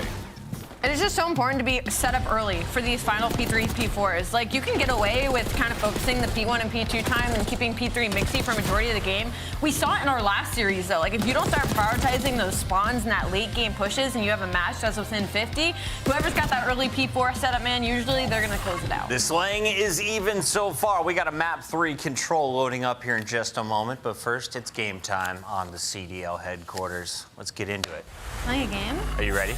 It's Allie's favorite, it's Hidden Heroes! All right! We have 3 facts from 4 silhouettes. Now, I will give you a hint. 2 of these players are wild cards. 2 of them are currently involved in this matchup. All of them are tactical pickups in the 2025 season. Allie, I bought you time. Go. I'm going first. Top right is Fellow. My bad. I Darcy! I saw 26 and I was like, it's gonna be an older set. Whoa. Top left is no, it's too young. I said it's Wait, so can you young. guys make it Age 24. KD on the season is a 1.12. It's Johnny. Debuted in split 3. This is Johnny. Show me Johnny, top left. Super. The great Maeve. The great Maeve knows I don't know how ball. old he is. All right. All right, Allie, going back to you. Now, one of these 2 players is on Boston. The other of these 2 players is on LAG. I just made it way easier. Go. One of the other 2 players on LAG stage 2, age 21. Wait, is that Lunar's bottom left? No, because he came in split 2. Bottom right is Lunars. Bottom right has to be Lunars. No, he said one's from. All right, well. You guys are horrible! Hey, listen, I was not given accurate facts. I do not take any of the blame. Allie, you are awful at this game. Name was your worst. Maven is fantastic, and that's the one who will be bringing you the play-by-play for Game 3. I've yet to get one wrong since I started that game. I mean, they did. Oh, I did yell beans the one time.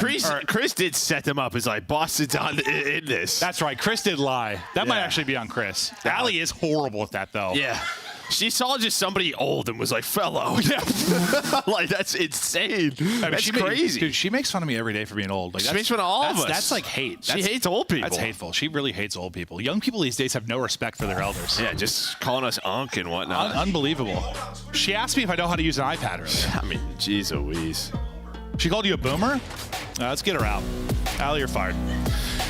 Control stage 3. Now let's look for the teams. 2-0 for Boston. LAG all squared at 1-1. LAG, though, will that be their bonding moment? Will that be the team that makes them a cohesive unit? That 1-5 comeback. We'll remember the day. Mark it in your calendars for all of France. The day that LAG became a squad. I think maybe. Could be right. No, might be right. I don't know. Probably not. I'm selling the dream, bro.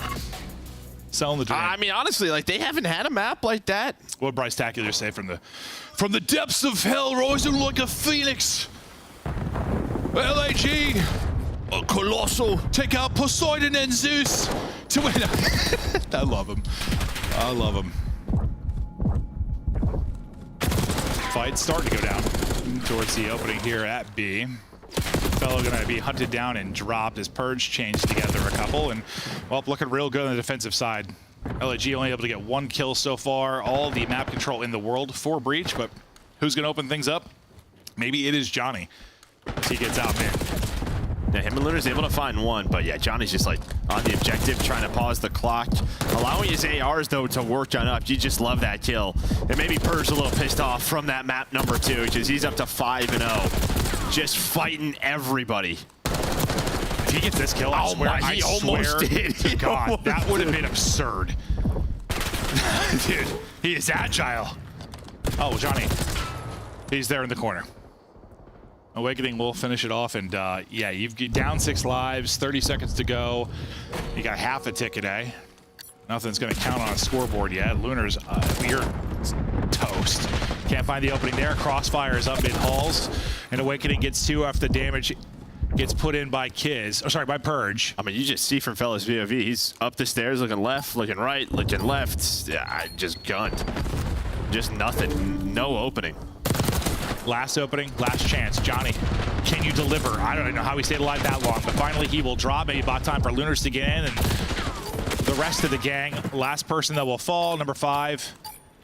And number 6, no chance to get towards the objective. So no tick for LAG, and well, I was hoping maybe do something, a miracle after that map too. But I mean, it's an offense. Yeah, no, it's an offense. You're right. You're right. And I mean, sometimes on Hacienda, you just get put into the mixer, especially when Awakening starts off 7-1. I mean, Purge start off 5-0. You just have the SMGs in your top halls, run at your lobby door, and that's where this map is at its hardest. There's just no opening. Yeah, no, that was Awakening Purge dominating, doing it in two very different ways on the map. So good hold for Breach. Now let's see if LAG can replicate that, because yeah, that's just tough when you have an offense without a single tick. Your chance to actually get around 5 defense kind of goes out the window unless you can match that, which is hard to do. Let's see if they can do it.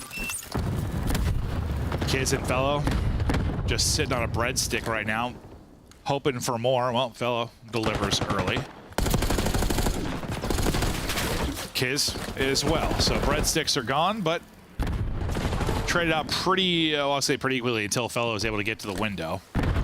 Waking still got this streak. I mean, he's pretty close to the cruise. Just another kill or 2. There's one more. Oh, yeah, needs one more. Oh, reload, and maybe a cruise will come to the... well, or you just need a shot through a wall. Yep. Not going to happen for him there, and Purge might get caught as well. So this is what you want if you're LAG, right? I mean, you have not been able to touch the objective. You did for a little bit over towards B, but dealt with it quickly. Winning some big gunfights. Finally, Snoopy's going to get out. Cammy's going to stop the point and distract over towards this A side as he wants to work B. I mean, you've done much better like in the lives column of your Breach. You've traded more effectively and all, but it's not led to actually any openings towards the objective. You've not been able to get bodies on the point. This may be your best chance to do so, as you took a lot of fights towards office, till mid, out towards Rock, and kind of opened things up on this side of it. Snoopy trying to get here. There's a bit of progress, so already a tick advantage. See if they can get the extension, though. The contest will be deleted. Good chance here. Trophies are down. And yeah, you're able to bait the plat player to get up on that lip, and allows Cammy to get the angle, and there is your extension. Wait, Kiz is going to go for this. Yeah, I was going to say, one player started to cheat on up. That was Awakening before the point was done. There was a chance where Awakening somehow stops that, but... Or Kiz? Or sorry, yeah, Kiz stops that. But B is done, and yeah. Nice little setup there for Boston. Now you have the tick advantage. This round not done yet.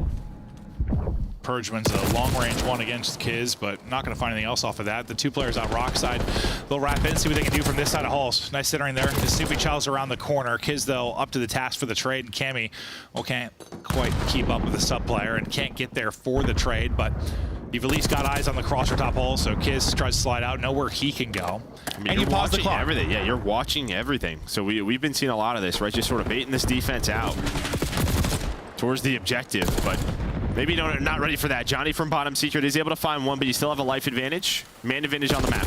Yeah, that's a nice win from Cammy, but yeah, you can watch a lot. You can't really watch everything. No, it can be tough on Hacienda. There are a lot of routes and angles you can take with enough time to do so. But great life from Johnny. He's in and out multiple times, and he's up now to a 5 spree.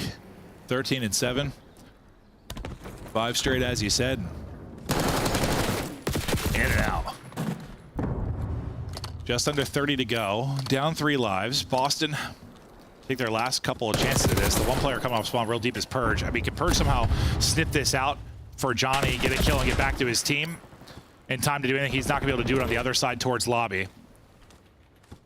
Snoopy is hoping to get a kill before he tries to get on the point, but eventually he's just going to have to hop onto this. Now, how long can he finesse? The troops are trying to rally back in from lobby now. Finesses, but you can't finesse long. You got to get onto the point. Teammate tries to do it. It's Purge, can't stay up long. So, all right. LAG able to close it out, but what, you got 4 ticks? Yeah, 4. Okay. Very close to the 5th. I think that's what they were trying to go in for. You saw Jamie just like last second jump on it. Maybe they just kind of forget about him, fight around it. Maybe it's number 5, but it doesn't happen.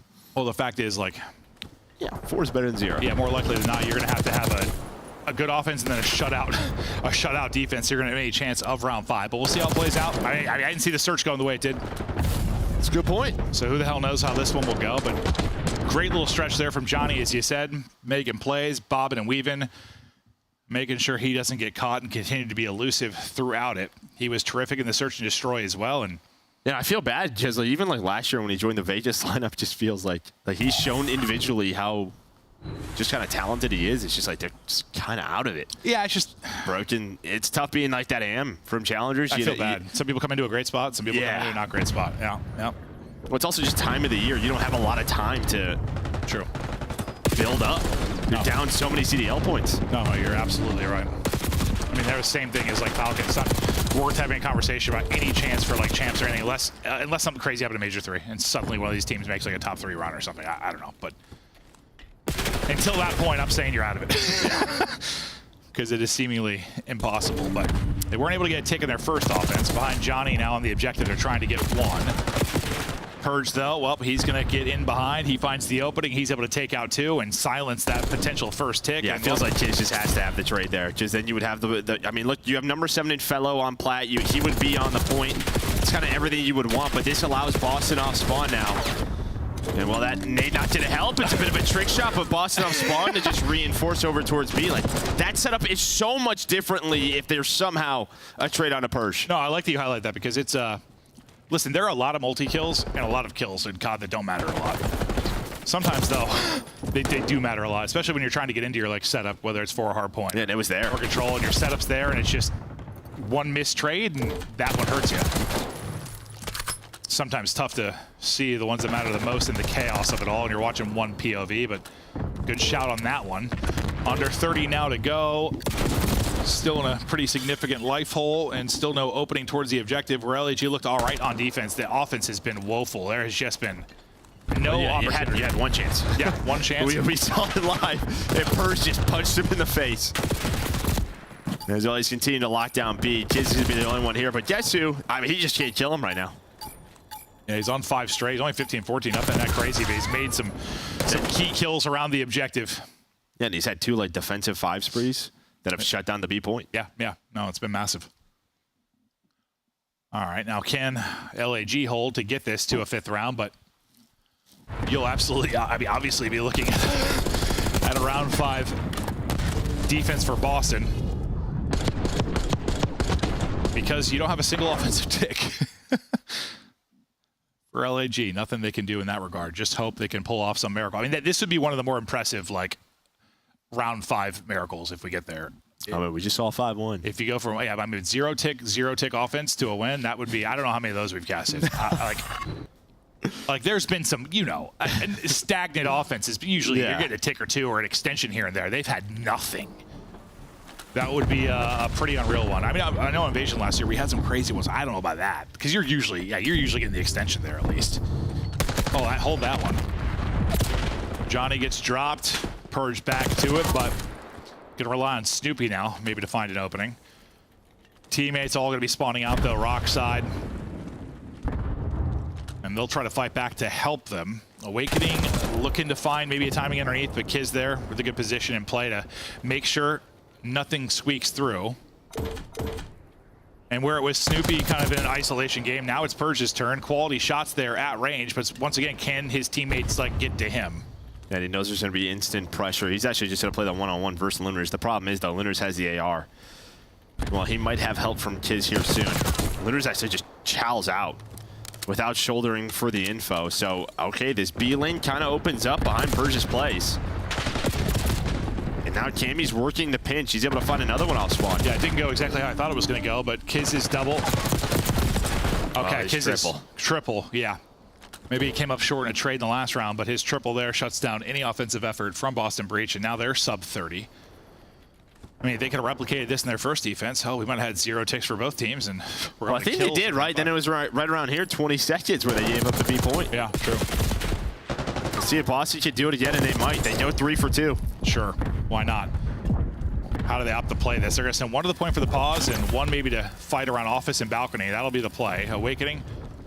Johnny trying to not overchow. Wants to wait for the help is back in. Snoopy's trying to hop out the map, but doesn't quite have the vertical for it. Awakening then next up to swing, and they're lining up. Everybody's here. You've got everybody forward. You're looking towards the extension. Second tick done. 10 seconds on the clock, but looking like you're going to have an extra minute. It is deja vu. Oh, they're going to go for it again. Yeah, very similar. Last time it was just like Kiz. I think they went for it, but you send a couple more bodies at it, hoping to seal the deal. Not able to do it, though. Still winnable. For Boston, well, just got a little bit harder. Yeah, just a little bit. A little bit harder. As 3 go down. Kiz with the multi again. Yeah, plus you have 2 in your base. Yep. And the fact that it took, like, you got it with the final 10 seconds, you had a minute to work with. Like, you don't have time to be battling out of spawn for very long. And your one front man in Cammy just lost a gunfight to Fellow. So maybe if, like, there was someone who could just cause a distraction, help you get out of this trap. And now we talked about it. I mean, offense has not been great for LAG. I don't know if that's how I'd word it. Okay, LAG's offense has been horrific. Yes. Is that better? Yeah, I think so. With 0 ticks, I think that's safe to say. But it's around 5. Or you can say Boston's defense has been terrific. I don't know. Not great just wasn't enough for me, so I appreciate you ribboning that. Only 5 lives for Breach. Make it no respawns. This would be insane. I don't think this is going to be possible, but who the hell knows? We've maybe seen stranger things, but now no respawns left. Purge and Snoopy, maybe a dynamic duo, but not quite that dynamic. Round 5 upcoming. LAG have battled through their defenses to get it to round 5, but now they need to pray to all the gods. Fellow is speaking. He is preaching right now. All the gods of France. Please, almighty Gotaga. Mbappe.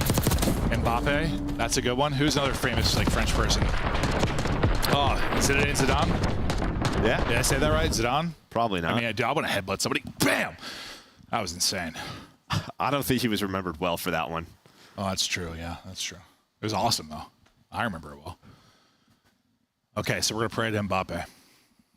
Dear Mbappe, on this day, what's the date today? Saturday, April 12th. 12th.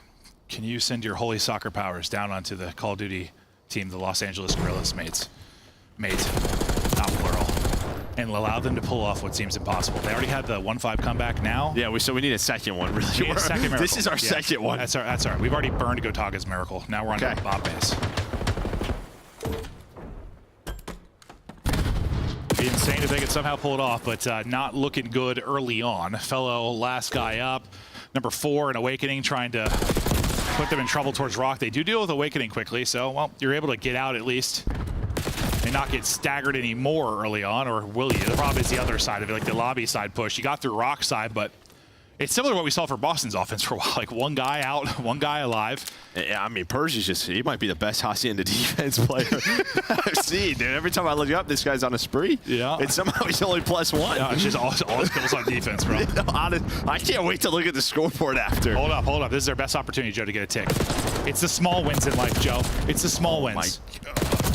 Come on now. I mean, Lunars has to get that kill, right? Yeah. Okay, well. All right, we don't have a tick yet. Mbappe might be busy. He might not be listening. That's true. He might not have answered the call. That's tough. Under 30 to go. Still not a single tick. Can they just get one tick? I'll take one tick at this point. Can we just? Okay, here we go. It's so close. Here we go. This is it. Yeah! He's got it. Yes! Wait, we have help! Hold up a second! Hold on! Oh, if you got that kill to Snoopy, things get real nasty. But you lose plat control. It's Purge. He's the best defensive player in the world. They trade him out this time, where they have failed to do so. Hold on. Tucked away in a corner, and the miracle is still alive. You just have to speak it. Come on, dear Lord Mbappe. Oh, how does Awaken get another one? Oh, they're still on, though. Clock is paused. We're on all over the place. We got ticked on at A, too. Oh, my, we got ticks on at both places, Joe. 14 v 19. All of France. Fella's got to find something here. Hanging in the balance. Fellow! Oh, God, he doesn't find anything, but Kismet gets there in time. Can we get the extension? No, I don't know. Kismet, a lot to do and not able to do it. Johnny, oh God, damage into both, but not able to finish either of them. Lunars, though, able to hop out and get onto the point over at A. You have to believe. Come on. I'm believing it's still possible. Oh, get onto the point. Somebody got to win all these gunfights. They don't win any of them, though. 5 seconds remaining. Nobody is close, and the Mbappe dream seems to be dead. You know, at least they got a tick. They got multiple. They got multiple ticks. Multiple ticks. It's the little things in life. It's about improvements. It is, Joe. It is, and maybe it's it wasn't Mbappe. Maybe it's Fellows' speech before that. Maybe we'll give credit to Fellow. He probably gave a riveting. I want to see a score. I want to see how many defensive kills Purge had. Yeah, no, it had to be a lot. I'm gonna go 21 and 26. What are your thoughts? 21 of his 26? Yes, that's what I'm gonna go. Bro, that seems insane. Okay, I'm gonna go 21. I'm gonna trust you. You're a wizard, man. I mean, they had 3 defenses. That's true. No, it felt that way. How many was it? 19. 19. You were real close. 19, though. He had a ton. Led the lobby in that category. I mean, yeah, he was definitely their defensive playmaker, and it came down to that. Nothing else. There's not really much popping off the page. I mean, Johnny had another great game. Like, he is playing exceptionally well. Yeah. They're just not finding success. No, I'm just curious if he's one of those players that I hope eventually gets a good chance on, like, a solid team. Or just from the start of the year. Yeah. Not jumping into this, like, a last hope situation. Where you've got 30 CDL points. As we're in the Major 3 qualifier. Not ideal, but we'll take a look at some of the highlights. There weren't actually many of them. Because this was just one of those, like, listen, there are a lot of controls that are a blast, and they are crazy. This was not one of those controls. No, and I think when you get 2 control teams at this level, you just kind of see the advantage of defense. It sticks out a lot more. Yes. No, when it's top teams are very good at playing their lives and making plays on offense. Yes, when I feel like when it's 2 bad control teams, it is, yes, all defense pretty much all the time. That is what you saw there. The fact is, Boston, after throwing away, I mean, they're thinking we should have 3-0 this one. You're up 5-1 in the search and let that slip away. Now get advantage again. Snoopy just swan diving. This is when he didn't have the vertical to quite get over that. That was tough to watch. Purge so good on the defensive side. And yeah, I mean, there was like a little, I started to believe. I don't even know if there was a chance. It was this 2-piece. I mean, they were both weak. They weren't even looking at him. I wondered how he got the second. Okay, so he was just laying probably the other way weak. I was just looking. I was staring at the mini map at the time. I'm like, is this going to get traded? Is he going to get traded? Is he going to get traded? And then he gets a second kill. All right, so we stay out of Hacienda.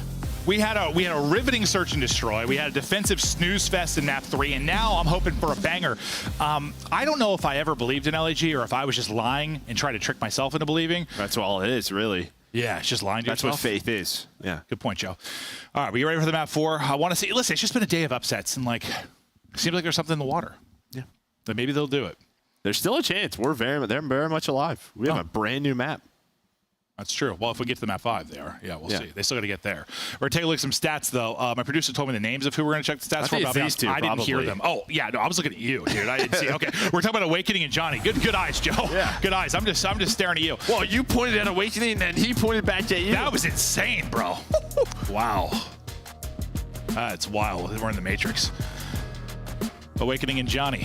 This is map 1 of the series. Johnny he's had a hell of a series, honestly. Giancarlos Carrasco. That is a dope name. That is. I'm not gonna try to say it. But Johnny, what? You saw his map 1 there. He had like 9 or 10 in the search. He was solid.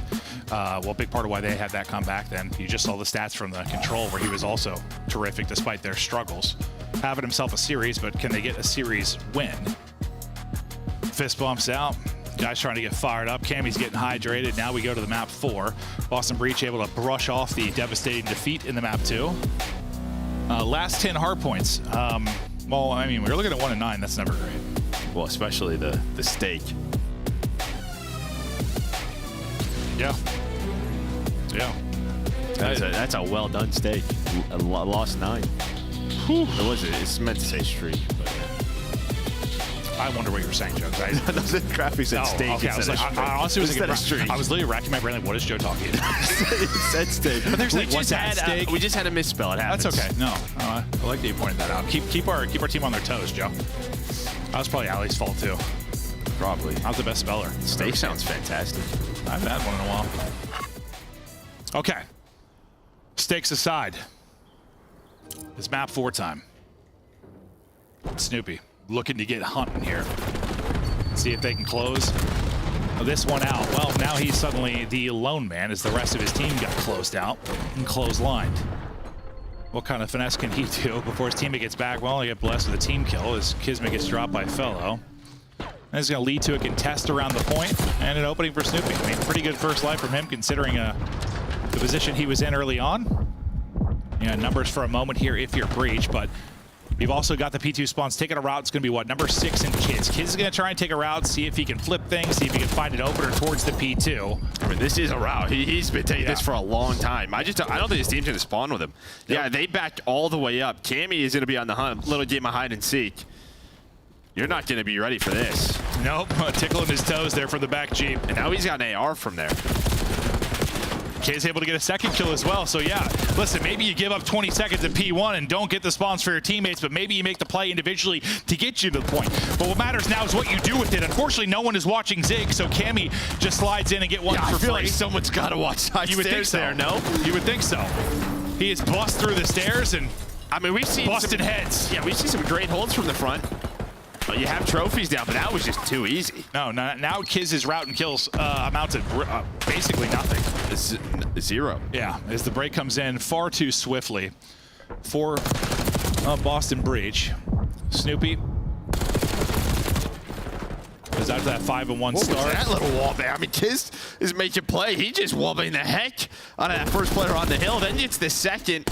And well, I mean, at the end of the day, I think you're going to somewhat split this time. Yeah. You're going to have the rotation for P3. Oh, it ends up being better than I thought, especially because, yeah, you get the time, but yeah, you have 2 people on rotation, so you kind of did it with a little 2-man game there for a while, so shout out to Kiz. Lunar's still looking for his first, and well, with him at 0-5, you probably feel pretty good to be down just 20 for now, and to have hard point control here. But the first pick is going to come in to be Cammy. He was the one that kind of led the way on the opening break into the P2. Cammy's going to get one to open things up and maybe set up his teammates to get in again, and it is just a Purge montage. As Purge gets 3, Boston Breach break, and they break 2 quickly again.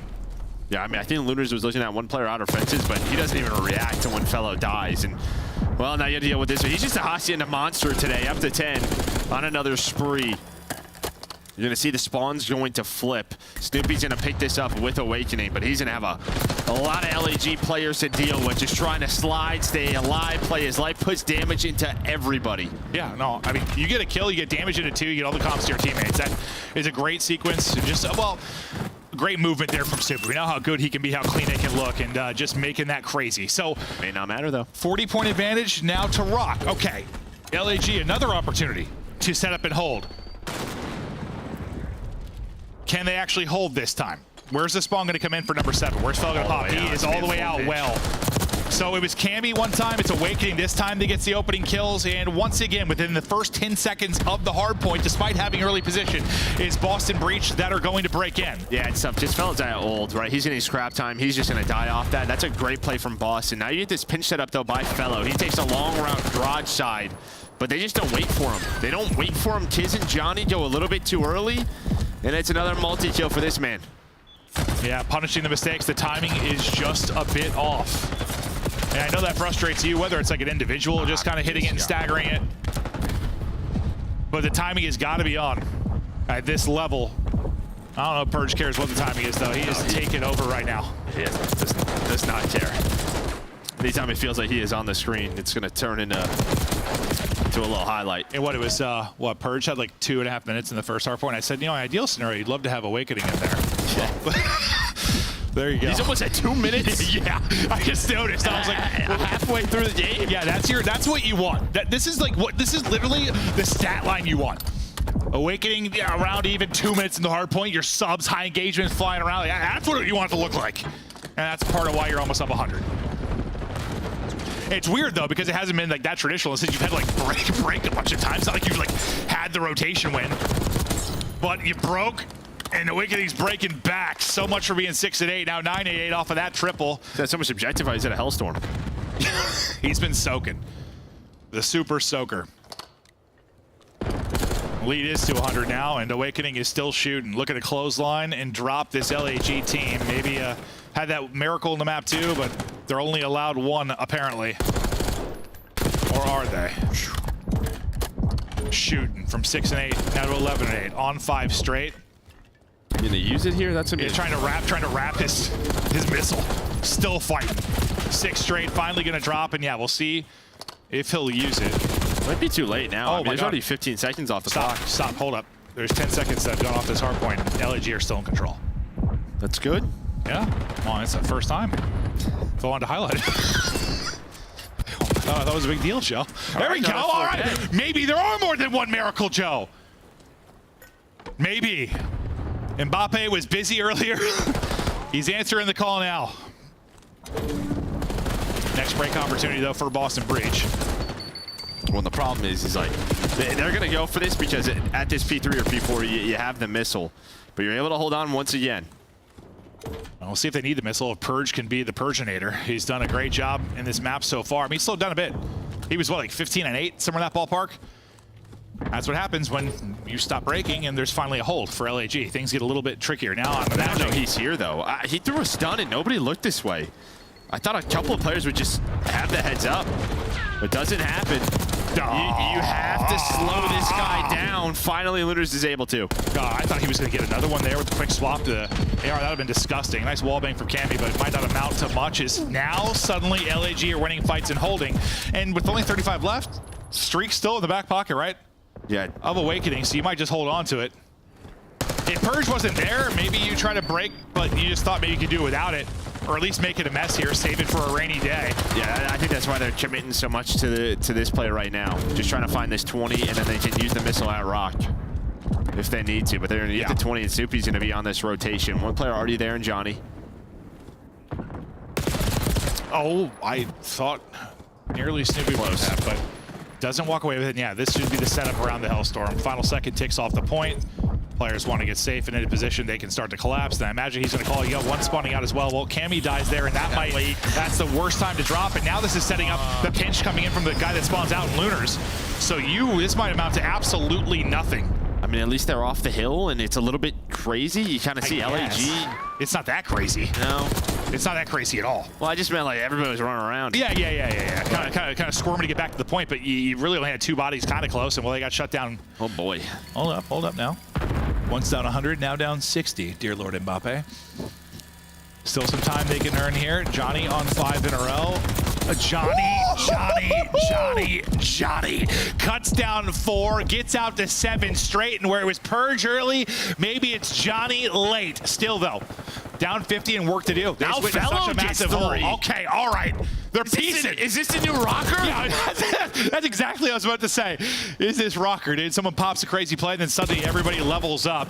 One streak comes to an end. Johnny's still going to be on his. Well, he wants one more for a streak. That's what he's playing for. He is so close to the Hellstorm. There it will be. Okay. Now going to try to back down up. He wants to be on this time. And well, they do spawn one out, so they get a little too aggressive. And that's why you're going to see Fellow back on up. Spree still going. Spree still going. That's a nutty win, but finally he will get pushed out, but he's still got the body. He's in the point. Lead dissipating for Boston Breach. The dream still alive for LAG. I'm becoming a believer. 100-point advantage at one point is gone, and now Johnny has gone nuclear. He is just shooting. Fellow right there with him, I swear, every time it's those two lighting it up. A lead change is looming now, and they've got the setup for the P2. They got cracked wide open early on a P2. This time looking to get a much better hold. Fellow might spawn out here, so they got to be careful. Great win by Lunars. I mean, he was weak drop shots. Fellow is out of the play. Boston need to be quick on this through lobby. They're quick, but are they quick enough? Somebody wants side stairs! Nobody's watching it. Nobody's watching it, and they just run up side stairs, and now Boston Breach are in. I thought LAG was in a decent position to maybe hold, but side stairs is open again. Snoopy goes on through, and now it is nothing but kills for Boston Breach. And I once had a dream, and now that dream is feeling very, very, very dead. Well, they might have to use a Hellstorm right away. Yeah, you don't have this now for like P3. So you have to break this, and this is still not an easy break, even with the Hellstorm. You're forcing them in, but now numbers are still equal. You can still lose. Breach can win it here.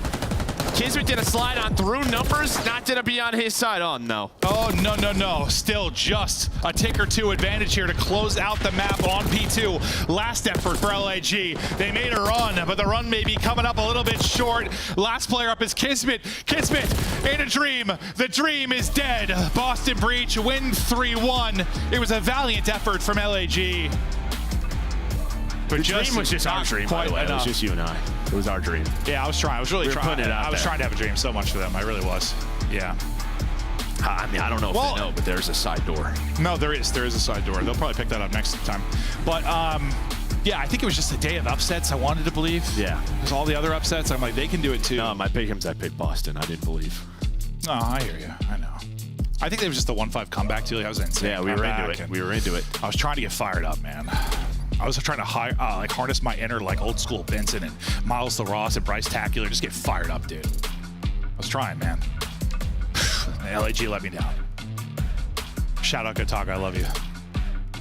Boston Breach, they get the series win. Purge, I mean, Purge started to get slammed too. He was what, like 16-8 or something. He slowed down as you know, Johnny started going nuts, Fellow started going nuts. But the fact is, you were up 110 at one point. Just too big a deficit. They brought it with him. What was the closest? Like 12? Yeah, I mean, it was too big of a deficit, but they were there. They were. You were there. You won the P2 rotation. You were on the hill. There's just a door at P2. there's a door. Yeah, there's a side door there. And then it puts you into a spot where I don't even know if you use the Hellstorm there. It's just not good. No. I mean, the fact is, you're doing everything. You have to break there. The map is over, so you're trying whatever you can. Whatever you can. Yeah, I know. You just unfortunately can't quite like pause it midair, curl it, go under, and like. Well, if there was like a hole like on vault, and you could put a missile through the hole, that'd be sweet. Yeah, well, you shoot missiles and holes. Boston win. Missiles, holes, and what's your favorite door? P2 door. It's a good one. Side door is a pretty good one. Always watch it. Break it through. Boston takes the lead and the dub. And the dub. How proud are you? I'm proud of Boston. I am. Of your LAG squad. So mad at LAG right now. You did everything. You did all of the work to set yourself up for an opportunity. And nobody's watching side door. It's not even that. It's the fact that you got the comm that all of Boston was pushing through mid to hallway, and you still dedicated not only two people to fences, but Johnny instead backtracks time instead of re-hitting that open door to maybe go for a pinch. It's just like, there's so many vets on this team, guys. Somebody make the call. Let's focus on the positive here, and it's probably from the green team, man. What did you see? Yeah, I mean, well, one, in the control, some heroic effort on the defensive side, right? It was wonderful. We'll talk about the hard point here. Obviously, you build yourself a fantastic lead. You get inside here with a good hold on the P2 at the end, and, you know, LAG decide to invest the streak, and, I mean, I get it, right? Because we're talking about the green room. It's like, you got to make a play, but you just stagger yourself. They win on that hill if you do nothing. Yeah, I know. So it's going to be definitely like people are going to argue about it, but I think in that situation you save the streak for when it eventually does go fences. You try to bang it out as a unit. Like you've been shooting. Johnny was having takeover moments. But yeah, I mean, this is like the woes you have when you've just built a roster, right? Things are going to be given up. You think back to the control, same thing, getting flanked and getting two-piece. Wake had a huge impact two-piece. Purge with the same thing to stop them on fences. So it's a young LAG team, and they just make 2 mistakes as it stands. On the positive side, though, for the side of Boston Breach, Purge Masterclass, Snoopy Masterclass, those two work the map incredibly well together. And obviously, Gigawake, when that much pressure is relieved, he's also able to pop off as well. So a solid series out of the Boston Breach. We are now joined by the man who had pop-off potential, and he showed it in that game 4. He goes by the name of Purge. Purge, welcome to the stream. How you feeling? Feeling good, feeling good. Glad we got the dub. It wasn't, it was pretty sloppy, but, you know, I'm just glad we got the dub. Yeah, there's a little mixy there throughout this series. What is it like playing when you have a whole group of Challengers players come up? Yeah, I mean, it's different because, you know, we're not used to their playstyles. Like, they definitely play the game a little different. We haven't played them this year, obviously, so it's a little different than playing the other teams, but we didn't really know what to expect because we haven't scrimmed them, obviously, since we played them, but yeah, they're good players. Purge, it feels like it's been a little bit of inconsistency from the Boston Breach right now. What is y'all's main focus as we look towards Major 3 and near kind of the end of the regular season? Because you've got some insane wins versus teams like Toronto and LA Thieves, but sometimes you guys struggle when it comes to the teams around you. Yeah, I think we definitely been focused on control, obviously, after Major 1 and Major 2. Glad we're getting some dubs now. Just got to find consistency across all game modes, which is what we're trying to do. You know, putting our head down, practicing hard, and yeah, I'm confident that we could do something at this next Major. Purge, I want to ask you about Search and Destroy because I feel like you guys are a great search team. Obviously, like your guys' numbers on the season don't exactly reflect that. They made some huge adjustments there. What were they doing that was throwing you guys off, and how can you improve in that game mode? Yeah, no, we went up 5-1. I mean, you know, you go up 5-1, you played, you know what I'm saying? You kind of take it a little bit lightly a couple rounds, and then you look at the scoreboard, it's 5-3, 5-4, and then it's getting a little mixy. So, I mean, they adjusted correctly, you know what I'm saying? I don't know what they're doing that one round. They didn't plan the 2v2. That was probably the craziest round I ever lost. Oh, and, dude, that was insane. Yeah, I'm just glad we got the dub because that was a crazy map. I was mind-blown we lost that map. Craziest round I've ever lost. Yeah, that map kind of broke all of us. You guys go on to win the series, though, and I was looking at the big picture. You are sitting at 120 points. That's now 10 points with this win. That ties Optic Texas. I'm looking here at 4 teams rather, and there's only 3 spots. Optic, Boston, Miami, Minnesota. Who doesn't get into champs? Man, I'm not going to jinx myself. I'm not going to pick nobody. You know, I'm cool with everybody, so, you know, I hope everybody makes it, you know what I'm saying? But we're definitely going to do our thing. We're going to be there. I can promise you that. Well, with your win tonight, Purge, not only do you move over Optic, you are also over the Heretics all the way up into the number 6 spot. Welcome back to the left side of our standing screen. Appreciate it, man. That is Purge. That's Boston Breach. Their work is done today, but our work is not. When we come back, we still got a whole nother match to go, Nameless. Yeah, it could be a banger. Honestly. It could be. It depends what version of Cloud9 that we're about to get. The contending top 4 version or the middle of the pack 6-8 version. All right, we got a scuff play of the game as well. Let's take a look at this one. Before we get to that next match, we have to tie the bow on Boston's dub. This one, the closing moments. Walk me through it, Alley Cat. This is going to be our round 5 control. Yeah, this controls everything because if LAG win this, we're looking at a map 5 that could have gone either way. It's just Boston Breach in a tough spot. There's only 12 seconds left. It looks like LA Gorilla Mates might pull the miracle, but again, it's off of the back of players like Snoopy who are capable to get these insane kills. Yeah, I mean, and prior to this, LAG had a ton of pushes over there. Yeah. Right? Like they could have captured that point, but there's just so many times a player gets behind them, makes a big impact play on Boston, which is kind of story of this Boston team. It's always mixy, but they're always going to get the last laugh. Dude, Snoopy is so good. Like, for the longest time, it was like, oh, they're building around Snoopy. Like, what is he going to bring? Is there any consistency? That guy is disgusting at Well, this we game. learned why Snoopy belongs on Boston. Cloud9 going to try and prove why they deserve to wear the sky blue jerseys. It's going to be a showdown against one of the best in the league and a day full of upsets. Can Cloud9 pull one off over the LA Thieves? It's a final match on the Super Saturday.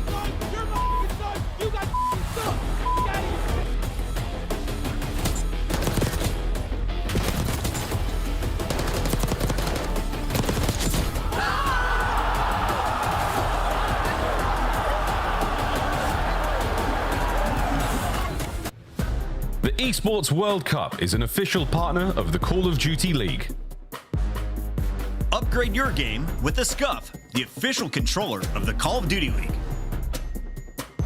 The Arcade Wiz Tracer Pack is available now. Hit the map in retro glory with the Star Player Operator, pixel-inspired emblems, and more.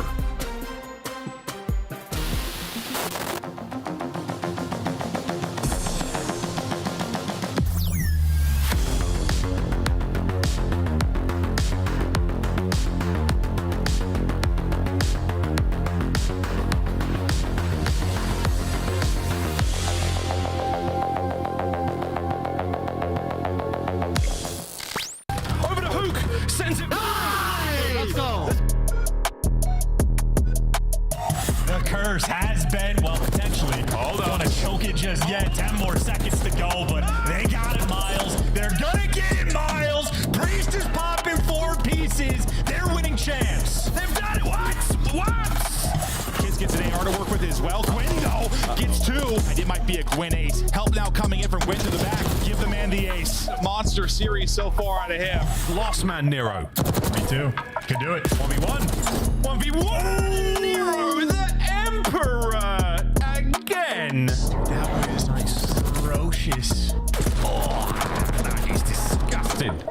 But now exited 1v2 and he's got these boys in position. Can he get the 1v1? Can he? Oh, what a win! Parallel levels of hype as well. That is a filthy 1 versus 2. Tip it to Exnid having a monster map. Rocker through the threshold. Both corners covered. Damage in from Gio, the first man. The pinch is down. The kills are on. 2v2. Over to Hook. Sends it forward. Oh my God! Texas survived the round 11. Nice! Let's go. Let's go.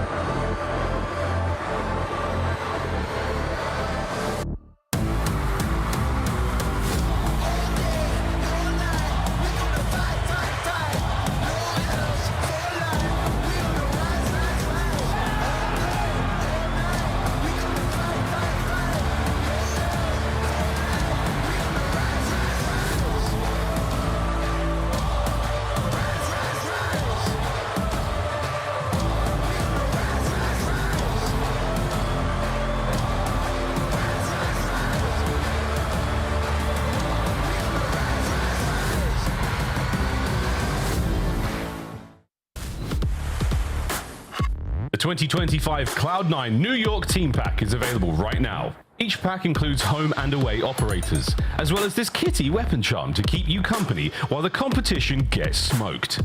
Next time you boot up, suit up at the in-game shop.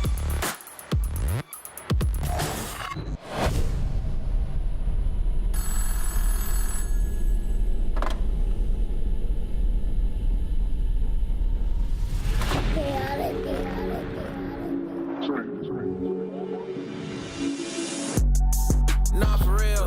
They be talking tough, but they won't get up in that field. ARPs and 223s get hit up in your grill. Iron on me like I'm Tony, like an orange eye pill. Come and get your shorty, cause she tryna cop a feel. She know look chaotic, keep it hot before the deal. And you steady talking out your neck, it's never real. So I say nah for real. So I say nah for real. Nah for real. Yeah.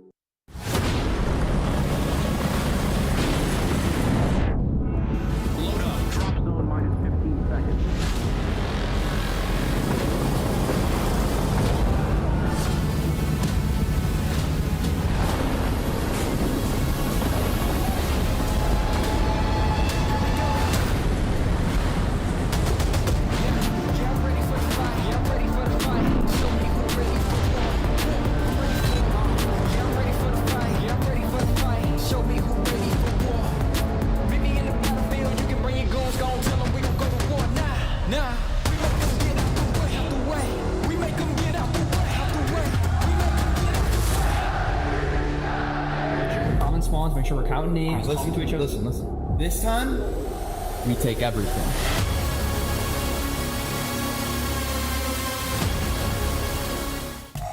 It's the final fight of the night. We have LA Thieves taking on Cloud9. And if you've been looking at the leaderboard, you know Cloud9 was in trouble at the end of Major 1. They made some moves during the Major 2 qualifiers, and at Major 2, they earned some more points.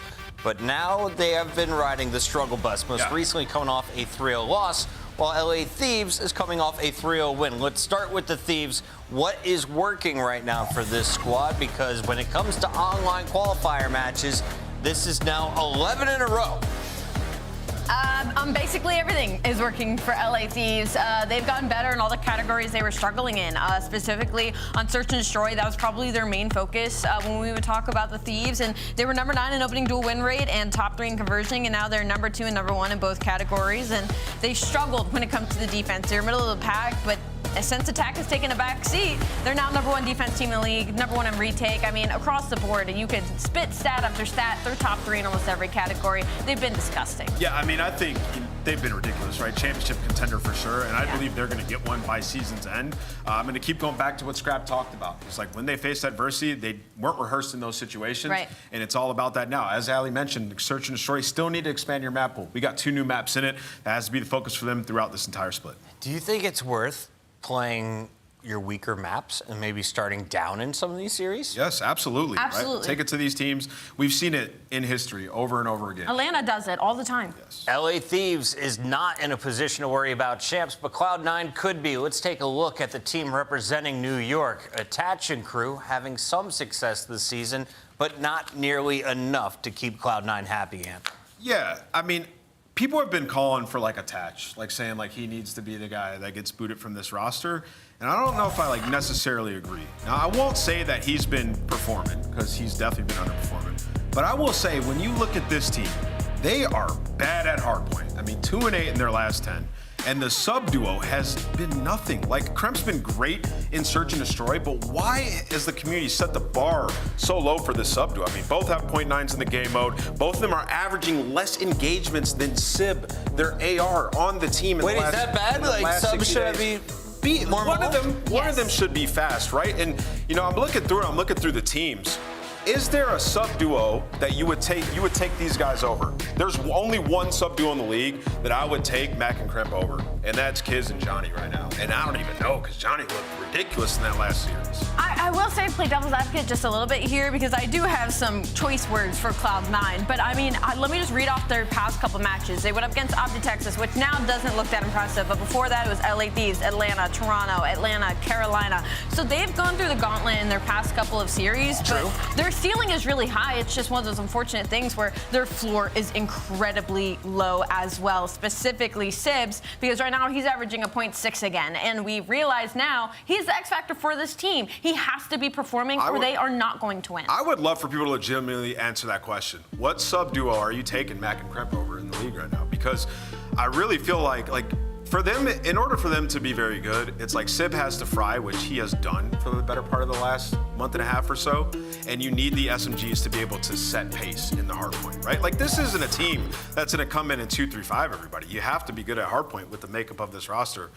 I don't know, maybe it starts here. Could come down to slaying, and you're going up against one of the best slaying squads in the game. Let's take a look at your best of 5 for Cloud9 in LA Thieves. Protocol Rewind Hacienda. Finally, we don't allow 3 Haciendas in a row. Rewind Search and Destroy is going to be a good matchup potentially here. If Cloud9 steals that search, how do you feel about the rest of the series, Ali? I don't hate it for Cloud9. They feel good about Skyline not being an SD anymore. I'm really happy to see Rewind put in here, and because they are 1-0 in that game mode. It's just difficult because on the flip side, LA Thieves, one of the deepest map pools in the league. They will literally take you on any map. There's nothing they're going to auto veto, so it's not going to be easy. Yeah, I mean, I like the Game 5 protocol if you're Cloud9, if you can get there. I mean, I feel like it's a map that they've enjoyed over time. The way that the ARs play it typically works out well for them. And, you know, if you're LA Thieves, 0-1 on it, right? You haven't had too many reps, and the one you did, you lost. 7 losses all season for LA Thieves. Cloud9 has not been able to beat them in any of their 3 attempts. I think they go 0 for 4. LA Thieves gets the win tonight. I'm definitely going with LA Thieves. This is a championship squad. Yeah, I'm going to go with LA Thieves as well. I think they get it done. Fans will also agree. Casters, let's get it on. Ding, ding, ding, ding. Here we go, ladies and gentlemen. Time to get the final match of the superb, stupendous, and sensationally succulent Saturday. Nearly got that bit wrong. Underway. Final match of the day. C9, downward trend for them. Surprising 3-0. Last time we saw them in action. Chance, how are we feeling about this one? LA Thieves, obviously a hot contender. Super hot. Top 4 team in the game. Definitely not number 1, but top 4 indeed. For sure. And online, they have been impeccable. So obviously LAT, as the desk talked about, with the maps coming through, thinking long term. They're thinking about championships. They're thinking about champs as well. And champs, in my mind, has been the theme of the day. So we talked about how there's a handful of bubble teams. And Miles, we had the Optic series. Optic was in the best possible spot in terms of being on the bubble for 8th place. And then they suffered like the worst possible loss. Well, here's C9 in the worst spot amongst the bubble teams, only 95 CDL points, but maybe with the best opportunity. A win against the top team. You start righting some of these wrongs, you know, stopping the 4-loss spree in the hard point. Really big opportunity. Of course, though, LAT is a very tough task, but in a sense for C9, they have nothing to lose. Absolutely. Nothing to lose. Except for the series. Let's find out how we go. Right in a protocol. Opening rip. Looks a lot more red than I thought it would. Opening targets are done. That's going to be Ghosty in time, and that is going to be a little bit of love there in the kill feed going the way of the LA Thieves. C9, not a tremendously strong start. No, in Hydra, that is a tremendously strong dance move, just to pirouette around a player and somehow delivers him a kill. So he just cakewalks through P2, gets you 2 kills, and yeah, the river runs red in the kill feed. That's bloody, and this might just be a P1 beatdown, and this is Hydra in a moment where apparently they're not going to shoot back. Well, it's difficult to shoot back when he keeps maneuvering like this. The Phenom on quite the run. Kremp finally puts it down. Finally ends that little spree, but you've not done a whole lot to maintain P1. So that has gone very, very much the way of the LA Thieves. An opening 39 to them. P2's going to open up for business any second now, and Kremp will be the man doing the dishes. The dirty work being done right now. Can we see C9 get back into this? Yeah, you're gonna have to clean it up. 39 seconds on a P1 is brutal, and you're getting pinched in. You read it. You didn't win the gunfight, though. A bit of a scattered moment. At least you trade out scrap, and okay, you clean house. You haven't like flipped the spawns yet, and obviously long term that's what you want to have. But you're getting a decent chunk of the P2 time until it gets taken all away, and you get wiped off the board. So LAT will continue to run the score up. Got a bit of an awkward situation here, though, with Sib on a pinch. She might be able to get the timing on this right and get a couple down. Mac finds his kills up front, so there should be a break. Is anyone there from the Thieves going to be able to keep this one going? Ghosty, yeah, absolutely does. A 2-piece. That's disgraceful. Nobody on time just yet for C9, as they have been unable to capitalize on this one. The 2-piece from Ghosty there saves them of that. And now you're getting the scrap. Well played there out of the Thieves. And a Krem. Nice 2-piece. Yeah, I mean, listen, it's a little bit scattered. So you had a phenomenal P1 from LAT, and then you had a 50-50 mixing one. That for C9, you're happy because you sort of win the rotation, but Hydra's been hanging out behind enemy lines, which means these spawns are going to get weird. Number 2 actually spawns up right next to time, and Mac instantly reads that there's somebody behind them. So C9, heads up gameplay, gotta convert. This is the conversion attempt. Here comes the attack through the front 3 dead. Oh, Kremp with the old in and out, trying to stay alive. He does the best he can. Thieves now on the full setup. This hard point is theirs for the holding. C9 now trying to make the break through the back line. Mac, what have you got here, son? There we go, number 1. The second not going to be there. Comes his boys through the front line. Oh, attach gets brought down. Ghosty, another ridiculous 2-piece for him, and the time keeps flowing red. And Sib, he has been dealing out some damage, but he is behind on the rotation. Didn't actually help really too much with the P3 fight, so really wants to deliver here. A P4, and you're right back in the game, but he gets put on skates. Ankle's broken. Envoy delivers, and Attach might be there for the trades, but Attach does not have a ton of help, and he ended up in a pinch. So a moment where C9 lose out on the final hill and don't win the rotation. This might get bad. It's a staggered attack here from C9. They're unable to get anything going together. Watch that Kremp arrow. He's going to wait for the pinch. The setup here is absolutely on, but you're going to lose a good 10 more seconds before this play is really able to get things going. Here we go, down spiral, lads. We've seen this work out before. We've seen it not work out, and it's not working out right now. Another big one. Kremp gets involved a little bit too late. Front door red and dealt with. Scrap on the immediate turn, and the LA Thieves continue to hold. Yeah, and it's a simple play, not necessarily the most difficult to make, but I love Scrap not tweaking. He knows there's a player and maps behind him, but he holds his iron, knows what his job is, and everybody on LA Thieves for their job, deliver. You have a massive lead in C9 against this squad. really can't give him too many opportunities. If you're losing out on P3, you gotta win the P4, but just inactive, and now they're getting beat down. Ghosty, 6 spree, 14-7, a minute and 30 in the hill, and he's calling in the Hellstorm immediately because wide open hill. C9, they're not getting this one either. This is Hellstorm, 1 of 2. Hydra also has 1. Halfway onto time. Snaps are there as well. Sib taken care of at 1:30-ish and climbing. The Thieves are in full control. Let's go for a listening. I have my own outer. 1 pinch to zip, 100% don't. Top zip and top doubles. And outer. 2 by time. Top zip, top doubles. Outer chop. Top zip and outer. Last 2. Outer. Out of the way. Kill outer. Last guy zip. Yo, I'm staying out heli. Okay, spawning dog. He probably pinched again. He probably pinched again. Nothing pinching. Pull the boss. 1 bullet. On time. No, outer. Outer is. I don't want mid gun. I have to kill. Mid gun back. Top trips weak. Top trips. Ivy, zip. Oh, he's zip. Zip and Ivy. Last guy zip. After that, he's out mid gun. Hey, one heli, 1 Ivy. 1 heli, 1 Ivy. Ivy steps 1 top Ivy. Mid. 2 or 3 gun. I got 1. One more mid attached. Mid gun on top of the guard. 3 old, I think. Okay. At least 2. You're gonna be new. Yeah, old got me. Sneaking fucking shit. I'm going low. Yeah. Nade old. Let's kill this guy old, yeah? I'm pitching. Yeah, we should play mid. Let's play mid. I'm playing tower. You guys hit mid. Nice. Just hit the hill. Now. Hit the hill. Probably steps in time. Hit the hill, boys. Let's go time. Hill. In tower max. Now we pitching top broken. One more broken. Front tower. Back right. Spawning triple. I got that. This one tower. They could have put behind you. Yeah. No. We got top broken. Broken. Nice. Deep right. I need deep right. I have my own steps. I have all of mid. I need help. Yeah. Already ladder and steps, guys. Ladder and steps, I think. No, just 1 for sure. But got 1 mid late. 2 mid. Mid gun right now. Mid gun. Mid gun. Yo, Bill. Go. I'll get you stairs. And top broken. I have your stairs. I think it's ladder. Ladder, top broken. Back, then. One more. Top stairs. One more. Top broken. Top broken. Absolute default. No, see us. Cramp, absolute steps. Oh, good. One mid gun. Last guy hold the mid gun. Just go already. Go low. I am. You play for yourself, though. I don't know where you went. Hold. Tower weak. Tower, nice. I'm jumping up Ivy. Are we blocking or what? Dark stairs. This one in. You do. Give me a second. Single. One's in the back. Ivy top. Probably top. This one out. Missing Mac +1. Mac and Cramp, boys. Both subs. I'm going up top. Someone get hill. I'm the back. Dark stairs. I got it. Top. Mac. Done. Missing Cramp. 2P1. Back Ivy. 2P1. Ivy, wait. Deep Ivy. P1. Don't low Ivy. Ivy in the back. Keep blocking. Bill. Last guy P1. P1 dead. Spawning parallels. Yeah, all up. P1 spawns. I have left, by the way, Ernie. Focus your right. I'm out stone, by the way. In the back. Mid alley, 1 time. Play time. Front door of time. Mid gun to front door as well. Front door in the corner. One more dead. Just hold them. Front door in lockers. One more front door needed. Nothing front door. Dead. Nice. Go to be top. No, it's attached. He's new. Spiral. Oh my god, absolute spiral. Almost got turned on. Absolute spiral. I'm not kidding. I don't think he's in the back. Max already. Paco, 1 shot. Still in back. Watching his pinch. I'm here with you, Paco. You can just nice.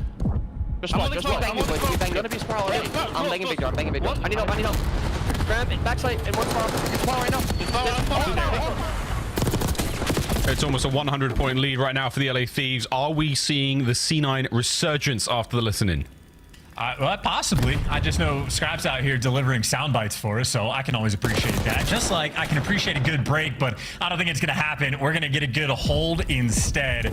Kremp and Attach working together to lock down Spiral, and, well, on the outer wings, Max there to cover the door. So 4-man wiping. I mean, P4 is the hill. It will make or break you on protocol, and right now, as you said, Miles, it's making you the comeback. It's making the comeback indeed. C9. Here we go, boys. Keep this one floating. Ghosty now sleeping with the fishes. Kremp on a tear. You pre-aimed the right door, but the wrong player. Unfortunately, final few moments are going to be going to the Thieves, but a worthy break there from the C9 boys. Decent holds. Catching out a couple of players here is exceptionally challenging, and now the Hydra is once again alive and at large. You didn't finish the kill. That's a problem. And now, dude, you get 1 chance to kill the Phenom, otherwise you pay. Yeah, there's a lot of close but no cigar sort of moments going through. Even for the P4, like they got the 4-man wipe and then just played so distant. Everybody's sort of looking for the bigger play, and you lose some scraps. You're still trying to dig yourself out of a 80-point hole. You do get Sib up top, and well, he's got 2 kills in his favor. Back a 2 spree as well. Here's some momentum, and here it goes. Well, not necessarily just yet. Okay, at least 1 kill with it, no problem. Envoy's going to take care of Sib upstairs. That's great. There you go. So it does pay off. It works out indeed. The Hellstorm sucks the air and sucks the life out of the play there for C9. And now over 200 points, the LA Thieves, exactly where they want to be. Full setup, eyes towards P2 and a Mo, but they're going to try to soak what they can at the first point as well. I mean, they're just hanging out. I mean, I feel like the P1s even for LAT has been a pretty sizable beatdown. And Hydra, I mean, this is just prime territory. 30 and 16, double positive, and it feels like Hydra has just played this map with complete freedom. Right from the jump, making highlight plays without getting shot back. And, I mean, now it's just a comfortable finish. 25 points to go. LAT starting their series off right. He's doing it this way as well. I mean, there's no one home whatsoever, so he's totally looking the wrong way. We're about to try to give him the gas, and what happens? Well, he gets killed on the flank. Good job there, mate. But either way, you've got the hard point right now. The pinch is here, and Ghosty on his 4th kill in a row, looking for number 5, and it's not going to be there. His teammates trying to push up and help out. And C9 do what they can to hold this one together, and Mac is fighting for his life here on P2. Slow, concerted effort right now from the Thieves. 1 break's all you need, lads. Will you get the break, though? That is the question. Open hard point for now, but more C9 bodies on it. You know, if I remember correctly, EasyMac gave us the hill-to-hill stats, and I think LAT are actually the worst P2 protocol team in the game. I think they're like 1 in 10 on it, if I remember right, which is like distinctly bad. And even watching him there, like, it just looked weird. It's a weird sort of style, but ultimately, you can be bad on one hill if you're great on the other 3. However, the lead that they had, 80-90 points, is collapsing a little bit, and you got C9 set up towards the new time. So LAT, be a little bit careful. Envoy, make a play. He's trying. This is it. He's been red. Got to get the kill here. This boy's trying to make something happen as well. Okay, Sib, Krem, they get theirs. It's still happening, folks. Mac finds his. Last piece of the puzzle Ghosty dealt with as well. Back on a time we go. This is the protocol special, actually. I mean, a massive comeback. You get a good P3. They got all the cutoffs, by the way. Max chilling in the middle of the map, calming everything out. If he doesn't see anything, it means they're down low.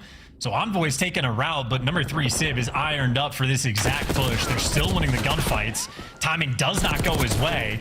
And now the trades start to roll through. LAT do come out on top and scrap there to make the break, and you force the spawn out. So the danger has been quelled. That's it. Crisis averted, folks. Last chance here to stay alive for C9 and keep this run going here on hardpoint. And the answer is no. It is a big old punch to the mouth from the LA Thieves. They certainly lost their breath throughout that hardpoint.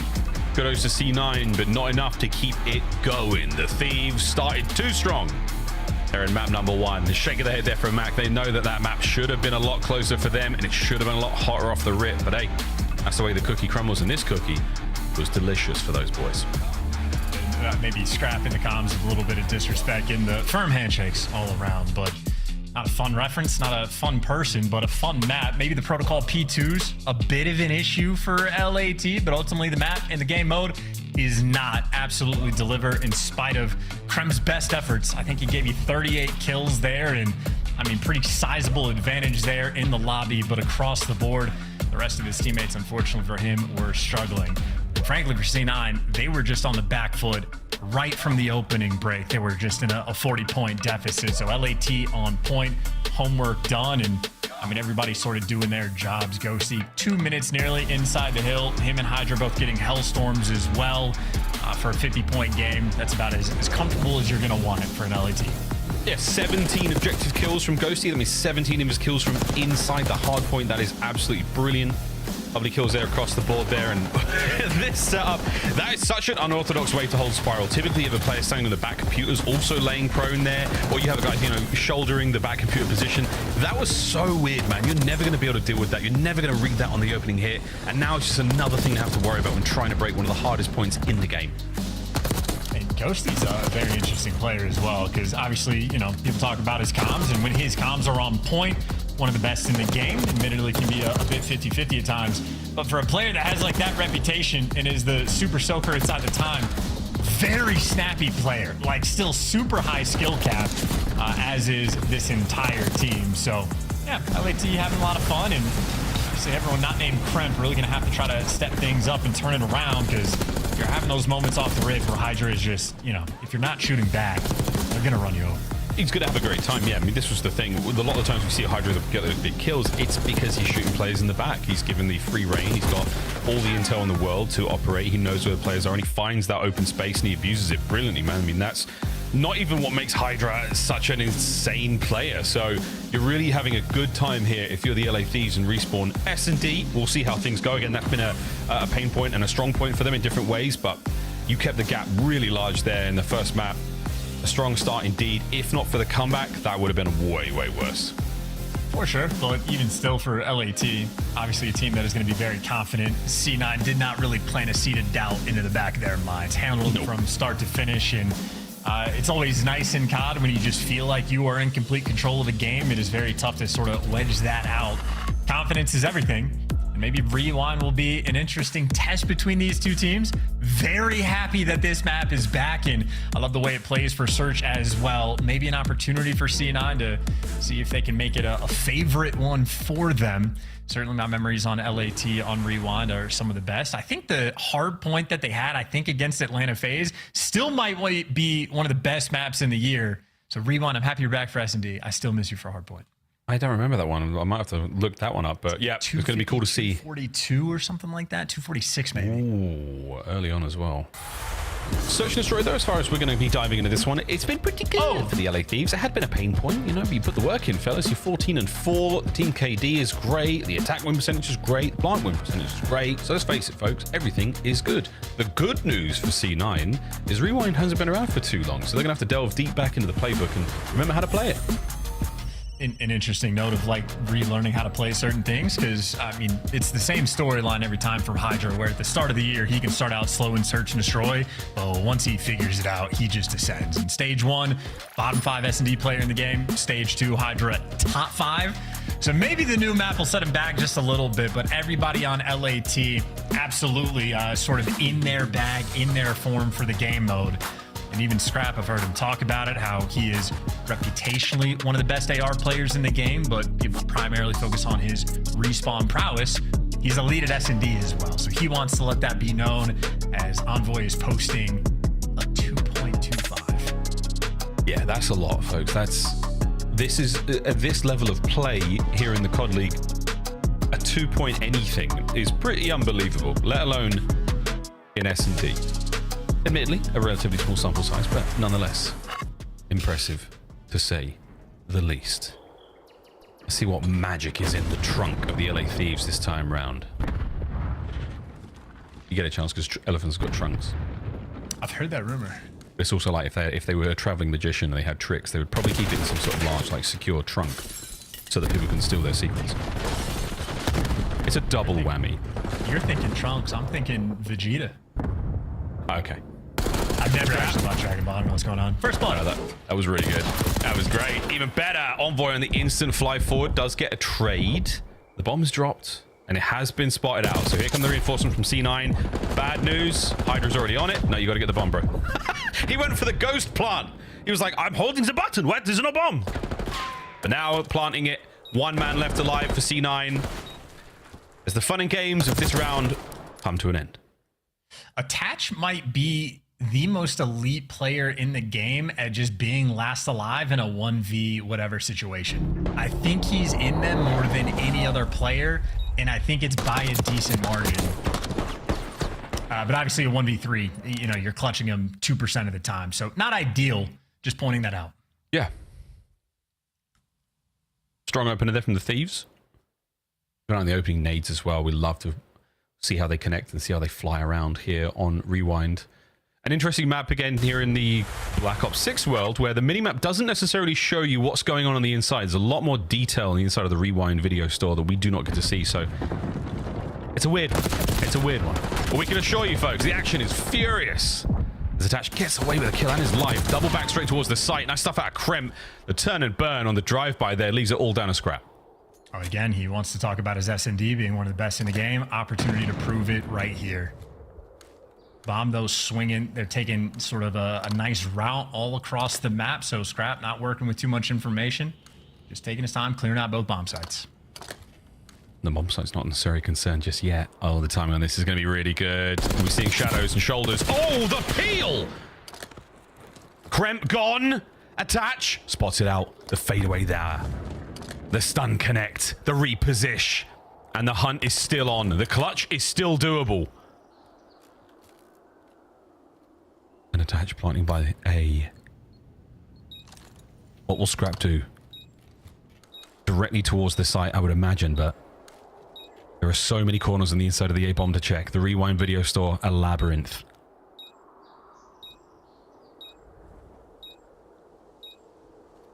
I remember in Advanced Warfare, Attach was dubbed one of the most clutch players in the game. A long career for these moments, and he gets dropped. Wow. Anticlimactic, and that is a 1v2 from Scrap. And that is just a tone setter. Yeah, it's the new releases you really got to be keeping your eyes out for, folks. Scrap. Look at this. The hop onto Trash. Well, firstly, the crimp kill. 1, 2, 3. It was all headshots. Absolutely ridiculous. That is lethal. Then top Trash. Perfect view of the inside. The best way to look at a maze, folks. From high above. A fantastic play there from Scrap. And just to check it, beautiful thing about casting from home is I can just look up the stats on the fly. This now makes 40 total opportunities for a clutch for Attach and S&D.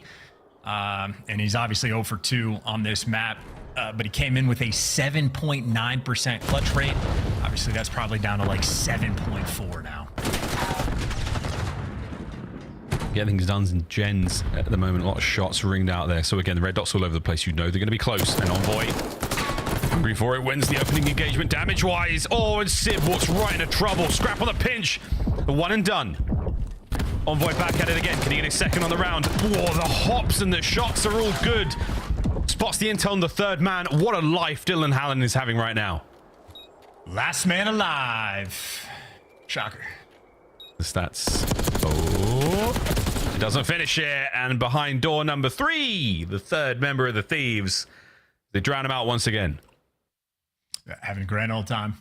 Some of the most fun team maybe we have in the league. Always enjoying each other, always smiling in the player cams and making sure you have great execution the whole way around. Virtually everybody getting involved in that one for LAT. And Ghosty feeling on the comms. He's making the play call, or maybe they're talking trash. Honestly, with this team, could go either way. Could be both at the same time. Envoy, you brought up his comms earlier. Obviously in the intro Thieves for the LA Thieves video. It's so weird that he just interrupts Dan while they're trying to do like a pre-match chat. I wonder if he's ever done that IRL. Very strange. But a cool video nonetheless. This is about to be crazy timing between what, Civ versus Scrap. Hello. And yeah, well, Scrap will let him know. In the meantime, though, Matt gives you a 2-piece, so you have a 2 versus 2. And Scrap was ready for Civ. You'd never be prepared for Attach in that moment. But where Scrap was able to clutch a 1v2, now it's Ghosty's turn. Ghosty has such a lovely angle here to see the players coming by RV, but he's exposed quite a lot from behind. Playing it low, spotting underneath anything that could possibly be coming his way, and Attach might be going for it if the B-bomb site is the target, which thank goodness it is not. Ghosty now gets a shot at 1v2 of his own. This time Attach has got friends who are alive for the time being. Let's see how this one goes. And, you know, for a fact, Ghosty has an AR in your hands. Play a tight setup. Just make sure you can guarantee a trade. Perfect checks. Noise. Pulls Mac forward. 2-man chow. Lovely damage to the reposition. And he's close. 1v1! Done. I was puckered up there, folks. I believed. But C9 said no thank you. I think all the LAT believed too. Ghosty had his hands up. He thought he had that one dialed in, which in fairness, I mean, great play in terms of a 1v2. Sort of suss that one out as best as you possibly could. I don't know exactly how efficient those wall bangs are on the spot for Attach, but I thought he might have just tried to let it rip there. Either way in a 1v2, you know, gets the second guy half HP, gets the first kill. A good try, but ultimately, as stated, tight setup from 2 players. You just got to make sure you get the trades. C9 deliver, and Mac had a pretty big round. Really big round. Envoy, wow, they wanted it bad, and you got it, mate. C9 puts 2 of you to bed instantly. Stun checks are there. Scrap might be in a great spot indeed. Catch Mac out unaware, but now he's just a red dot. And that red dot has been dealt with. Kremp finds another one here in the round. 3 in a row still for Mac. Ghosty in a 1v4. Take 1 or 2 players with you by all means, but good luck with this one, mate. Yeah! Oh my fantastic play, Kremp said. C9, back-to-back rounds in rapid fashion. Okay, chirping a little bit, trying to get some enthusiasm there in the mix and let him know ultimately. You just had a Jackal and he busted through a door like the Kool-Aid man. So, you know, make sure you seal the deal on that one. Either way, first 2 kills ultimately seal the fate of LAT in that round. Great first blood, great follow-up, and 2 rounds now in a row for C9. Still would have been nice for them to have gotten that 2v1 back, but ultimately if you make the comeback, you're happy. Being 1 round away right now. Attach the Island Man. This shows you why statistically he's alone in these 1vx moments. He and Scrap will be the lads on the outside as the Bravo team makes entry towards the A-bomb site. And Krem's still sitting on that 3. He's trying to get the RC car. And oh my god, Envoy. Oh my god. Instinct. Back to Envoy. There they are. Uh-oh. And there he's so close to the LC as well. Mac gets his as well. So Mac's on a 4 spree. This is an unbelievable round. Damage in. Send in Kremp for the kill. Super the covering fire. And Kremp gets ever closer, but not a thief to be found. I just love that. It's just the patience once noise is made. Who's going to sort of tweak first? Well, Kremp ends up delivering. But for a 2 versus 4, next man falls. Sib now chasing because Attach is out of the picture. And now you're a little bit nervous. This is not over yet. The Thieves playing it tight. Hydra and Ghosty now. Kremp goes wide. As the Thieves do. We are running around each other. And the Thieves, they're on the tail end of this snake. They're the guys who are going to be stinging the most. Kremp spotted out in the open. No kill. Huge damage. And here comes a cookie. Ghosty gets it done. Damage on the last man. Surely you push it here. Kremp 1v2. And he was trying some ish there, boys and girls. And the Thieves hold it together. Yeah, and a 2v4 as well. That is the round that certifies the stamp of devastating. Not ideal, and that was a 4 spree from Kremp and a strat call, honestly, from C9. That was perfect. I mean, you made the noise in sight. Mac gets the first blood. It sort of baits out Envoy into death, so those 2 kills go down at the exact same time, and then you just give it away. And C9, again, a bubble team right now, not going to make it to champs if the standings remained where they are now towards the end of the year. So you definitely need some extra wins and some wind in your sails. Well, this is the way to do it, folks. 2-2 off the rip here. And the kills departing from Hydra and Ghosty. No one's going to be anywhere near any sort of viable streaks, but RCXDs on a map like this, there's so many tight corners, you can catch players out. Whether or not we get to see one of the remainder of this match, still to be seen, but lots of presence here on the A-bomb site for the Thieves. Envoy still the first man in. And there's no way he gets through that door without being spotted.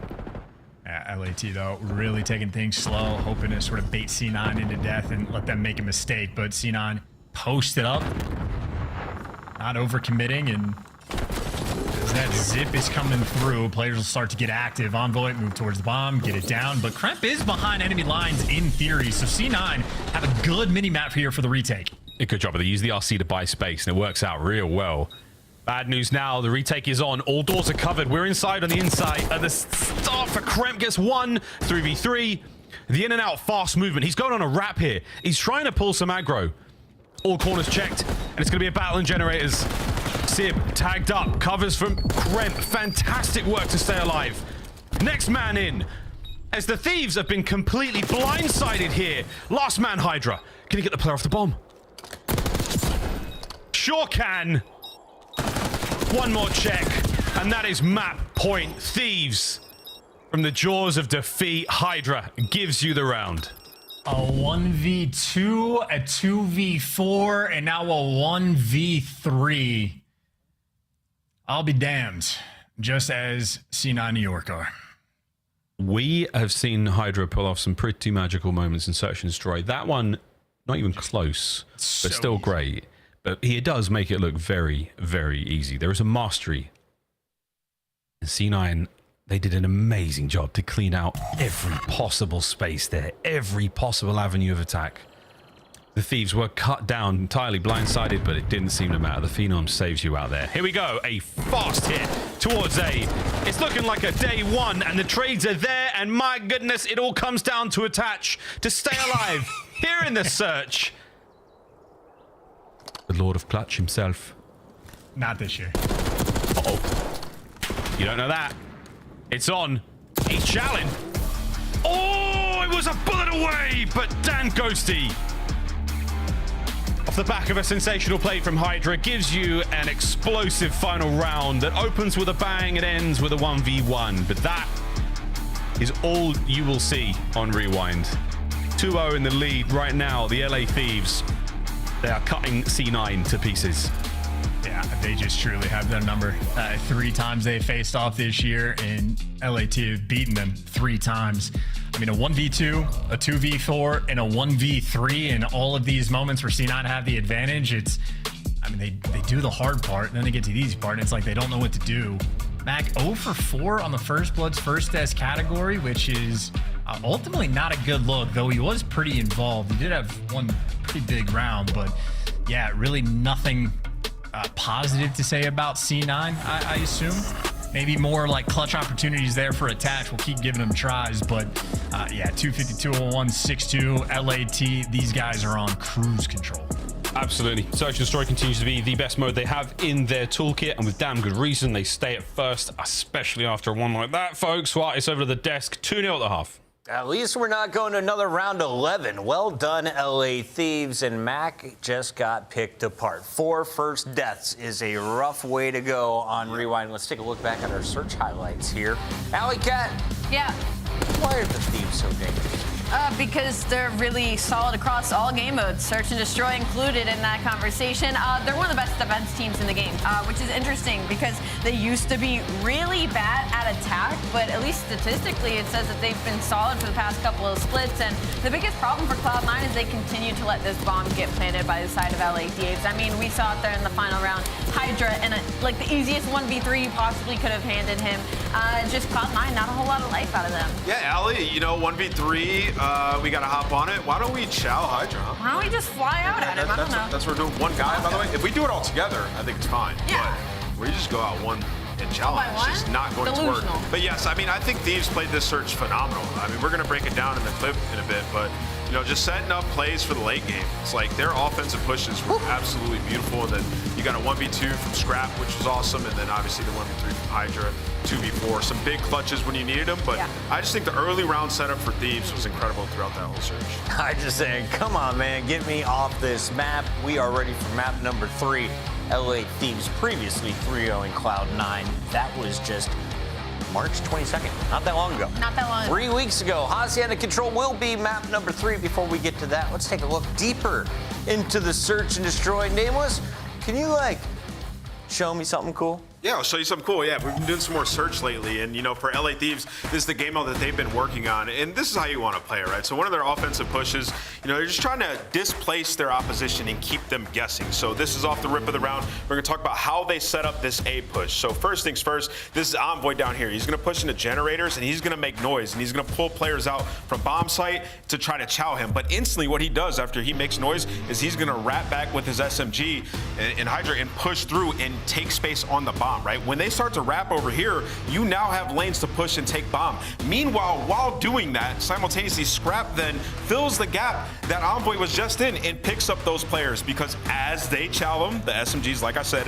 on bomb, as they chow them, they start to rotate back over towards the SMGs, right? So we're like, okay, what's going on? All right, they're hitting gens? No, they're going back towards bomb. What do I do? Meanwhile, you're getting picked by Scrap, you're getting picked by Hydra, you're getting picked by Envoy. This is how you want to play Search. Get information, get out, go help your teammate, and then reclaim that space when you have an advantage. So you see they all go over towards gens. Envoy takes the bomb space. Now they have control of the bomb site. Scrap's inside, you're displaced, we have numbers, and now you lost the round. So the quick decision by Envoy, why he's one of the all-time greats, and then the gap filling by his teammates around him. Just unbelievable offensive push. Cloud9 playing with confidence. I don't hate that. How do you play together better, though, in the remainder of these games? Because LA Thieves definitely have their comms on point. You need commitment, like, in that situation, right? Because, like, somebody comms, like, hey, there's a guy generators. I think they're trying to push through towards the site.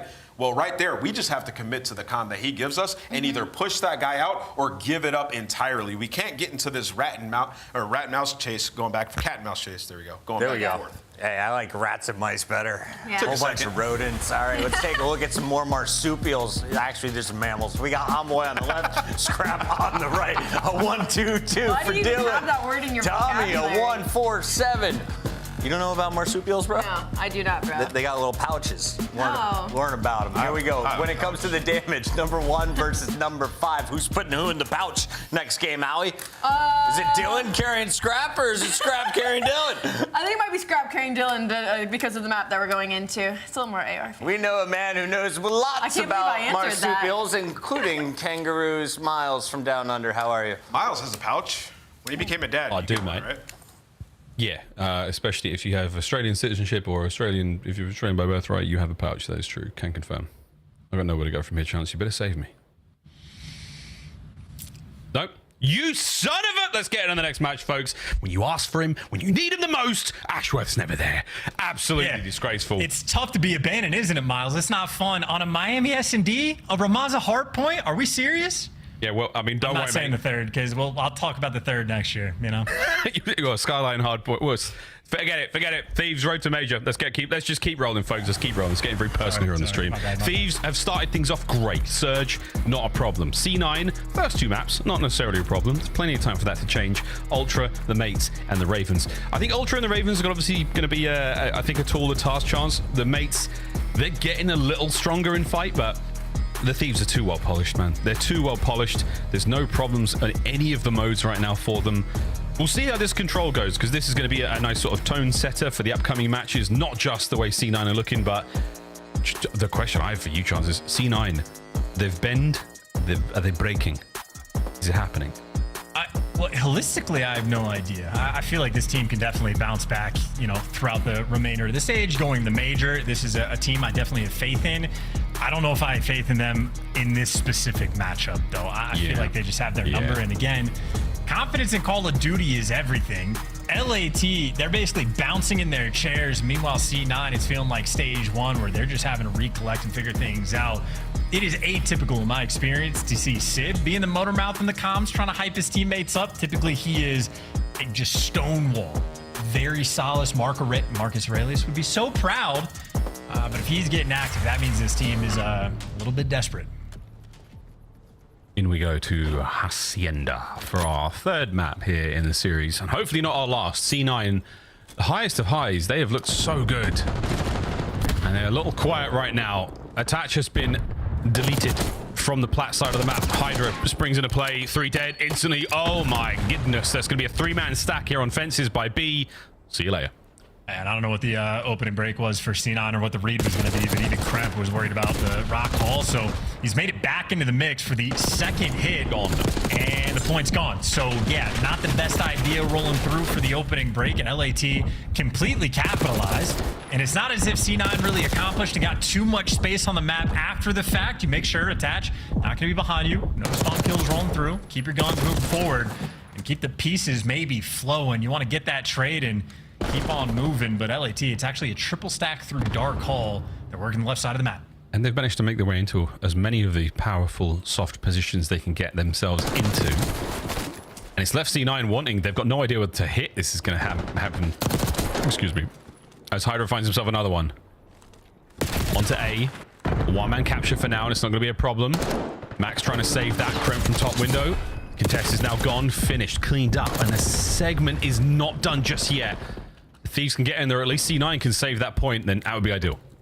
It's crazy kind of timing. Kremp managed to jump out of the window before Hydra spots him, but, as fast as the B zone fell, C9 have stabilized just a little bit. They're spending a lot of time looking for Kremp. And Kremp maybe leaving his mark. Ends up getting traded out, but there's Attach reinforcements there. C9 in the mix. Attach versus Scrap. For a little bit of positioning, and Scrap does catch him. So once again, you've cleared out your base, and once again, Hydra, the man looking for some spawn kills. I was going to say, speaking of positioning, oh, dude, the timing on this. He's waiting for the regen as well. Open for the next challenge. Can't cross it. My good God, was he trying? Did he buy enough time for his teammates to make their way forward? Envoy's next man up. He's top office. And even after the opening B hit, which was so good, you haven't had that much map presence. You haven't had that much success on the A zone. Uh-oh. That's going to sting. Now we're capturing A. Oh, and Sid got caught. Sid bought a two-piece earlier on, which is great if his teammates got out of the base, but because they got spawn killed, this is looking like this might be the round. Great reaction time, slide and gunny, and now you just get to shoot everybody in the back. Dominance from start to finish in this series. They're not the best on P2 protocol. Nope. Otherwise, phenomenal. Phenomenal. That was perfect, man. You waited for the right time, Envoy on the slow capture alone, and then Hydra gets the perfect time with the next two players. The kill on the guy in dark was disgusting. That was genuinely, really nice, the fadeaway slide. But waiting for that extra few seconds after hearing the door pop and then jumping in there, adds a couple of assists to the pile, guarantees the intel to his teammates. You best believe the Thieves are getting those kills. Great opening round. I mean, all about their business. I mean, that had to have been one of the fastest, it's not the fastest, like, zone capture we've had in Control. Yeah. Just instantaneous. In the B zone, I mean, you got to take a hike to get there. It's not exactly close to the offensive team spawn, but C9 trying to one-up them. 3 players headed this direction. Matt gives you the entry, and you got a little bit of pressure on the B zone. This is great. He doesn't even need to throw that window, though, so he is going to be doing this basically alone, and now you know full well that that is going to be a power position to be worried about. Krim's got a tiny angle to work with there, but that's not that effective, especially with the Jackal at this range, and good God. Hydra right out through the fire, into the furnace, and goodness, he's hot right now. Those gunfights are just ridiculous looking from that perspective. Still, though, the pressure on the B zone is here. You expect Ghosty to get traded out. He does. Sidmo, maybe just a fractionally too late to the party. Going to be going for the solo capture. He does not yet have reinforcements, but he also only has one gunfight to win, unfortunately. Wrong gun for the job. Envoy drops him in LAT. Remain under control. Yeah, still. But at least one segment. It snaps there at Krem. And that's it. The go button hit. You should be able to finish this segment at the very least, if not get the capture outright. Bad news, no one's got top control. And that is exactly where Scrap comes from. You get the segment, you keep the capture going. For now, there's going to be a quick contest any moment now. But there's pressure here from C9 through the corridor. So you do what you can to keep this damage off of Max. Sib gets involved. Good shots into the second man as well. And the B zone is gone. Long time duo, making plays. Mac really delivering there, and Sib just gets to be the cleanup crew, but a nice moment from on the zone. Mac certainly one of the better objective players in the league, but now is where the slang is going to be a pretty big impact. Hydra is over towards Lambo, and Hydra behind you in control is a nightmare. Yeah, this is not a good thing. And you C9 are fully aware of this. They are committing resources to make sure the back is covered. Rear security has been pulled. Now to Sib. Oh, and he's got good timing on this. Great job staying alive. Not enough, though, to keep him out of Ghosty's hands. Attached still, behind enemy lines right now. Able to cause some discourse. Will the Thieves bring him down on the way forward? I mean, a 3-speed from Hydra. Ghost is here for the setup. The only thing open is the well side of the map, but Ghosty assuredly calming that. Ooh. Hydra finally gets overwhelmed and taken care of, so that is step number 1 to getting out of your base. Now you got to clear out Secret. So many corners to check. At least you get the trades. You see Sid making sure that he has a Jackal off spawn. Sometimes you'll see 4 Jackals being run for this A zone capture because it gets squirrely. The number of creddy spots in and around this time, so difficult to root these players out. Oh my good God, you can't even get through lobby. It's a very tight defensive setup right now from the Thieves. And Scrap trying to get out of spawn. Not as much of a problem. And here we go, Hydra. Clearing that little segment progress that we've had there on the A zone. 30 to go. Thieves still very much in control. Only 2 lives apart. It's just looking at the minimap, though. Thieves always had players behind enemy lines, and I mean, the number of places you can get shot from them on time. 4 different windows, 1 different jump over. You got connector, you got bottom secret. It's a nightmare to keep track of these things. You need a clean lane. Yeah, not bad either way. Oh, Tatchex tags in. Contest. It's over for a second. The life count is getting dangerously low. Kremp baited into another classic bait and switch. Final 10 seconds. Hydra pushes out the lane, finds himself at least 1. Mac from behind, and the Thieves run amok. It is 2-0 here in control. Yeah, completely endless. That sort of funnel system of LAT players just being annoying behind enemy lines. Hydra had his moment over towards Lambo. Envoy was taking his turn. Ghosty, like all of them, just making sure you maintain that pressure on the map and sort of playing off the zone perfectly. You don't have to make a move until they step foot on it, and then you play for the cleanups and all the trades, all the bait and switches. Very efficient. Ghosty having himself a fun time here on Hasi Control, 17-9. And Ghosty is the, one of the players in the team you don't expect to have to pop off, but this game alone, BO6 has treated him so well. Looking back at his red card dominance in the S&Ds, I mean, nearly every series, Ghosty can give you some unbelievable pop-off moment. On a squad full of players that can do that, it is a brilliant lineup from top to bottom. Hydra, the Island Man, here on the approach towards the other zones, and a big old stack here towards B for the defenders C9. Ghosty's certainly like a top 10 player I enjoy watching in the game for like 1v whatever situation S&D. Watching him get to work, always good. But watching C9 get to work there on that opening break, much more efficient. Completely shut down that B zone approach, and they are already in a radically different spot than round number 1. Absolutely. Great coverage once again. You are never fighting one member of the Thieves at any given time. Except for that time, where Sim and Kreb get the kills. Now on a Scrap, who is on the absolute prowl here. You got Kremp out of your spawn, good stuff. But there's another set of players now flooding their way forwards towards you. 40 seconds to go here for C9. There's so many corners to check too. At least you get the trades. You see Scrap actually picking the side that Hydra was on, so there for the cleanups, and Hydra. Awareness on point. Mac, though, drops him, but again, as you state, the trades very efficient from LAT. Someone always nearby. Now you got trophies out. 2 players on the B zone. Yeah, man, this is everything you really want right now on a B zone capture. The first time we saw him do this, it was immaculate. This time around, a little bit ugly. Whoa, the snap wasn't there, but Sib is. Forward he goes, currently more at the life, but the trades again. That is what you want from C9. A life lead right now, and an opportunity to get on the board and keep this game of control going. Opportunity, though, still for the LA Thieves. Oh, no. To get themselves on towards A. As Scrap is doing the thing with no HP and no help.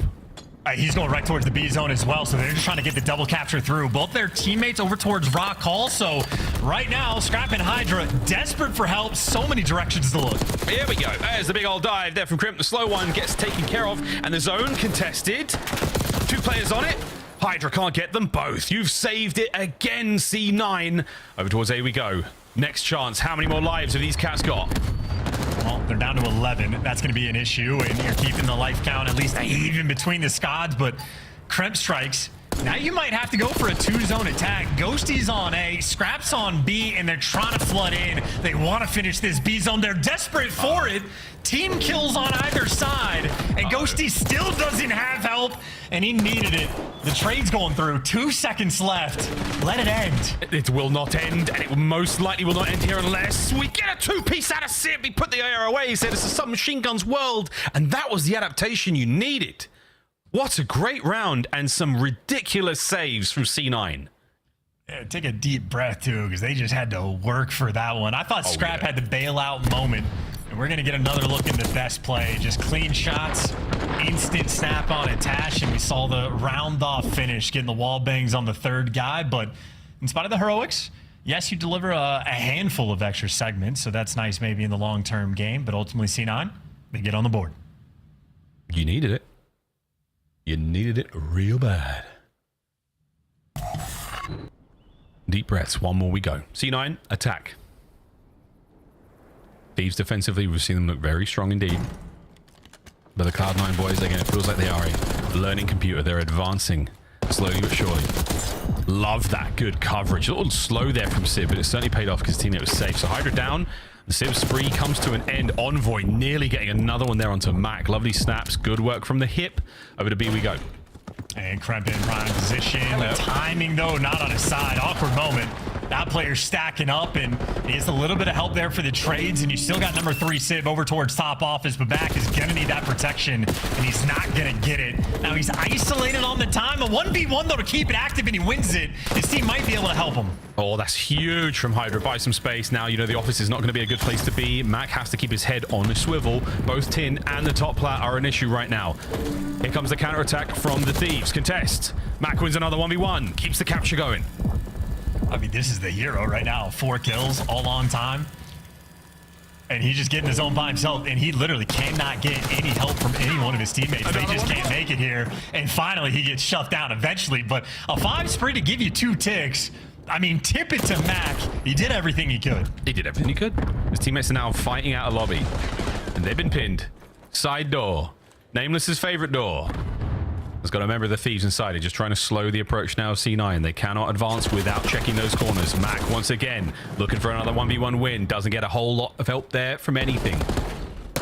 And Scrap still making the play happen. 30 seconds to go. Chance, this is going to be a tough B zone capture.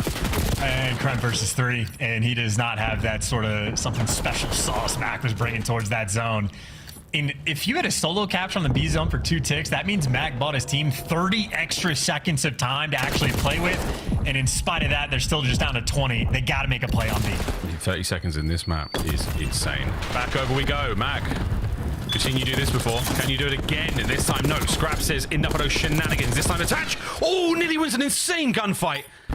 And Krem, you cannot send it alone. You must wait for the lads on towards A with a capture now to buy some time. That time has been bought back by the Thieves. And wait, Krem is making something happen here. The slow dive on towards the B zone. Can he do it this time round? They keep losing the pinches, though. They keep losing over towards Dark, and you have an elongated gunfight now. 3 players flying over through the plat. A pinch is rolling through from Sip, though, but Attach falls. Last man standing on the time wins the gunfight. 7v6, and he falls, but number 2 staying on A. Mac has been living on the objective, and he's living with 4 red arrows surrounding him. That poor man needed some help, and he never got it. A disjointed C9 are pulled apart by one of the teams in the finest form we have seen in the league for quite some time. C9 New York down and out, a vicious 3-0. Signs of life there in the control and a lovely resurgence in the hard point, but otherwise, LA Thieves simply too strong in their road to Major 3. Yeah, Cloud9, not a cap to be found. Maybe painful for him there, because I mean, again, that the stretch that Mac just had never had any help. His teammates couldn't get through to Officer Platt. He's getting shot in the back from Dark. Like, he was surrounded for so long. Still was able to give you, 6 objective kills. He's doing all that from standing on the time, but yeah, simply outmatched towards the end. Maybe the ultimate tail. In every single game mode, just across the board, LAT had their number, and Scrappa another perfectly fine performance. 33 and 24, great damage as well.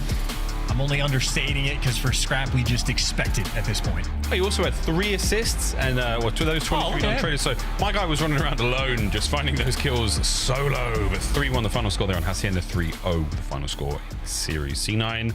Good luck on the next run, but for now, LA Thieves just so hot right now. They're so hot. They're like so hot. Dude, Drew. Agreed, dude. 12 online matches in a row. So hot. Just like Chance's sweater, if you guys want it, you can get it at your local Goodwill. In the meantime, get off the back of. Okay, that's. My let's. bad. Can we talk about LA Thieves, Allie? In the last 11 matches, what are the 2 losses for LA Thieves? Pop quiz. I hid your paper so you wouldn't be able to look up your notes. All right, well, Al is looking for the correct answer. For my mic. Do you have it? Toronto. And well, they also Boston. It was Boston. That's right. There we go. Nice. There we go, baby. Well done. Allie, way to find your mic in less than Thank 30 you. seconds. That was impressive. That was impressive. From the ground to back on, just like that. The fans wouldn't have known, and they wouldn't have known about the dominance from Cloud9 because it didn't really happen. There was no dominance from Cloud9. You're right. What is this? April Fool's City? Anyway, LA Thieves, I mean, there's only so much you can say about a series like this, especially map 3-star. You're too boomer to know that reference. But LA Thieves, I mean, they look unreal, dude. It's a continuation of what we saw during last split when they went undefeated. I mean, it's dominance across the board. Yeah, they look extremely clean. I mean, you couldn't trade Scrap in this control. He was just absolutely everything. But yeah, I mean, the improvements, and especially the search and destroy, are what I'm going to take away from this series. This is a Cloud9 team that's been pretty good at search. Throughout last split, coming into this one, you expect them to put up a better fight there, but getting clutched on left and right, the vibes are flowing in the Thieves camp. Cloud9 has a tough road ahead of them, and they have had a very tough last 7 matches. Let's take a look, though, at the best play of this matchup. It's a round 7. Let's take a look one more time, shall we? Yeah, I mean, it's got to be the 1 versus 3, and this is what I'm talking about with Chal. The Frenchman. Yeah, I mean, somebody slides out, believe it's Sif, chows him for no reason, and then now we're in a situation where it's like, okay, bombs planted from multiple different angles. All Hydra has to do is go back street. It's a 50-50 guess, and, Kremp just picks wrong and ends up getting there a little bit too late. It's just an unfortunate situation. Imagine dying to that. Like, that's his reaction. I would retire.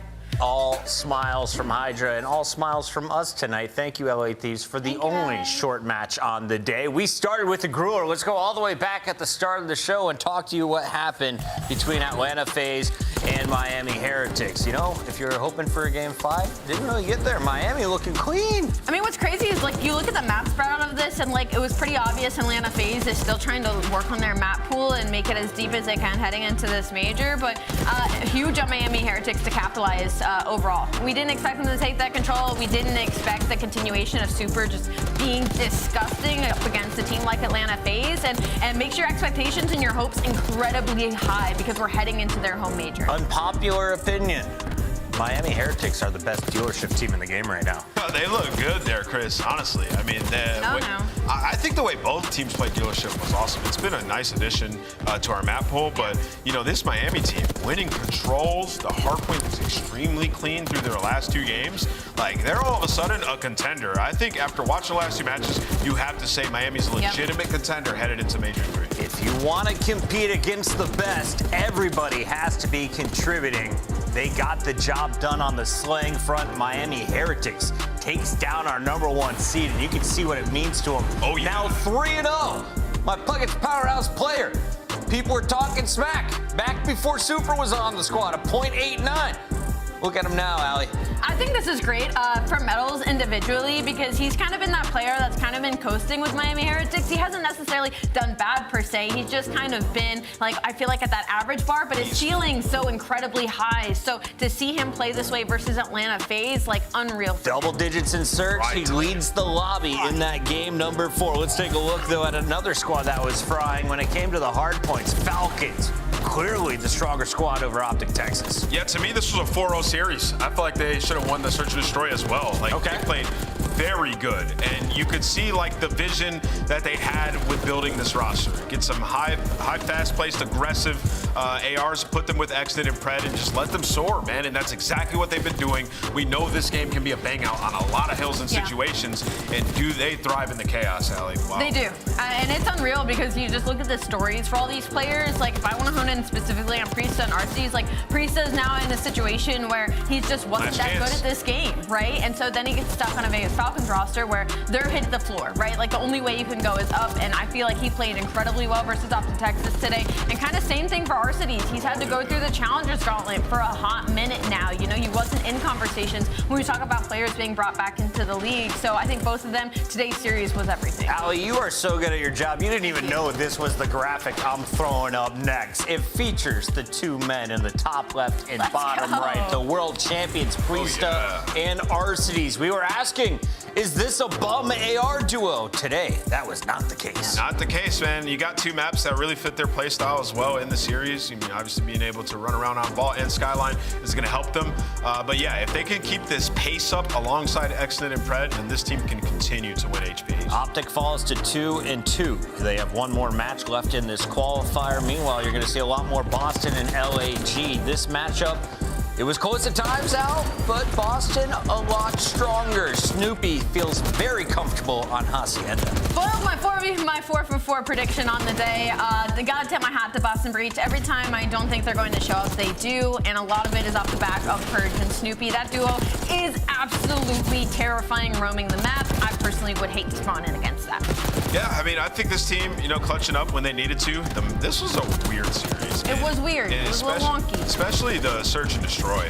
That's, for Boston, I'd say that's like the one thing. I feel like they've been on the outside looking in of the elite Search teams. Yeah. It's like if they can consistently, like, close out games, then they can actually upset some top teams when it come land time, because their hard point has been solid on the season.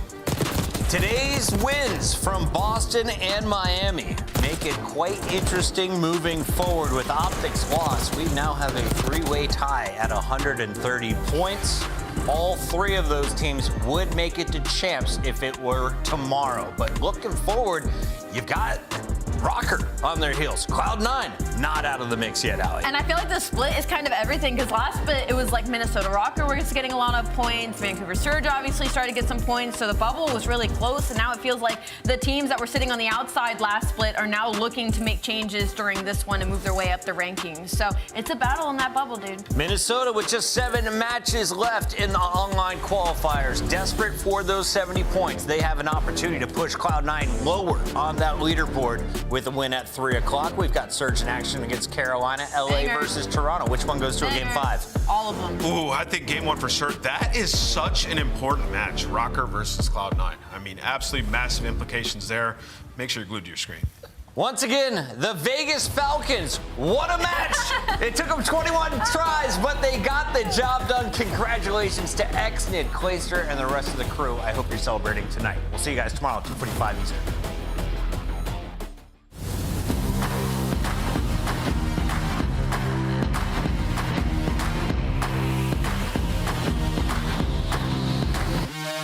Candy paint on loud, too strong. Every state, mobbing drop so low for the street, y'all can't stop us. Detroit shot, go ahead and say something. Stay on top, got to keep running. Anti-hero, after shot, 60 from 0, way out past the lines. Rest up, gonna get what's mine.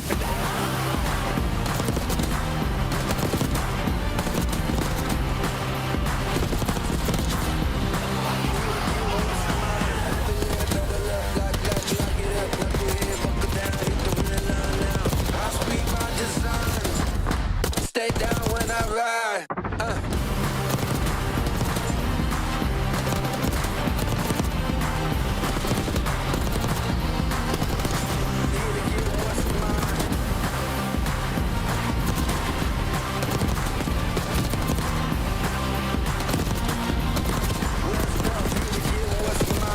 Córtame. Nice.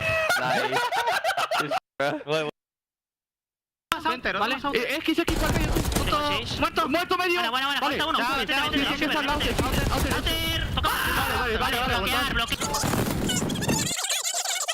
Falta ganar ahí. Tienes otro, pushar el caracol, va, doble ventana ya. Muerto. Fuera. Vale, te tengo que ir. Muerto.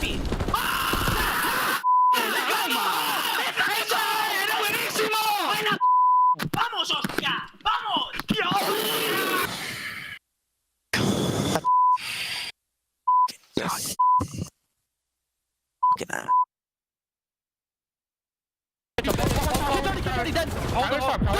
Nothing else, kids. Nothing else, kids. They have to talk. I have to talk. Hold this. Hold the back.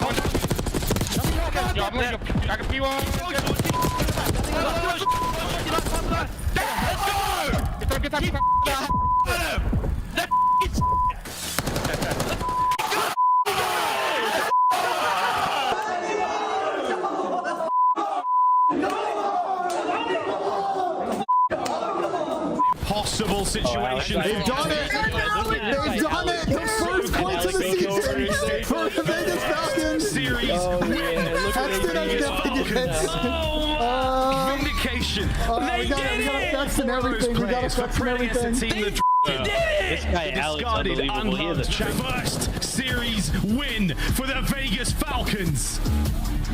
Vindication. For all 4 of those I can't believe it. Oh my God. Unloved champions across the board. They have only done it